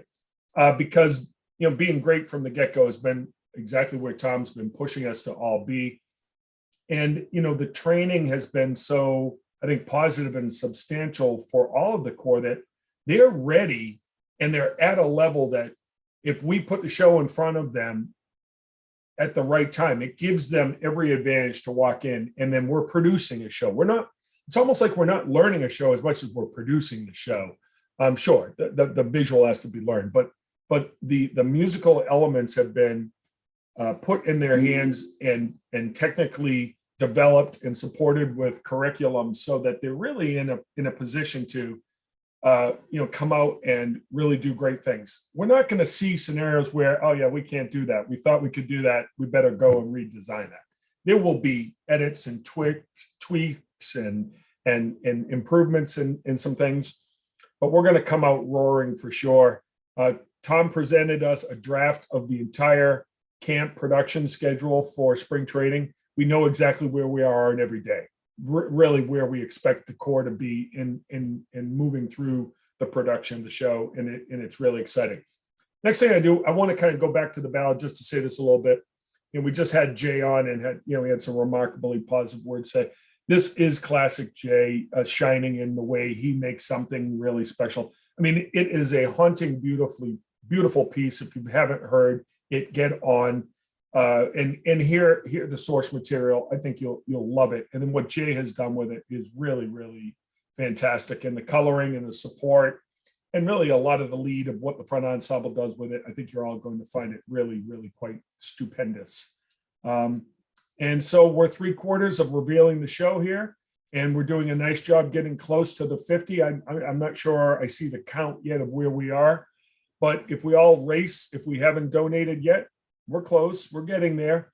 If we got 15 more people in a short period of time, we're going to get ourselves an extra 1934 due to a generous donation from a board member, past board member who's kicked in. So make it happen, folks. It's not about the dollar amount as much. I mean, don't get me wrong, we'll take every dollar you got if you can give it to us, but any dollar amount is really helpful for us. Get us to there. If we can get to the next 15, we will then be ready for the next reveal. And then what we're really looking forward to is getting to 600 so that we can really do a full video reveal on the show. So I want to wrap up this block so we can stay on schedule. I want to say thank you very much to this great group of folks. HB, the legacy, the long-term success competitively, and maybe even more so spiritually. You're a model for us all in terms of coming together and being supportive.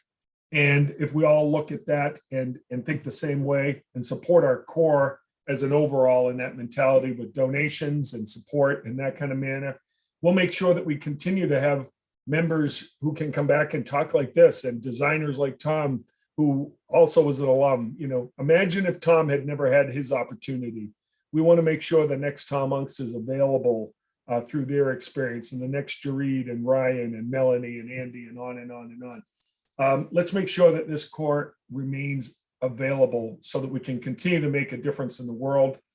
I know HB does that. I'm proud to support that team. I'm proud of you guys being part of our family, and thank you for being on with us tonight to help get to where we need to get to. So thank you very much.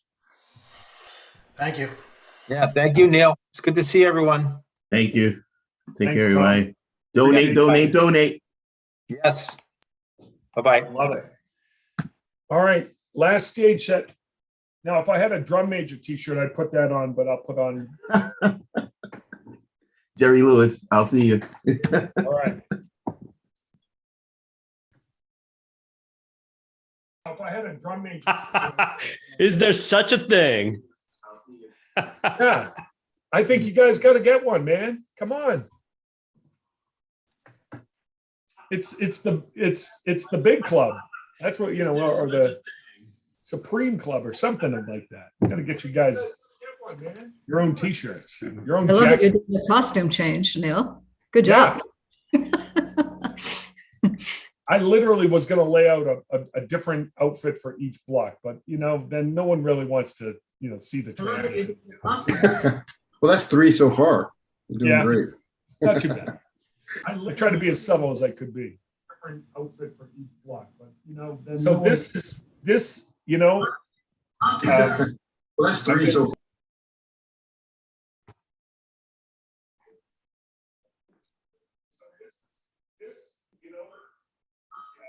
Hey, I'll talk for a second. It looks like he's frozen.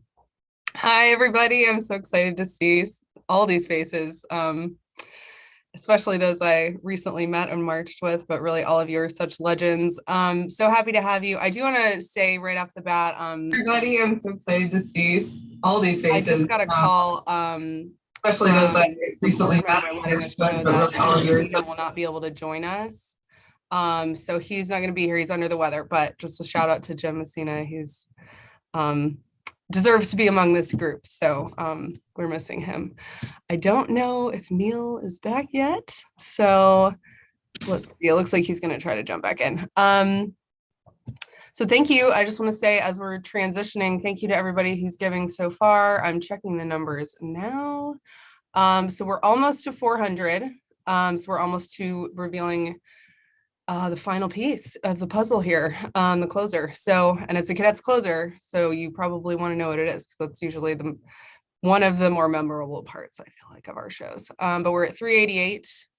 by my count. So getting close. We need those 12 people to get us to 400. So let's go, guys. And I think, I mean, anyone watching this, honor these people. The faces on the screen just are so, there's so much history here and so much great leadership. And I just think that, you know, if you're going to donate during a session, you got to honor the drum majors because they just give so much. So looks like Neil's coming back. Let's see if he is here. And there he is. Hi, Neil.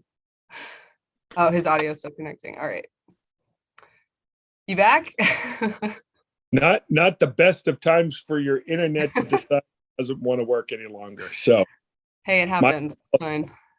So am I in? Am I on? You're in. Yeah. All right. So we're going to use the phone instead of the computer for some reason, but sounds good. If you need to switch back over, yeah, no worries. We can make it work. So let me just go back to where I was starting from, if you don't mind. You know, we've had some neat conversations over the last 2 years, and then tonight as well with folks, you know, that have been involved with the Corps in a number of different ways, but we've never done this with the leadership element of drum major. And I feel really excited about this conversation because I want to learn some things that are part of your successes as people. You know, look at this list of folks and I say, geez, you know, I've learned of people's success in business and go, yeah, these are leaders. And I believe there's got to be some tie, there's got to be some connection with your experience at the Cadets that's been helpful in getting to where you are in your lives. So if you wouldn't mind, if you would all give me a minute of introducing yourself a little bit, talking about leadership, your time in the Cadets and how this all comes together and why it's been important in your life. And who wants to go first?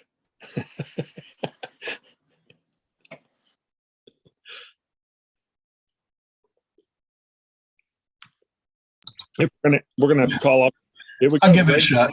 Yeah, I'll give it a shot.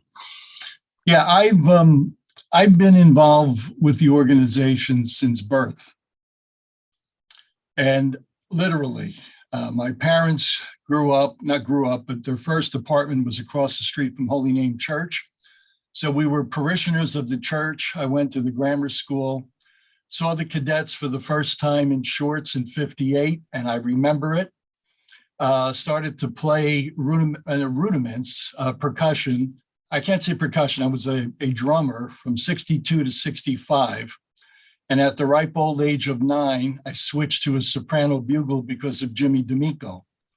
So my first performance was 66 in a parade uniform at the age of 10. And I marched my first time at the age of 11, 1967 through 77. Now, you may look at that and say, 11 in a cadet uniform? Yeah, we didn't have plebes back in the day. We had the Vietnam War.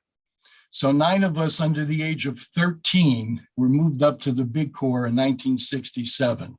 You take a look at any photos from 67 and you're either a tall guy or a shrimp.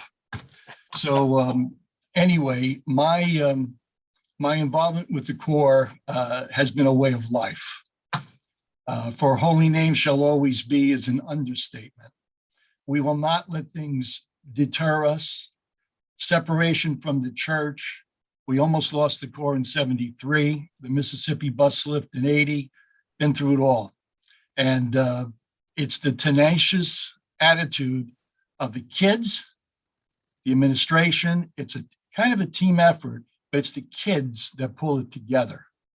And I'm just going to leave it at that. It's more than a minute, but there's no red wine involved, so I can be stopped at any time. But if you want to hear some stories, I've got a lot of stories to share. The red wine comes out when we get to 600 donors. That's what we're looking at, right? Got plenty of hard work left to do. Jim Messina, you on there? Jim, you go back a long way with this organization, and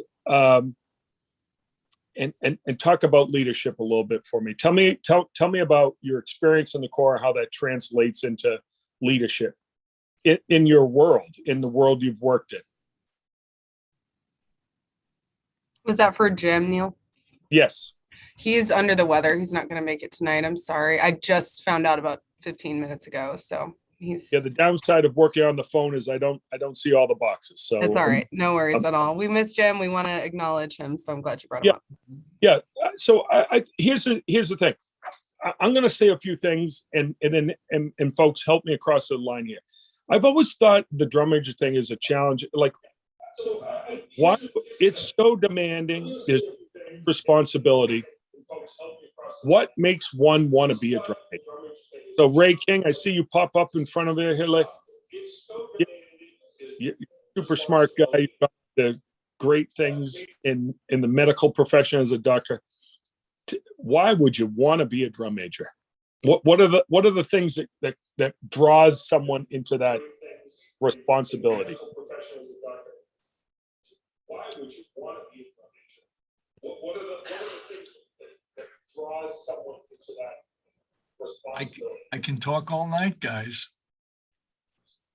All right, Yeah. I'll bring it up. The role models we had before us. You know, I was fortunate to have Pat Vasquez, Richie Chericella, Jimmy Messina. Was that for Ray? Yeah, if he got. I was fortunate to have Pat Vasquez. I'll be quiet. Was that for Ray? Do we have a lag? Yeah, I think it's Doug. He might be on two computers. There's a little bit of a lag, but you know, Ray just jumped on. I had to send him the link and everything, but I can kind of speak to a story that kind of hit me today when I started to think about this. But when I started in drum corps, I was in the 27 Lancers in 1985. Okay, I was actually in the little cadet corps, which was the feeder group that bring into the larger group.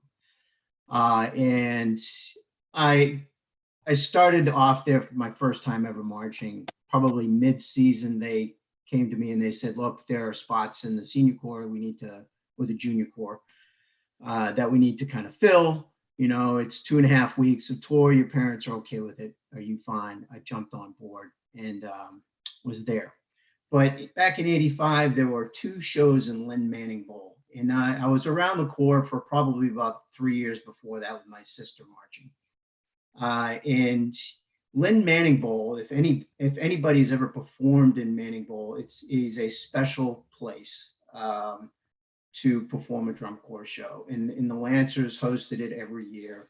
It was just a wonderful experience for me growing up as a child. But the second part of the tour came around, and they embedded us youngsters into this season, and we ended up performing that evening.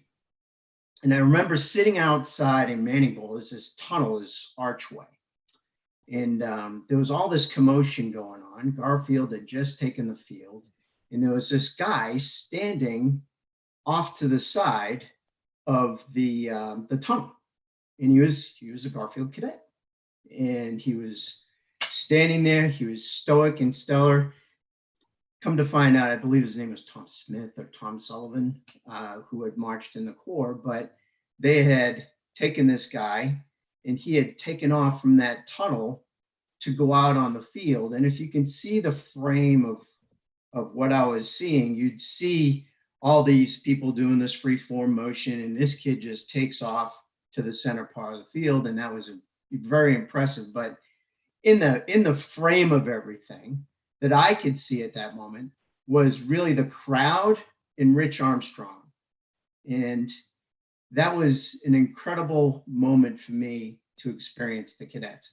And if you think about it, I was a 27 Lancer through and through. Those 2 years that I marched there, it hurt me when they had to fold in '86. And I think that to me was kind of a launching pad to say, you know what, there is drum corps outside of the Lancers, and Garfield could potentially be that, because the way the crowd responded, the way the energy that was going on was, to this day, I'm 51 years old. I can still remember it like it was yesterday.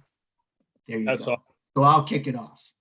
Yeah, Rich, why don't you pick up from that? Seeing you set the tone for Dave to want to do what he did with our organization. Well, I can honestly say I was not thinking about inspiring Dave at the time. I was thinking about the note landing together, which I don't think it did even at finals. Just that show was a special show. And that concept was really, I mean, it didn't work every single night, but I can agree with the Manning Bowl, just an incredible place to perform and conduct. Me personally, first of all, thanks, Dave. I was asked to be the drum major. I didn't really think that I would ever do that. I loved playing the baritone and I loved marching, and I was getting good at it. And then I got the call to do that, and I had no idea what I was getting into. I had watched Michael Klesch conduct, and I really liked the way that he brought musicianship to the cadets during the time that I was there. And the approach of the drum corps had changed from 81, 82 into 83. And just the musicianship that he conducted with, I thought if I could ever do that, that would be great. But I had no idea what I was about to get into when I said yes until I showed up. I do remember my first camp, and I don't know if Doug, you were there or not, but I worked so hard to conduct the Bach Chorale. I was not a conductor. Michael Klesch had helped me, but the commands, we still barked out, quartet hut and all that kind of stuff. And I had this Southern Texas drawl that it was, for me, I was serious. I'm like, cadets, serious, we're focused. And it came out almost like quartet hut. And Donnie Van Doren, Jim Prott, they rolled over. The horn lines rolled over. I thought, I'm done. I quit. And Doug does remember that. It was pretty brutal. And I realized it's probably best if I move up north and live in Jersey for a little while. Maybe it'll get the Texas out of me. I would say I was in a very, very lucky place at a lucky time with a lot of really great teachers and great mentors to stand behind me. I mean, even to this day, I mean, Donnie Van Doren will be coming up and working with my band here in a couple months, and just him standing behind me on the podium. And it was just a simple question constantly. Why? Rich, why is the staff not at rehearsal? Rich, why are the horns not up? Rich, why is the color guard talking? Rich, why can't they keep their flags still? And it was just 24/7, why?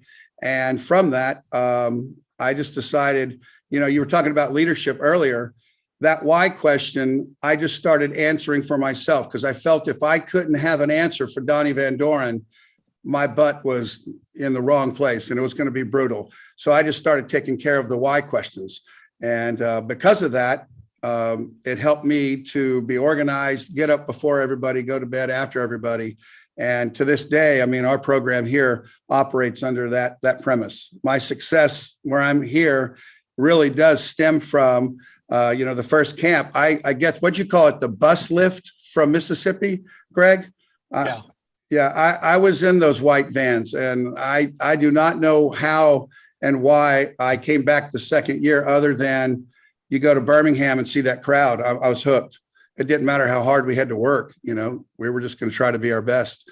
And so the leadership from that experience, I teach to my students and I teach to our kids here, and we have success because of that.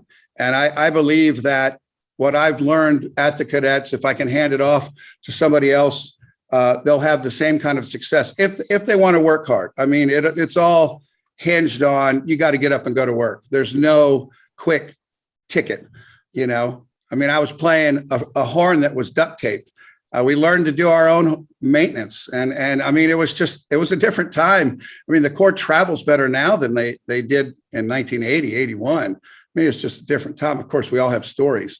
But I think for me, the leadership that I was given from the staff and actually, all the members was great. That's fantastic. Thank you, Rich. We're here tonight, of course, for our Maroon and Gold fundraiser, and we're looking to get to 400 donors so we can reveal the last production piece of the 2022 show. We're getting there. We're about 3 away from that. We've had some nice donations, a really, really big donation from Chuck Ellerson. Really appreciate it. Jay Boku, Jacob DeVries, Rich Moscatelli, Scott Wilson, Deb Warrants. The Warrants family is giving very much so. And of course, our leader, Denise Bonfiglio. So keep grinding, folks. Every dollar we can get, every donor we can get in will help make us get to where our goals are. And of course, we want to be able to provide these kind of experiences that such a phenomenal cast of characters. I'm sorry to say it that way. Sounds like a silly way I'm putting it, but folks, that I look at this list and I know what folks have gone on to do. And again, I think it says a lot about the Cadets that you have gone on and done what you've done. Ray, I kind of tossed something over towards you, and I think we had a little blip in the in technology here, but I think you were trying to pipe in. So can I get some words from you regarding my question on leadership and Sure. the why you would do what you did? Yeah. So, I think I thought about that quite a bit recently, and I think I always think about why I do what I do, because I do some pretty crazy stuff in terms with my career and job and how I got here. Right. So I think what I've gotten from the Cadets is really just the sense of, number one, belonging to something greater than myself. And from that, the idea of service, the idea of giving back, and the idea of excellence, and those things kind of all amalgamated into what I eventually became in terms of choosing a career in medicine. So, I think it's this constant pursuit of being great, right? It's this constant pursuit of excellence. You're never going to get to perfect, but it's just like you wake up, you go to work, you keep doing it over and over again. And when I think about what I do and people ask me what I do, I'm like, it's a practice. That's why they call it I'm a surgeon. So they call it a surgical practice, because I'm never going to get it perfect, but it's this constant push to get better and better and better each time. Now I have fellows and residents and medical students working with me, and, I could see them doing the same thing that I kind of see what I used to do back when I was with the Corps, right? Like doing these things over and over and over again without really understanding why. It's kind of like the whole Karate Kid, Mr. Miyagi thing. And all of a sudden they get it. And it's an amazing experience. And I think looking back on, with my time with the Cadets, really it started as, I'm not sure if I've ever told anybody this, but I was a kid I was an immigrant. I moved to the States from Taiwan when I was 11 years old in '84.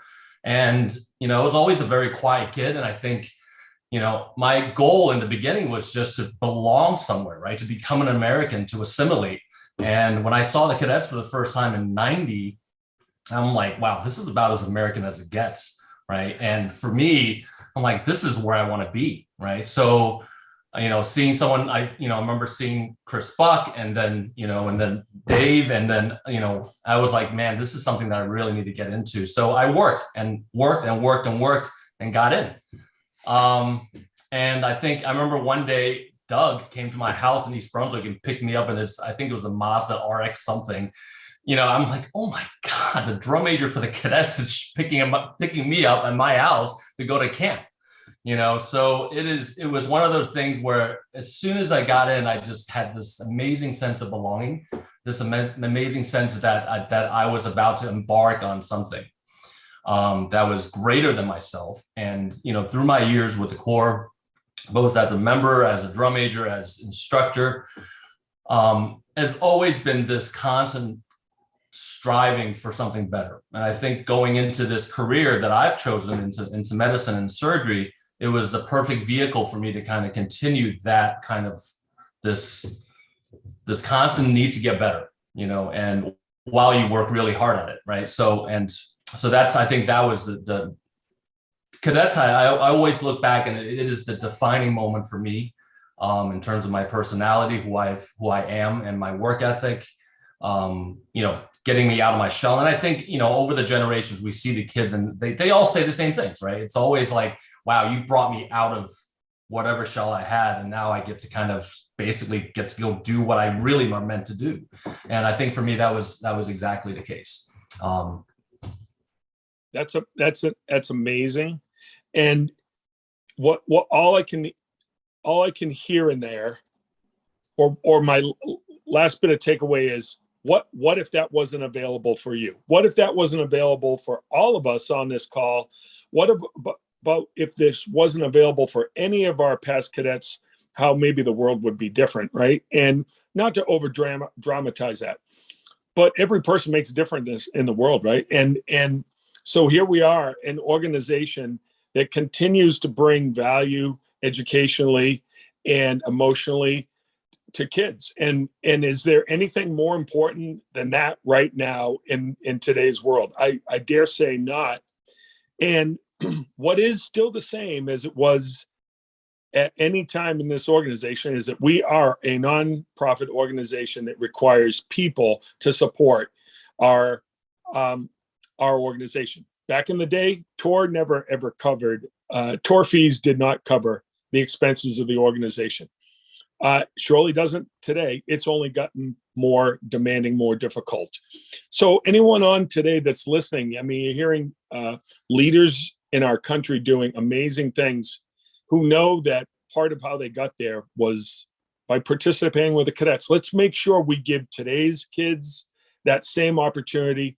And how about 10 years from now as well? And so, the thing is, 15 years from now, there's going to be some cadet who's going to be a doctor, a lawyer, a teacher, and a contributor to life. And so I hope everyone on here during this powerful hour of Drum Major Talk will get on and really help make sure that the cadets continue on so that we can bring these kind of experiences forward. Thank you, Ray. It was a pleasure when you were in the Corps. You're a gentleman, and you continue to be so. So many great guys. You mentioned Doug. Doug, I want to pull you in here because you have so many different touch points with our organization. And even now, your wife is very involved with fundraising and helping us do what we're doing tonight, right? So your family is all in. You're as deeply connected to this Corps as anybody, period. And talk to us a little bit about your experience and the value of this Corps in your life. Oh man, yeah, I can do this for a while, and actually, there's one person on here who I can thank immensely for so much of that, and that's Rich. The good news is, as a drum major, that I got to follow. I would argue to this day that I got to follow the GOAT. I got to follow the greatest of all time, and that's the good news, because in 1987, when I became drum major, I think we were at our second camp, maybe third camp. We didn't have a drum major. And the thing I had learned in the previous 3 years about leadership, it really was about accepting individual responsibility. And I think we were at the second camp and there was no drum major, and whatever was supposed to come next, I remember standing there, it's like everybody's kind of like looking around. The first thing that went through my mind was, what would Rich do? And so I did that, maybe. So I did, that kind of continued for a couple of months. And like Rich, I wasn't necessarily doing that out of, I wasn't trying to be a drum major. I had no conducting skills. I'd never been in front of an ensemble in my life. And in fact, if I recall, actually, Ray, I think you got plucked in, thrown into the role in about May, the year you became drum major too. I remember a call you on the roof of your house. Yeah, I did. It was like, hey, Ray, you're drum major. What? You're in. So I actually found out it was at the March camp, literally at the end of the weekend. And so George asked the Corps, anybody have any questions? And somebody said, yeah, are we going to have a drum major? And George chuckled and said, yeah, but he doesn't know it yet. And so I found out that I was the drum major in front of the Corps in the middle of rehearsal one day. I had no idea that was coming. I mean, something was coming, but it's that whole thing of personal responsibility has been the thread throughout all of it. And I think back, like once I was drum major, I always had this picture in my head of Michael Klesch. And it's like, I remember him like counting off the end, watching it in 1983, watching him count off the reprise into Rocky Point. And there's like a great video of him. And it's like, there's something like magical about it because it's late in the year. And it was just like, it was like this thoroughbred, like he fired it up and this thing was cruising and it was just sheer perfection and musical and powerful and in motion. And I always thought that was the coolest thing. And I always felt very fortunate to have some of those moments along the way. I don't think I know I never had the conducting skills and the musical skills and passion that Michael and Rich did before me. And I had to make it up with sheer hard work and, trying to run the perfect rehearsal, try to make sure that we executed all the things that I could make a difference with in the most meaningful way. And Mike Klesch, helping me out a ton along the way as well. And often reminding me that I would never be as good as him or Rich. That was a different story. But, it was, there was some magical moments where, whether it was performance and rehearsal throughout all of that. And then I've always, I stayed in the drum corps activity for a while and then went off, and drum corps has been a constant thread throughout my life because I've been in the software industry, started a software company with some folks that I marched with, Dave Welch and Kevin Dunitz. And so it's always been an important part, and I always gave back and tried to contribute in that regard. But you fast forward to 2019, and one of the really cool things for me, as I was re-engaged there as a board member, and I got to be around the cadets again, is I saw that this cadet magic was still alive. I mean, think of the passion of Scott Litzenberg, who, man, watching that guy just poured his heart and soul into this. He dropped his life in May of that summer and left his job. And you get Scott and the passion of Tom Ungst and Drew Shanefield. It's special. It doesn't get more emotional than that and passionate. And so, I kind of fast forward, and I know over the years, gosh, I've had interactions with almost everybody on this call in some other format over the years, got to know Lauren, Rich and I worked together a bunch of years ago with Denise, and Greg, and, this is all great stuff. But I got to see that magic was still there. And I think of like, in Allentown, Pennsylvania, at DCI East in 2019, I hadn't been to a lot of shows. I'd go to championships, but I went to DCI that year. And I believe, Lauren, I think you were on the podium, yeah? With Claire, you and Claire, and were you drum major in 19? And I think you're describing 2018 from the takeover, but yes, I was there. Yeah, 18, I'm sorry, 18, there we go. And literally and it was one of those things, it was like halfway through the show in DCI East. It was just like watching Michael Klesch at the end of the 1983 show. It was halfway through the show when everyone in that stadium in Allentown knew that the cadets had won. There's no question. I don't know who won the show or what the scores were. It didn't even matter. It was the first time I actually ever cried at a drum corps show. But it was like, at that point, it was just like watching that thoroughbred who's already 8-10 links ahead in the back length of the Kentucky Derby, and it's over. And the only thing there is to do is enjoy the passion of that as it unfolds, and the excitement, and just the natural purity of it all. And it's just a great thing to watch. And what was awesome is that, it actually isn't the performance, but the performance represents the people, and it's an expression of who they are. And I find that actually translates into everything else in the world, whether it's me as a parent, or whether it's me as in the software business, or in whatever endeavors that I take on, is, about what are those things that I do that are an expression of who they are, that are fulfilling, and that whole thing. And you can achieve that in other places beyond drum corps. And so when it works in other places in life, and I know the roots of it, and it was the roots in personal responsibility that I learned starting when I went to that audition camp in November of 1983. And was a 16-year-old kid trying to hold up an 85-pound Deg euphonium that should have never been carried by a human being. And it's still special. It really is. I get a little choked up talking about it. It's still that special. It's different, and it's still that special. And that's why I give. I've given every year. I continue to give every year. I sign up. So every month it just kind of comes out of my checking account. I don't even see it anymore. So I'm a big fan, just because I know other people are having that same special experience that I had, that applied in drum corps, that applies in their life somewhere else.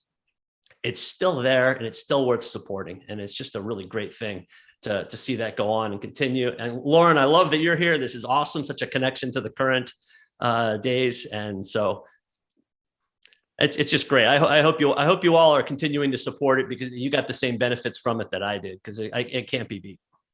Doug, it's not often that I go long periods of time being quiet. Anyone that works with me knows I'm not a quiet guy. So, but your wisdom and your eloquent way of sharing that, I very much appreciate that. And I think all of us have to hear that and appreciate that we've got to make sure that these opportunities continue down the road, right? It's not just this year, it's next year and forever. Because the leaders of right now are coming from these kind of organizations like the Cadets. And we're in the most challenging times of maybe humanity. And don't we want our kids trained with sensitivity, responsibility, music in their lives?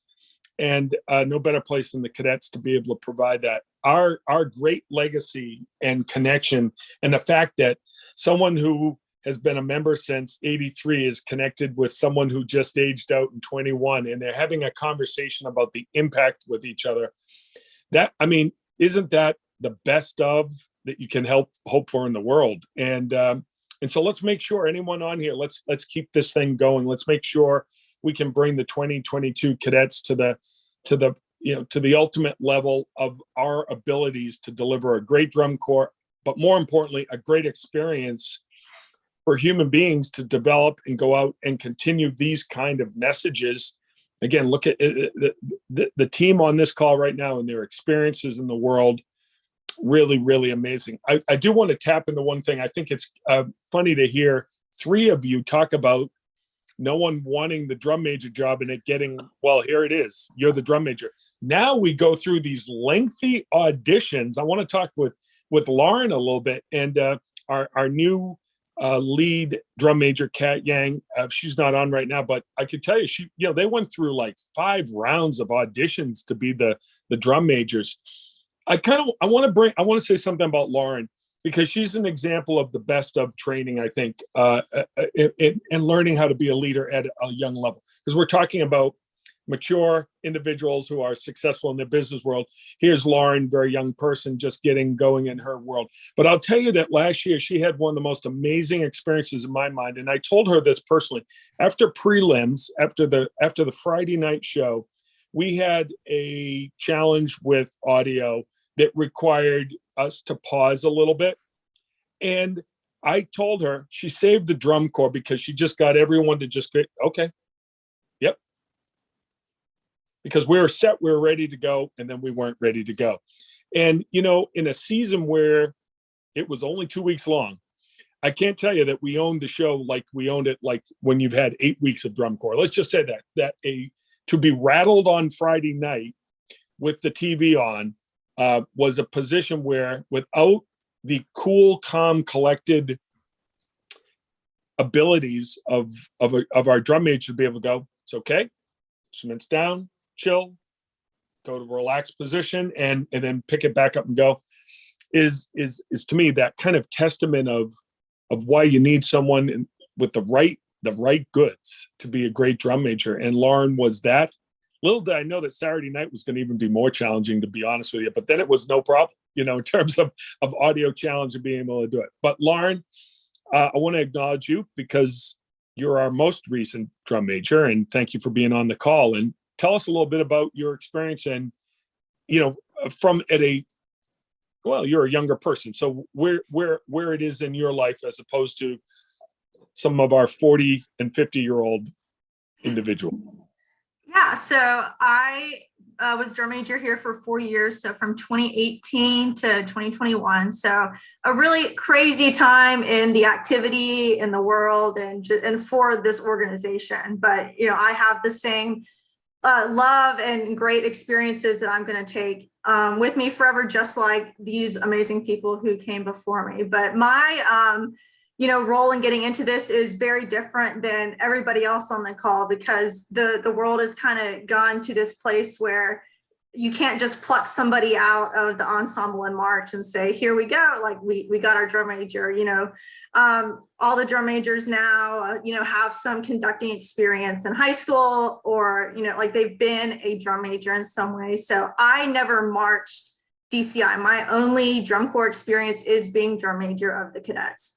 So I came in at 18 years old and ran the Met and got to experience, the Tom Monk's battery, the Jacob Gall battery, and how that works for timing. And, I took my high school timing and conducting skills to the next level and learned the cadet system.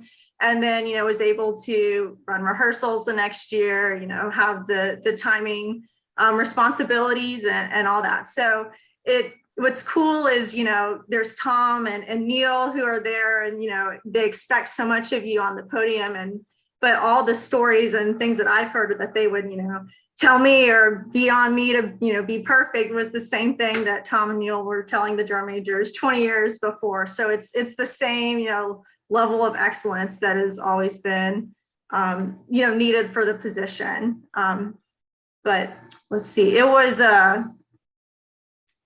there's just been a lot of challenges that we went through, but man, what a great leadership experience that, I had Denise Bonfiglio and Ron Lambert, who were giving me leadership help. And I had Tom Ungst and Neil Larrivee and Matt Stratton, who were, helping me to be a better musician and to make sure that the corps was, running really well on the podium, and to make, the 2021 show as good as it can be in the short time we had. But I'm at a different point in my life. I'm still working on my college degree. I don't have a career yet. I don't have, the things that the gentleman on the call do yet, but, I take those skills and into my relationships and into my schoolwork. I know they will take me forever. And what an honor to be, in the ranks of the wonderful drum majors who have come before me at the cadets. All these names that you see here are names that were spoken to me, or you knew about these people when you became a cadets drum major. Oh, so-and-so this year, and man, and it's not just how they conducted on the podium. That's such a small part of it. What's the bigger part of, especially being a cadet drum major, is the relationships you build with the members and the staff. The big one is, you are almost a staff member and how you're communicating with them. And that's not anything new with this organization. Everybody here, had to work really hard to communicate with the staff to make sure that the drum corps ran. And that's something very cadet. And, it takes you far with your communication skills that you build through all of that. So what an honor. And Rich, I am from Texas as well. And I can tell you that in the current day, having some twang and saying y'all is still, something that they laugh at. I've had long email chains where the whole staff, I say y'all in an email and they all respond y'all and laugh their heads off. So that's still something I would get flack if I would be too twangy on the podium with my command. So that's still definitely a thing. You're kind of a outcast with your accent still, but we're working on it. There's a lot of Texans on the current team, so that's pretty cool. Yeah, we do have great Texas representation this year, don't we? I want to say one more thing about Lauren. She may have, her last year, might have been the least fun year to be a drum major in the history of drum corps, for not only our corps, but anyone, because we had to do so much of it virtually. And I would challenge that, anyone who spent any amount of time on Zoom, which would be all of us, right? And running and connecting divisions and parts of the corps together and keeping it in a positive way.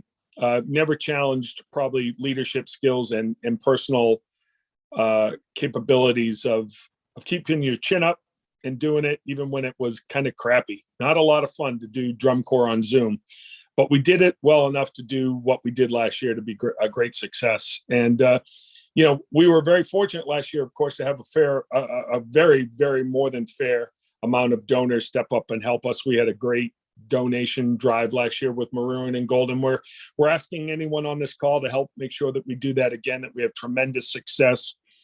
We're looking to get to a total of 600 donors.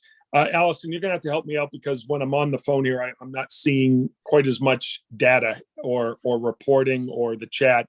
So if you're still on here and you can lean in on any information relative to where we're at, how close we're getting to our goals. Yes, we are one away from the closer. We're at 399. So I'm refreshing just to see. Yep, we're still at 399. So somebody step up, chip in. Hey, yeah, it doesn't take a lot to move that needle. So let's do it. I want to make sure everyone gets a chance to contribute because again, anyone that's on this call has made a great contribution. But I'm not sure. Is Michael Klesch on this call? I know he was on the list. Did Michael get on with us? I'm taking that as a no. Okay. Chris Buck on here. Drum majors not showing up for that's unusual. That we don't expect that from drum majors. Damon, you pass on? it off to Damon or Ron or Ben Pouncey, one of those guys. Yep. Thank you. Damon and I have this neat connection. I'm really, happy to share about,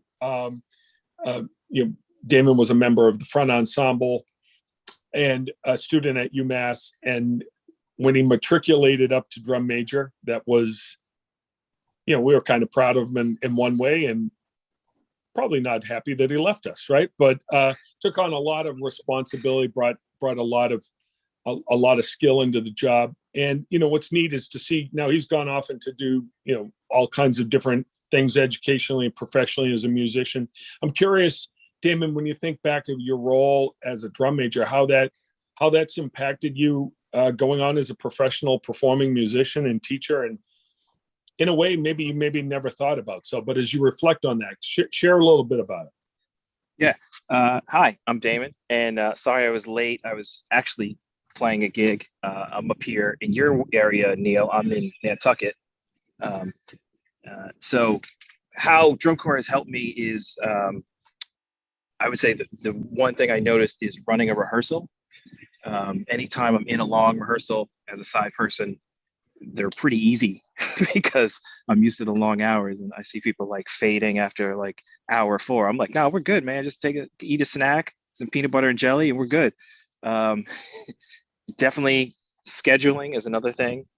Most of my life now is playing and recording, but there's a good chunk of it that's scheduling and waiting for blue progress bars to complete. But definitely got a lot of good tools when it comes to being in a high profile rehearsal. I'll give one story that the Cadets were actually involved in, and that was the Super Bowl show with Madonna. I was involved with that. And then after the Super Bowl was done, her musical director reached out to me and asked if I could come and help with the planning of her tour that was going to be worldwide. Fun fact, her musical director is Kevin Antunes, who is the cousin of former Cadet quad player Pete Antunes.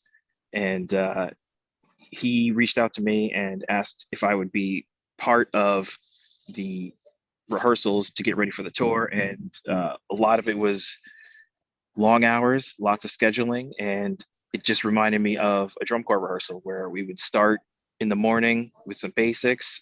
I got to teach the dancers how to play drums. But there was also a lot of other stuff aside from playing the drums and teaching the drums that reminded me of a drum corps rehearsal, getting with the props people to figure out how the drums are going to be mounted on harnesses, getting with the sound designers to figure out how we're going to amplify them or how we're going to mute them, getting with the choreographers to figure out what kind of movements they could do with drums on versus with drums off. So that was beneficial to me in the fact that I'd been in drum corps for, I think, 8 years. So then to know that, oh, wow, this is how major tours operate, just the same way that a drum corps does, just with bigger budgets. Yeah. First of all, proud of you, right? So proud of you of what you've done with your life and what you continue to do. it's so great that you can relate that. What I love most about it is just like the experience that you gained applies. It applies in all kinds of different ways, right? Sometimes it's running or starting a software business and being able to run that, or run a nonprofit organization, or being able to work for a touring organization where you help bring organization out of stress and chaos, right? And having that ability, I think, this is, I think, one of the hallmarks of cadet drum majors is, when it gets hot, they're going to be cool. They're going to be okay. And I just shared a story about Lauren. When it got hot, she got cool. She was cool and took it. Same for you, right? You're explaining a different way that things could have got crazy, could have got hot, and I think, again, this experience that's been provided, sets people up for the opportunity to have success and then impact others in their way. And so I hope anyone on our call continues to think about the possibility. If you're not convinced by now that supporting the cadets at this time, either being on with one of our 1934 challenges or our Maroon and Gold opportunity, we have all kinds of level of opportunities to donate. And frankly, the easiest way to get all that details is to get right onto our website, get on cadets.org, and get to all of that donor data information on how you can help us. I see Allison jumping in here. Help me out, Allison. Hey, we announced the closer, or we're announcing the closer, I should say. It's unlocked. So Justin, if we have that screenshot, you can share it. But Neil, are you able to say a couple words? Do you want me to toss it to somebody else? What do you got? Anything on the closer? American Gothic Pitchfork? American Gothic Pitchfork. Yes. Go ahead, pop that thing up there.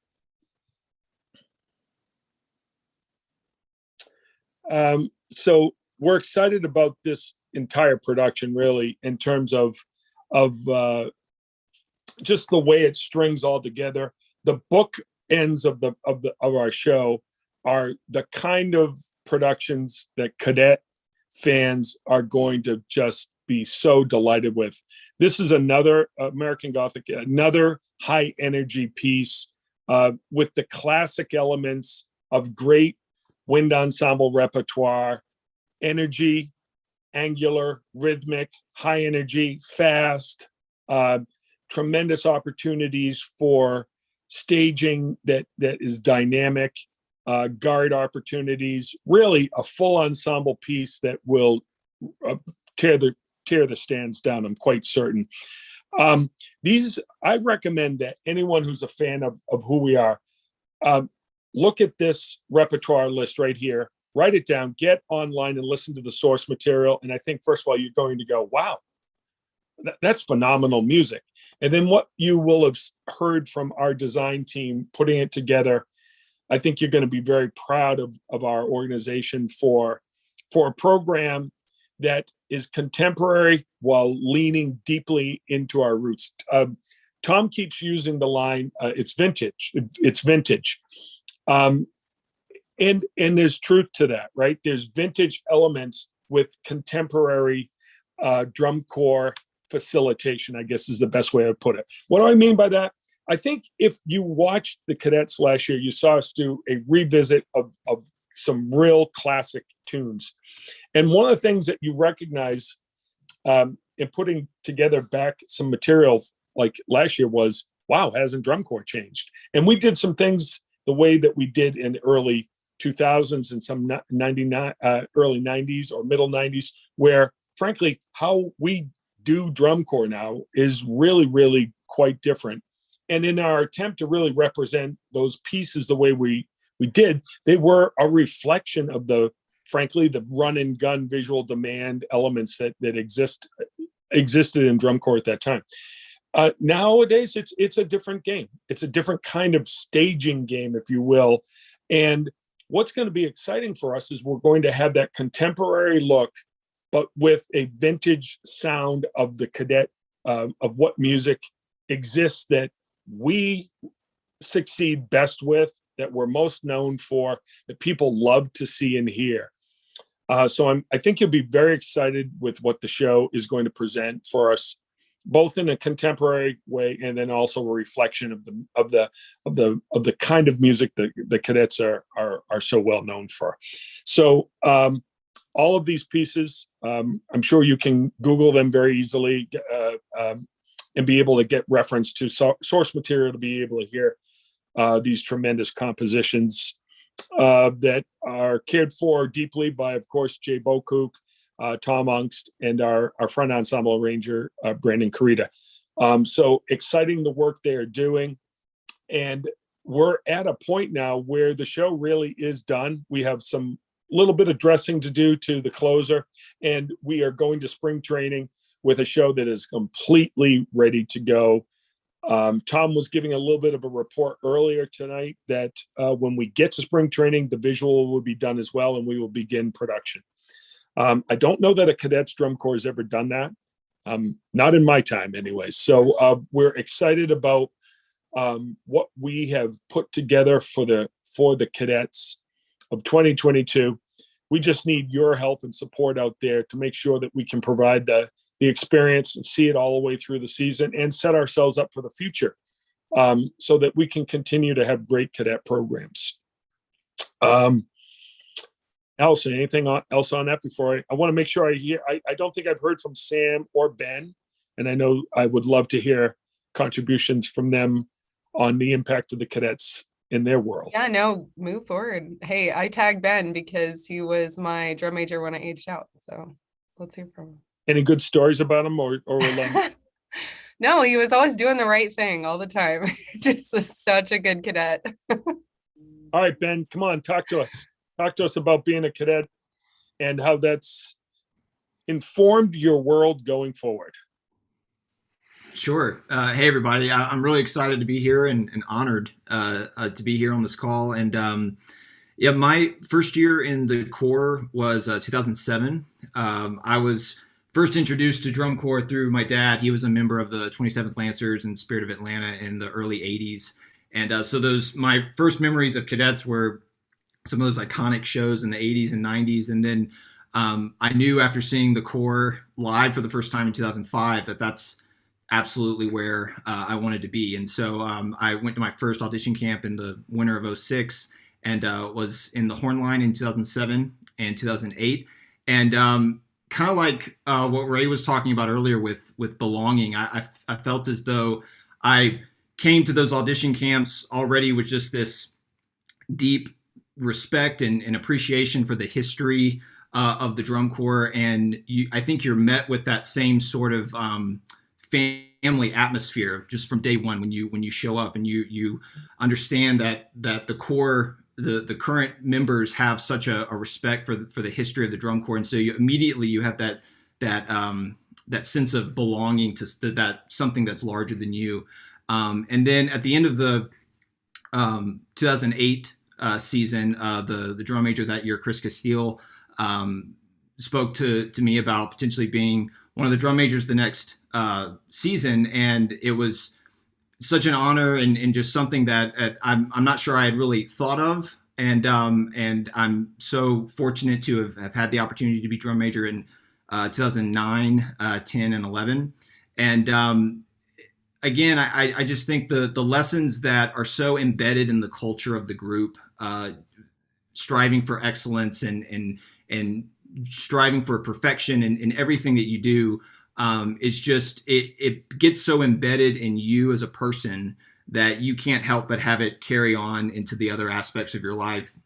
And quite honestly, it's what made me want to be a teacher. I feel so fortunate to have been able to learn from so many incredible teachers in the drum corps and teachers that are on this Zoom call right now that I've been able to interact with and learn from as well, that I feel so fortunate and lucky to have had those opportunities, that it made me want to be able to pass those lessons forward to students. And so the Cadets, it was such a life-changing moment and experience in my life. And I think it's so critical that it's an experience that continues to happen for students and members in the years to come. That's phenomenal. Where do you teach now? I'm just curious where you're at. I taught for 8 years in South Carolina. That's where I'm from originally. And actually just started back. I'm getting my master's right now in Colorado, so I'm at Colorado State. Terrific. And before I ask a couple closing questions, I want to make sure I get Sam on. Sam. Well, thank you, Neil. Sam, remind me of your years. Okay. I played contrabass in our corps from 1998 to 2001, and I was drum major in 2002 and 2003. Yeah, it's getting to the point where I remember everyone, but I don't remember the years, and so I always try to frame that because it's interesting, listen to Ben, who and Lauren, much more recent experiences, right? We go a ways back, right? So, but your experiences and how they impact what you do now. Yeah, so I came to be a drum major mostly because I had been in the corps so long and got injured my fourth year playing contrabass. Imagine that, becoming injured with knee problems after 4 years of marching Jeff's drill on the end because I'm 6'4" and having the end spot. And it was like I couldn't go anymore. I just couldn't. And so the powers that be at the time were like, well, you want to be drum major? And I was like, I mean, I guess. And they were like, okay, you got to drop 40 pounds. And I was like, oh, okay. So I did that. Anyway, that's how I ended up as drum major. And it was a pretty cool experience. But the upshot there is that I graduated from law school in May of 2008. And if anybody's keeping score of May of 2008, it was in the throes of the Great Recession, right? My industry, there were no jobs. There was nothing. There were guys with 20 years experience handing out resumes on the corner of Madison Avenue and 50th Street. That was a very real thing, right? And so, I think I had the courage, maybe not courage, but the determination and maybe the craziness of a younger person that had been through the late 90s cadets when it was how fast can we go, how high can we play, and how loud can we do it? Just ram it right up your what. To the extent that I was like, you know what, I'm selling everything I own and I'm moving to New York and I'm going to make it work. And I did. Lasted in New York for about 10 years and then got married and had kids and moved to the rural North Carolina like you do. But I wouldn't have done that if I wouldn't have been in the late 90s cadets. There's just no way. There's just no way that I would have had the gumption to even attempt something like that. And it's, and part of that is, becoming drum major in those days, there was no instruction of any kind. It was like, here's your score. Do you know how to conduct? And I said, no. And they said, okay, cool. Here you go. That was a very real thing, so just light your hair on fire and jump in and something's going to work out. And it did, and again, like Doug said, I think an hour ago, it's not like cadets drum majors of those days were known for our conducting prowess so much as just beating quarter notes, which is fine. It's totally fine the way it works, but sort of living through that has been a really foundational part of my life and my career. And, it's been just a kind of remarkable experience. And I don't want to go too much longer here, but, these guys that I march drum corps with are my family. I don't have brothers. I don't have sisters, but the guys that I did drum corps with I talk to 100 times a week. Still super close with Sean McFadden, who's a drum major with me in 2003, and Josh Phillips, who is not on social media, but you guys should know that Josh Phillips was a drum major in 2002. He played horn in the Milwaukee Symphony for like 10 years. Like, he's this unbelievable musician. Right now, he's off doing some great stuff in Colorado. So, Josh, if you're watching, we're thinking about you, buddy. And also, I just want to shout out Jason Schickel. He said he wouldn't donate unless I shouted him out. So he claims to have donated. So if somebody could check that. Otherwise, go back and edit this out and take out his shout out. And I just have one question. I'll check that right now. Okay, I'll good. check it right. I just have one question for Dave, actually. Dave, I don't think we've ever met, but we always heard in the late 90s that the Corps tried to convince the city of Bergenfield that the kids were from Bergenfield. And we always heard that, like, when they made you talk to someone as drum major, they like wanted you to lean into the Jersey accent. That was always like the hot rumor. Is there any truth to that, or is that just a total urban myth? That's an urban myth. I have a straight up Bostonian accent. Back then, there was no breaking it. So all right. I did move down to the South now, and I'm sure I'm a little bit morphed, but. Well, that's disappointing, and I wish I wouldn't have asked, because it was way cooler when I thought that you were pretending to be from Jersey. Quite all right. Hey, Dave, back home, we can knock that Southern accent out of you, get the right accent back into you if we need to. So, Yeah. Hey, Exactly. Can I just say one more Well, thing? I grew up with Rich Armstrong over my side going, why is this? Why is that? And Doug's laughing. Drum majors should all ask their questions, why? Because I'm sure that's how it's doing it. And I'm excited about this year when they come out of the gates, because there's going to be a lot of why. Why don't we just get going and start rocking it? So yes, sir. I'm thrilled. Can I say one more thing, Neil, real quick? I'm going to put on my, I sit on our board of directors here at the Cadets, and I just want to say to anybody who's watching, if you've never donated before, this is the year. If you're going to pick one year ever to donate, this is it. We're facing some atypical budget challenges that we're managing through, and we're going to get there. But there is some things beyond our control that are presenting some issues, and we're only going to get there with some robust alumni support. So if you're on the fence, man, the $25 means something to us. If you look at our financials that we just published this week, something like 80% of our income goes to program expenses, which is outrageously high for a nonprofit. So every dollar you put into this thing goes directly to providing the experience to the children or to the kids. The ROI there is incredibly high compared to donating to other kind of similarly situated nonprofits. So if you're on the fence, let's get it done, guys. Even $20, if you're like, oh, I've only got $20, it's fine. $20 means something to us this year, more than most. So that's my last pitch. And also, I just want to say, Lauren, I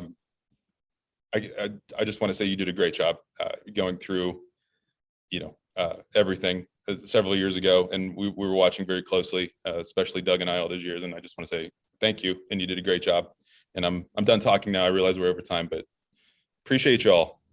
Sam, thank you very much for a number of reasons. Your participation as a member, and then staying with us as long as you are and being committed as a board member.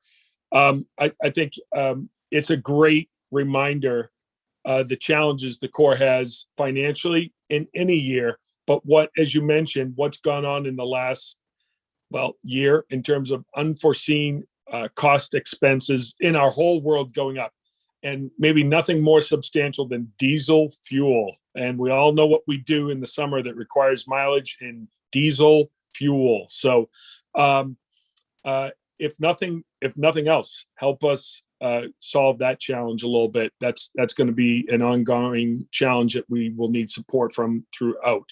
Allison, you had a message for me, but it ran by me real quick. Jump on. Hey, well, first of all, thank you guys all so much. We can keep this going as long as you guys want, but you're welcome to hop off. My message was Doc Stratton, our brass caption manager, is out of rehearsal, and he offered to jump in and chat for a bit. If you want to keep it going, Neil, it's up to you. Sure. All right, I'll tell him to come on. I'm in. One of the things that I did listen, and we are respectful to people's time. So the leaders you all are, you may be on to other meetings and so on and so forth. If anyone needs to jump off, there's two things I want to say. First of all, I hope that all of you sometime can come spend time with the Corps. What do I mean by that? Simply, if you can be at a show and come meet our members. I'll tell you that I think our kids more than ever enjoy our legacy and our past and learning about our Corps. And we are an environment now where we embrace and enjoy seeing each other, maybe more now than ever. And isn't that true just in all of our elements of our life now? I think we all appreciate each other and our friends more than other. Seeing folks that are from such an important part of our life, like the Cadets, it's more important than ever. Tom was talking earlier about if you're ever going to come have an opportunity to come see us, let us know so we can introduce you to the Corps, frankly, especially this group of people, of leaders who've made a difference. I know that they will appreciate you and they will make you feel great for taking the time to meet them. And I think it's part of how we continue the legacy of our organization, and that the more connected we are, the more likely we're going to have success for the long term. So I know I would enjoy seeing every single one of you and having that opportunity to say hello, have a cup of coffee, see you while we're grinding it out, and or any other place. Our legacy of Drum Corps, our legacy of drum majors, maybe unmatched in Drum Corps. And so please come and spend time with us anytime you can. Denise, I don't think I'm out of line asking for that. No, Right? no, I think it's great. You know, Dave, he came by last year, free tour, to Boston with his sons, and his sons got to see a little bit what Dad used to do back in the day. So that was super cool. So thank you for coming by. I think it's important that you all are part of different decades and eras of this drum corps. But I think that when you come back and see the cadets, you're gonna see a whole group of new faces, but their desire, their energy, their traditions, all that, like not much has changed. It's almost like you're gonna feel like there's something in time, that's kind of stood still, but it's still what the kids experience, what they're getting from this. That's still there. That is still there, and they love to meet you, the iconic figures, the drum majors of this organization in the past. So whenever you get some time, Greg Cinzio just came to our camp, last weekend and, got to experience the energy of these kids, which is just amazing, just amazing. These cadets are they're going to be a great drum corps. They really are, and I want you to be part of that. I want you to feel part of that. Anybody that's donating to this organization is part of what it is that we're doing as we're rolling down the road here. So please do. This is always your home. This is your home. So come on back and visit, and let the kids get to know who you are. I broke a lot of rules that day, but it's okay, Dave. You got the exception. Speaking of leadership, Neil, thanks a bunch for your role in stepping up in this. You're great at this, and so I'll tell you, we were all taught all of our years in the drum corps. It was a constant thing of it's our drum corps, and we all, for better or for worse, we all think it's our drum corps. So we feel that ownership, and so your leadership and stepping up here for a few hours and doing this is super appreciated. And the fact that the stability and the things that we're seeing around execution and the way that the organization runs for Denise and Ron, the work that you all are putting in is impressive. And I certainly appreciate it very much. And I know the other people that I talk to as well do. So thank you all so much for the work that you all are doing to advance the organization and move things forward. It's really wonderful. Great You're work. Welcome. Damon, thank you for jumping on. I know that your boat's about to sail there. So thank you. Doug, I appreciate those kind words. I think we all get to a place in our life where we recognize how fortunate we are for the experiences that we've had. I know the cadets experience throughout my life has had a huge bit of fuel to everything I've done successfully, partly because of great colleagues that I've learned from, being in an environment where excellence was a must, learning to stretch beyond what you maybe thought you could do, doing more than you could. So as you get older, you recognize how what you've been able to accomplish is so much contributed to from those past experiences. Now to also be back with the organization in a different way, in an exciting way, and now in a completely different way is I'm a father of a child in the drum corps, and so I don't know if you can really say that something matters much more to you than having your child part of it, right? So. And, Tom and I are sharing a really cool experience where both of our youngest children are cadets and together in their first year. And wasn't really a plan, but boy, it's turned out pretty neat and exciting. And so, believe me, I have a lot at stake and a lot to be proud of and happy for. So being able to help the drum corps in any way is a big part of my life. And I hope that any of us who have feelings that resemble any bit of this and anything you've heard today and tonight can be part of you making a decision to help us today and going forward.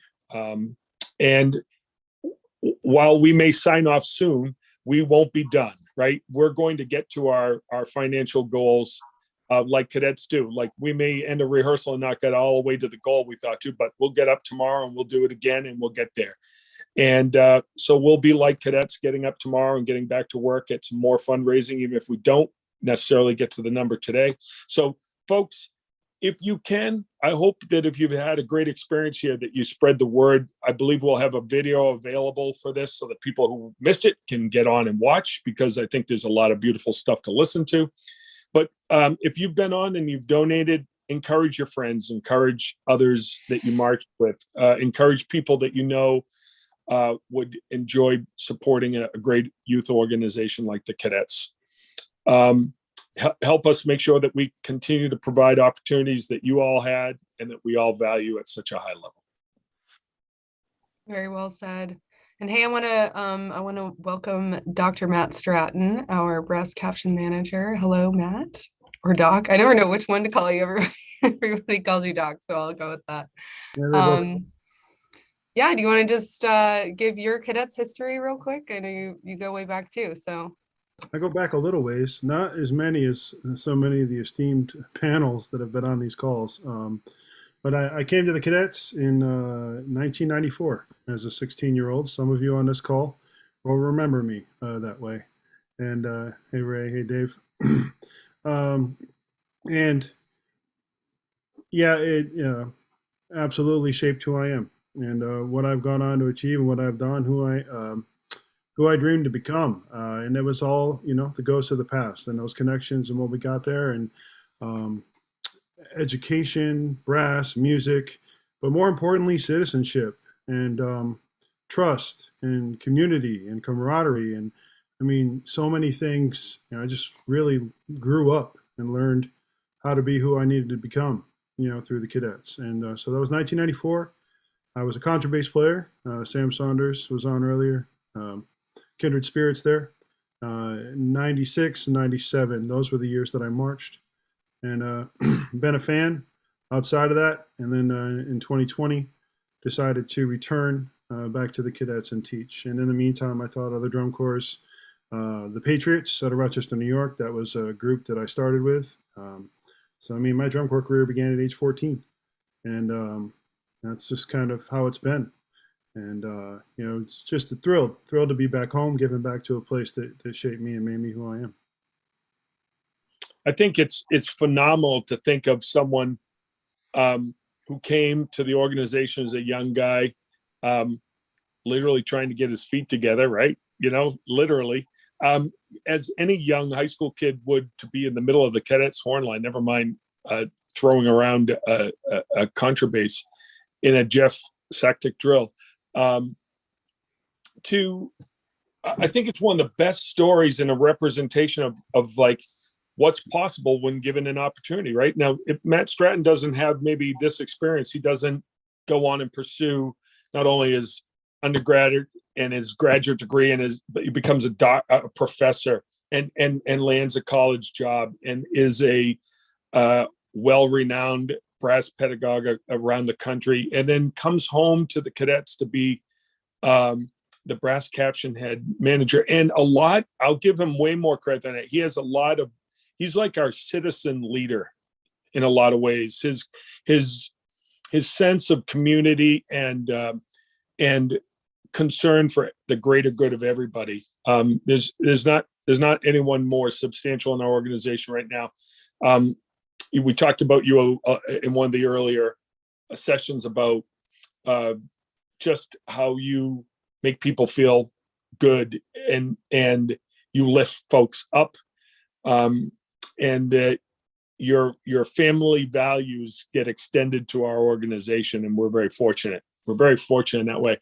So look, I set that all up to say this a little bit, is like somewhere in our core right now is maybe the next leader somewhere down the road, 15, 20 years, 25 years from when they were, could be a doctor, as we saw Ray King on early, could be a business leader, could be the brass caption head of the Cadets, could be a composer writing music for movie scores.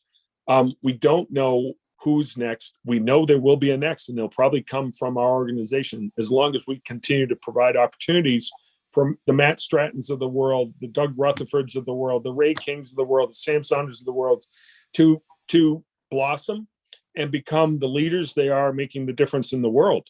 And we got to make sure that we take care of our organization, and we need We need people donating to make sure that happens. So I know we're getting close to the end. Actually, we're over time. I think the key is to remember this isn't end now. We got to keep it going.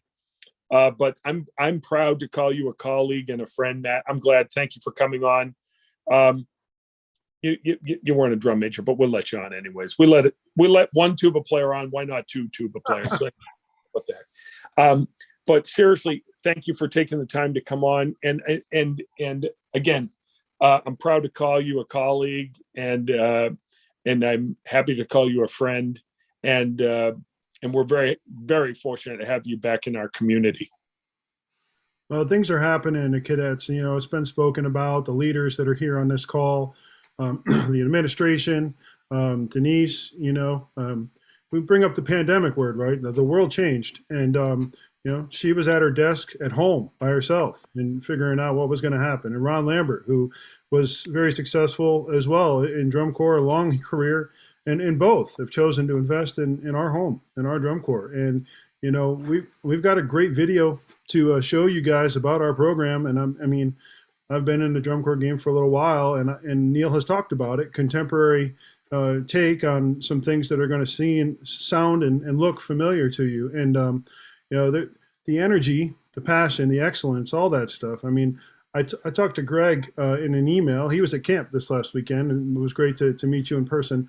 And one of the things I figured out when I was a cadets is if I could teach what I was learning to somebody else in my own language, then I had command of the material. And that has stayed with me like to this day, not just as an educator, but as anything, you know what I mean? Because it allows me to consider somebody else's point of view. And I think, you know, we build those things up. But this video with the designers, I mean, we got a Jay Bocook ballad, folks, again.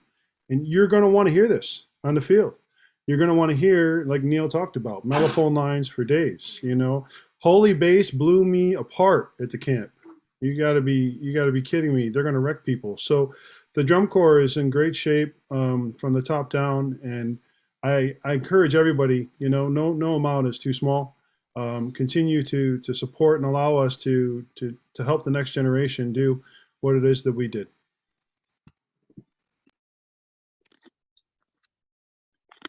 Beautifully said. Yeah, beautifully said. Allison. Yep, I'm here. Well, guys, I think that's a wrap for this call. I really appreciate all you guys taking the time, and everybody throughout the day. If anybody came on earlier and is still watching, you guys made this really special, and we really appreciate it. And we're doing really, really great. So right now we're at 421. Trying to get to 500 to show you that video we keep talking about. But I was the one who did all these interviews with our design team and our caption managers. Shout out to Neil and to Doc for doing that. But it's a really great video. It's like 20 minutes long of just them like going in on the ideas and the music. I mean, if you liked hearing Jay talk about the music, we have a lot more of that. So it's a fun thing to see. And then, like we said, that sneak peek of the drum corps after that. So really exciting things. This was really fun. Denise, do you have any final words? Not to put you on the spot, but if you want to say anything, feel free.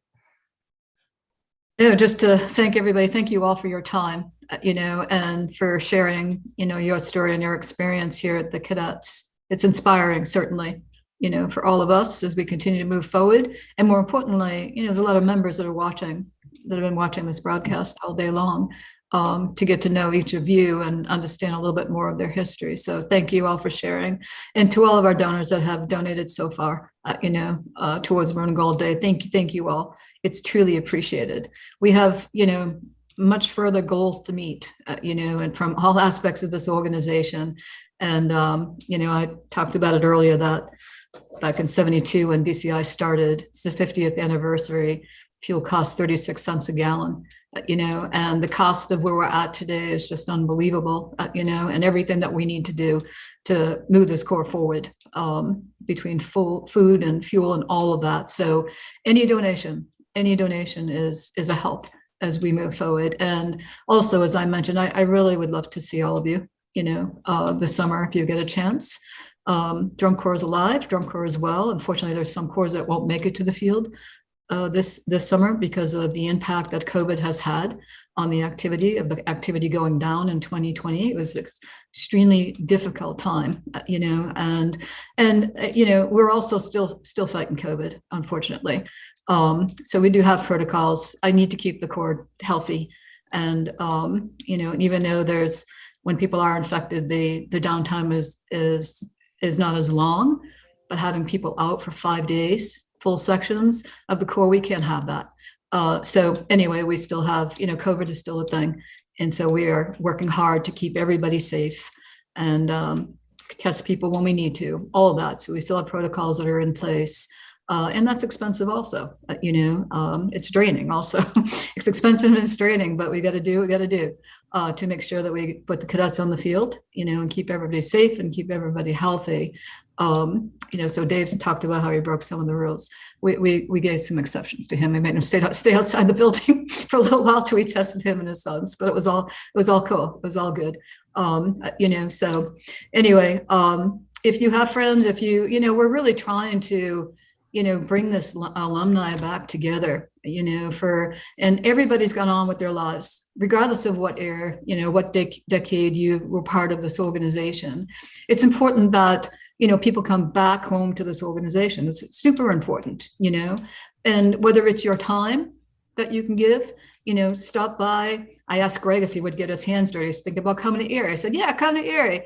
We got lots of stuff that needs to get done, and along with you getting to share your story of who you are and your experience, to the members, they love that, they want to hear from that. So anyway, Ray, love to say, I know you're super busy. You're a surgeon. I know you're super busy, but we're going to be touring around the country. And if we come by your way, just keep on checking the website as to where the core will be.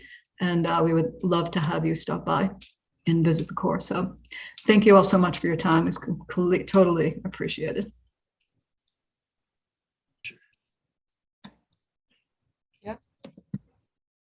Well, hey, on that note, I think we're good. Thank y'all so much. Thank you, everybody. Have Thanks, a great everybody. day. Thank you. Thank you, Neil. Yes, thank you, Neil. Great job, Neil. Thank you, Neil. Thank you to all.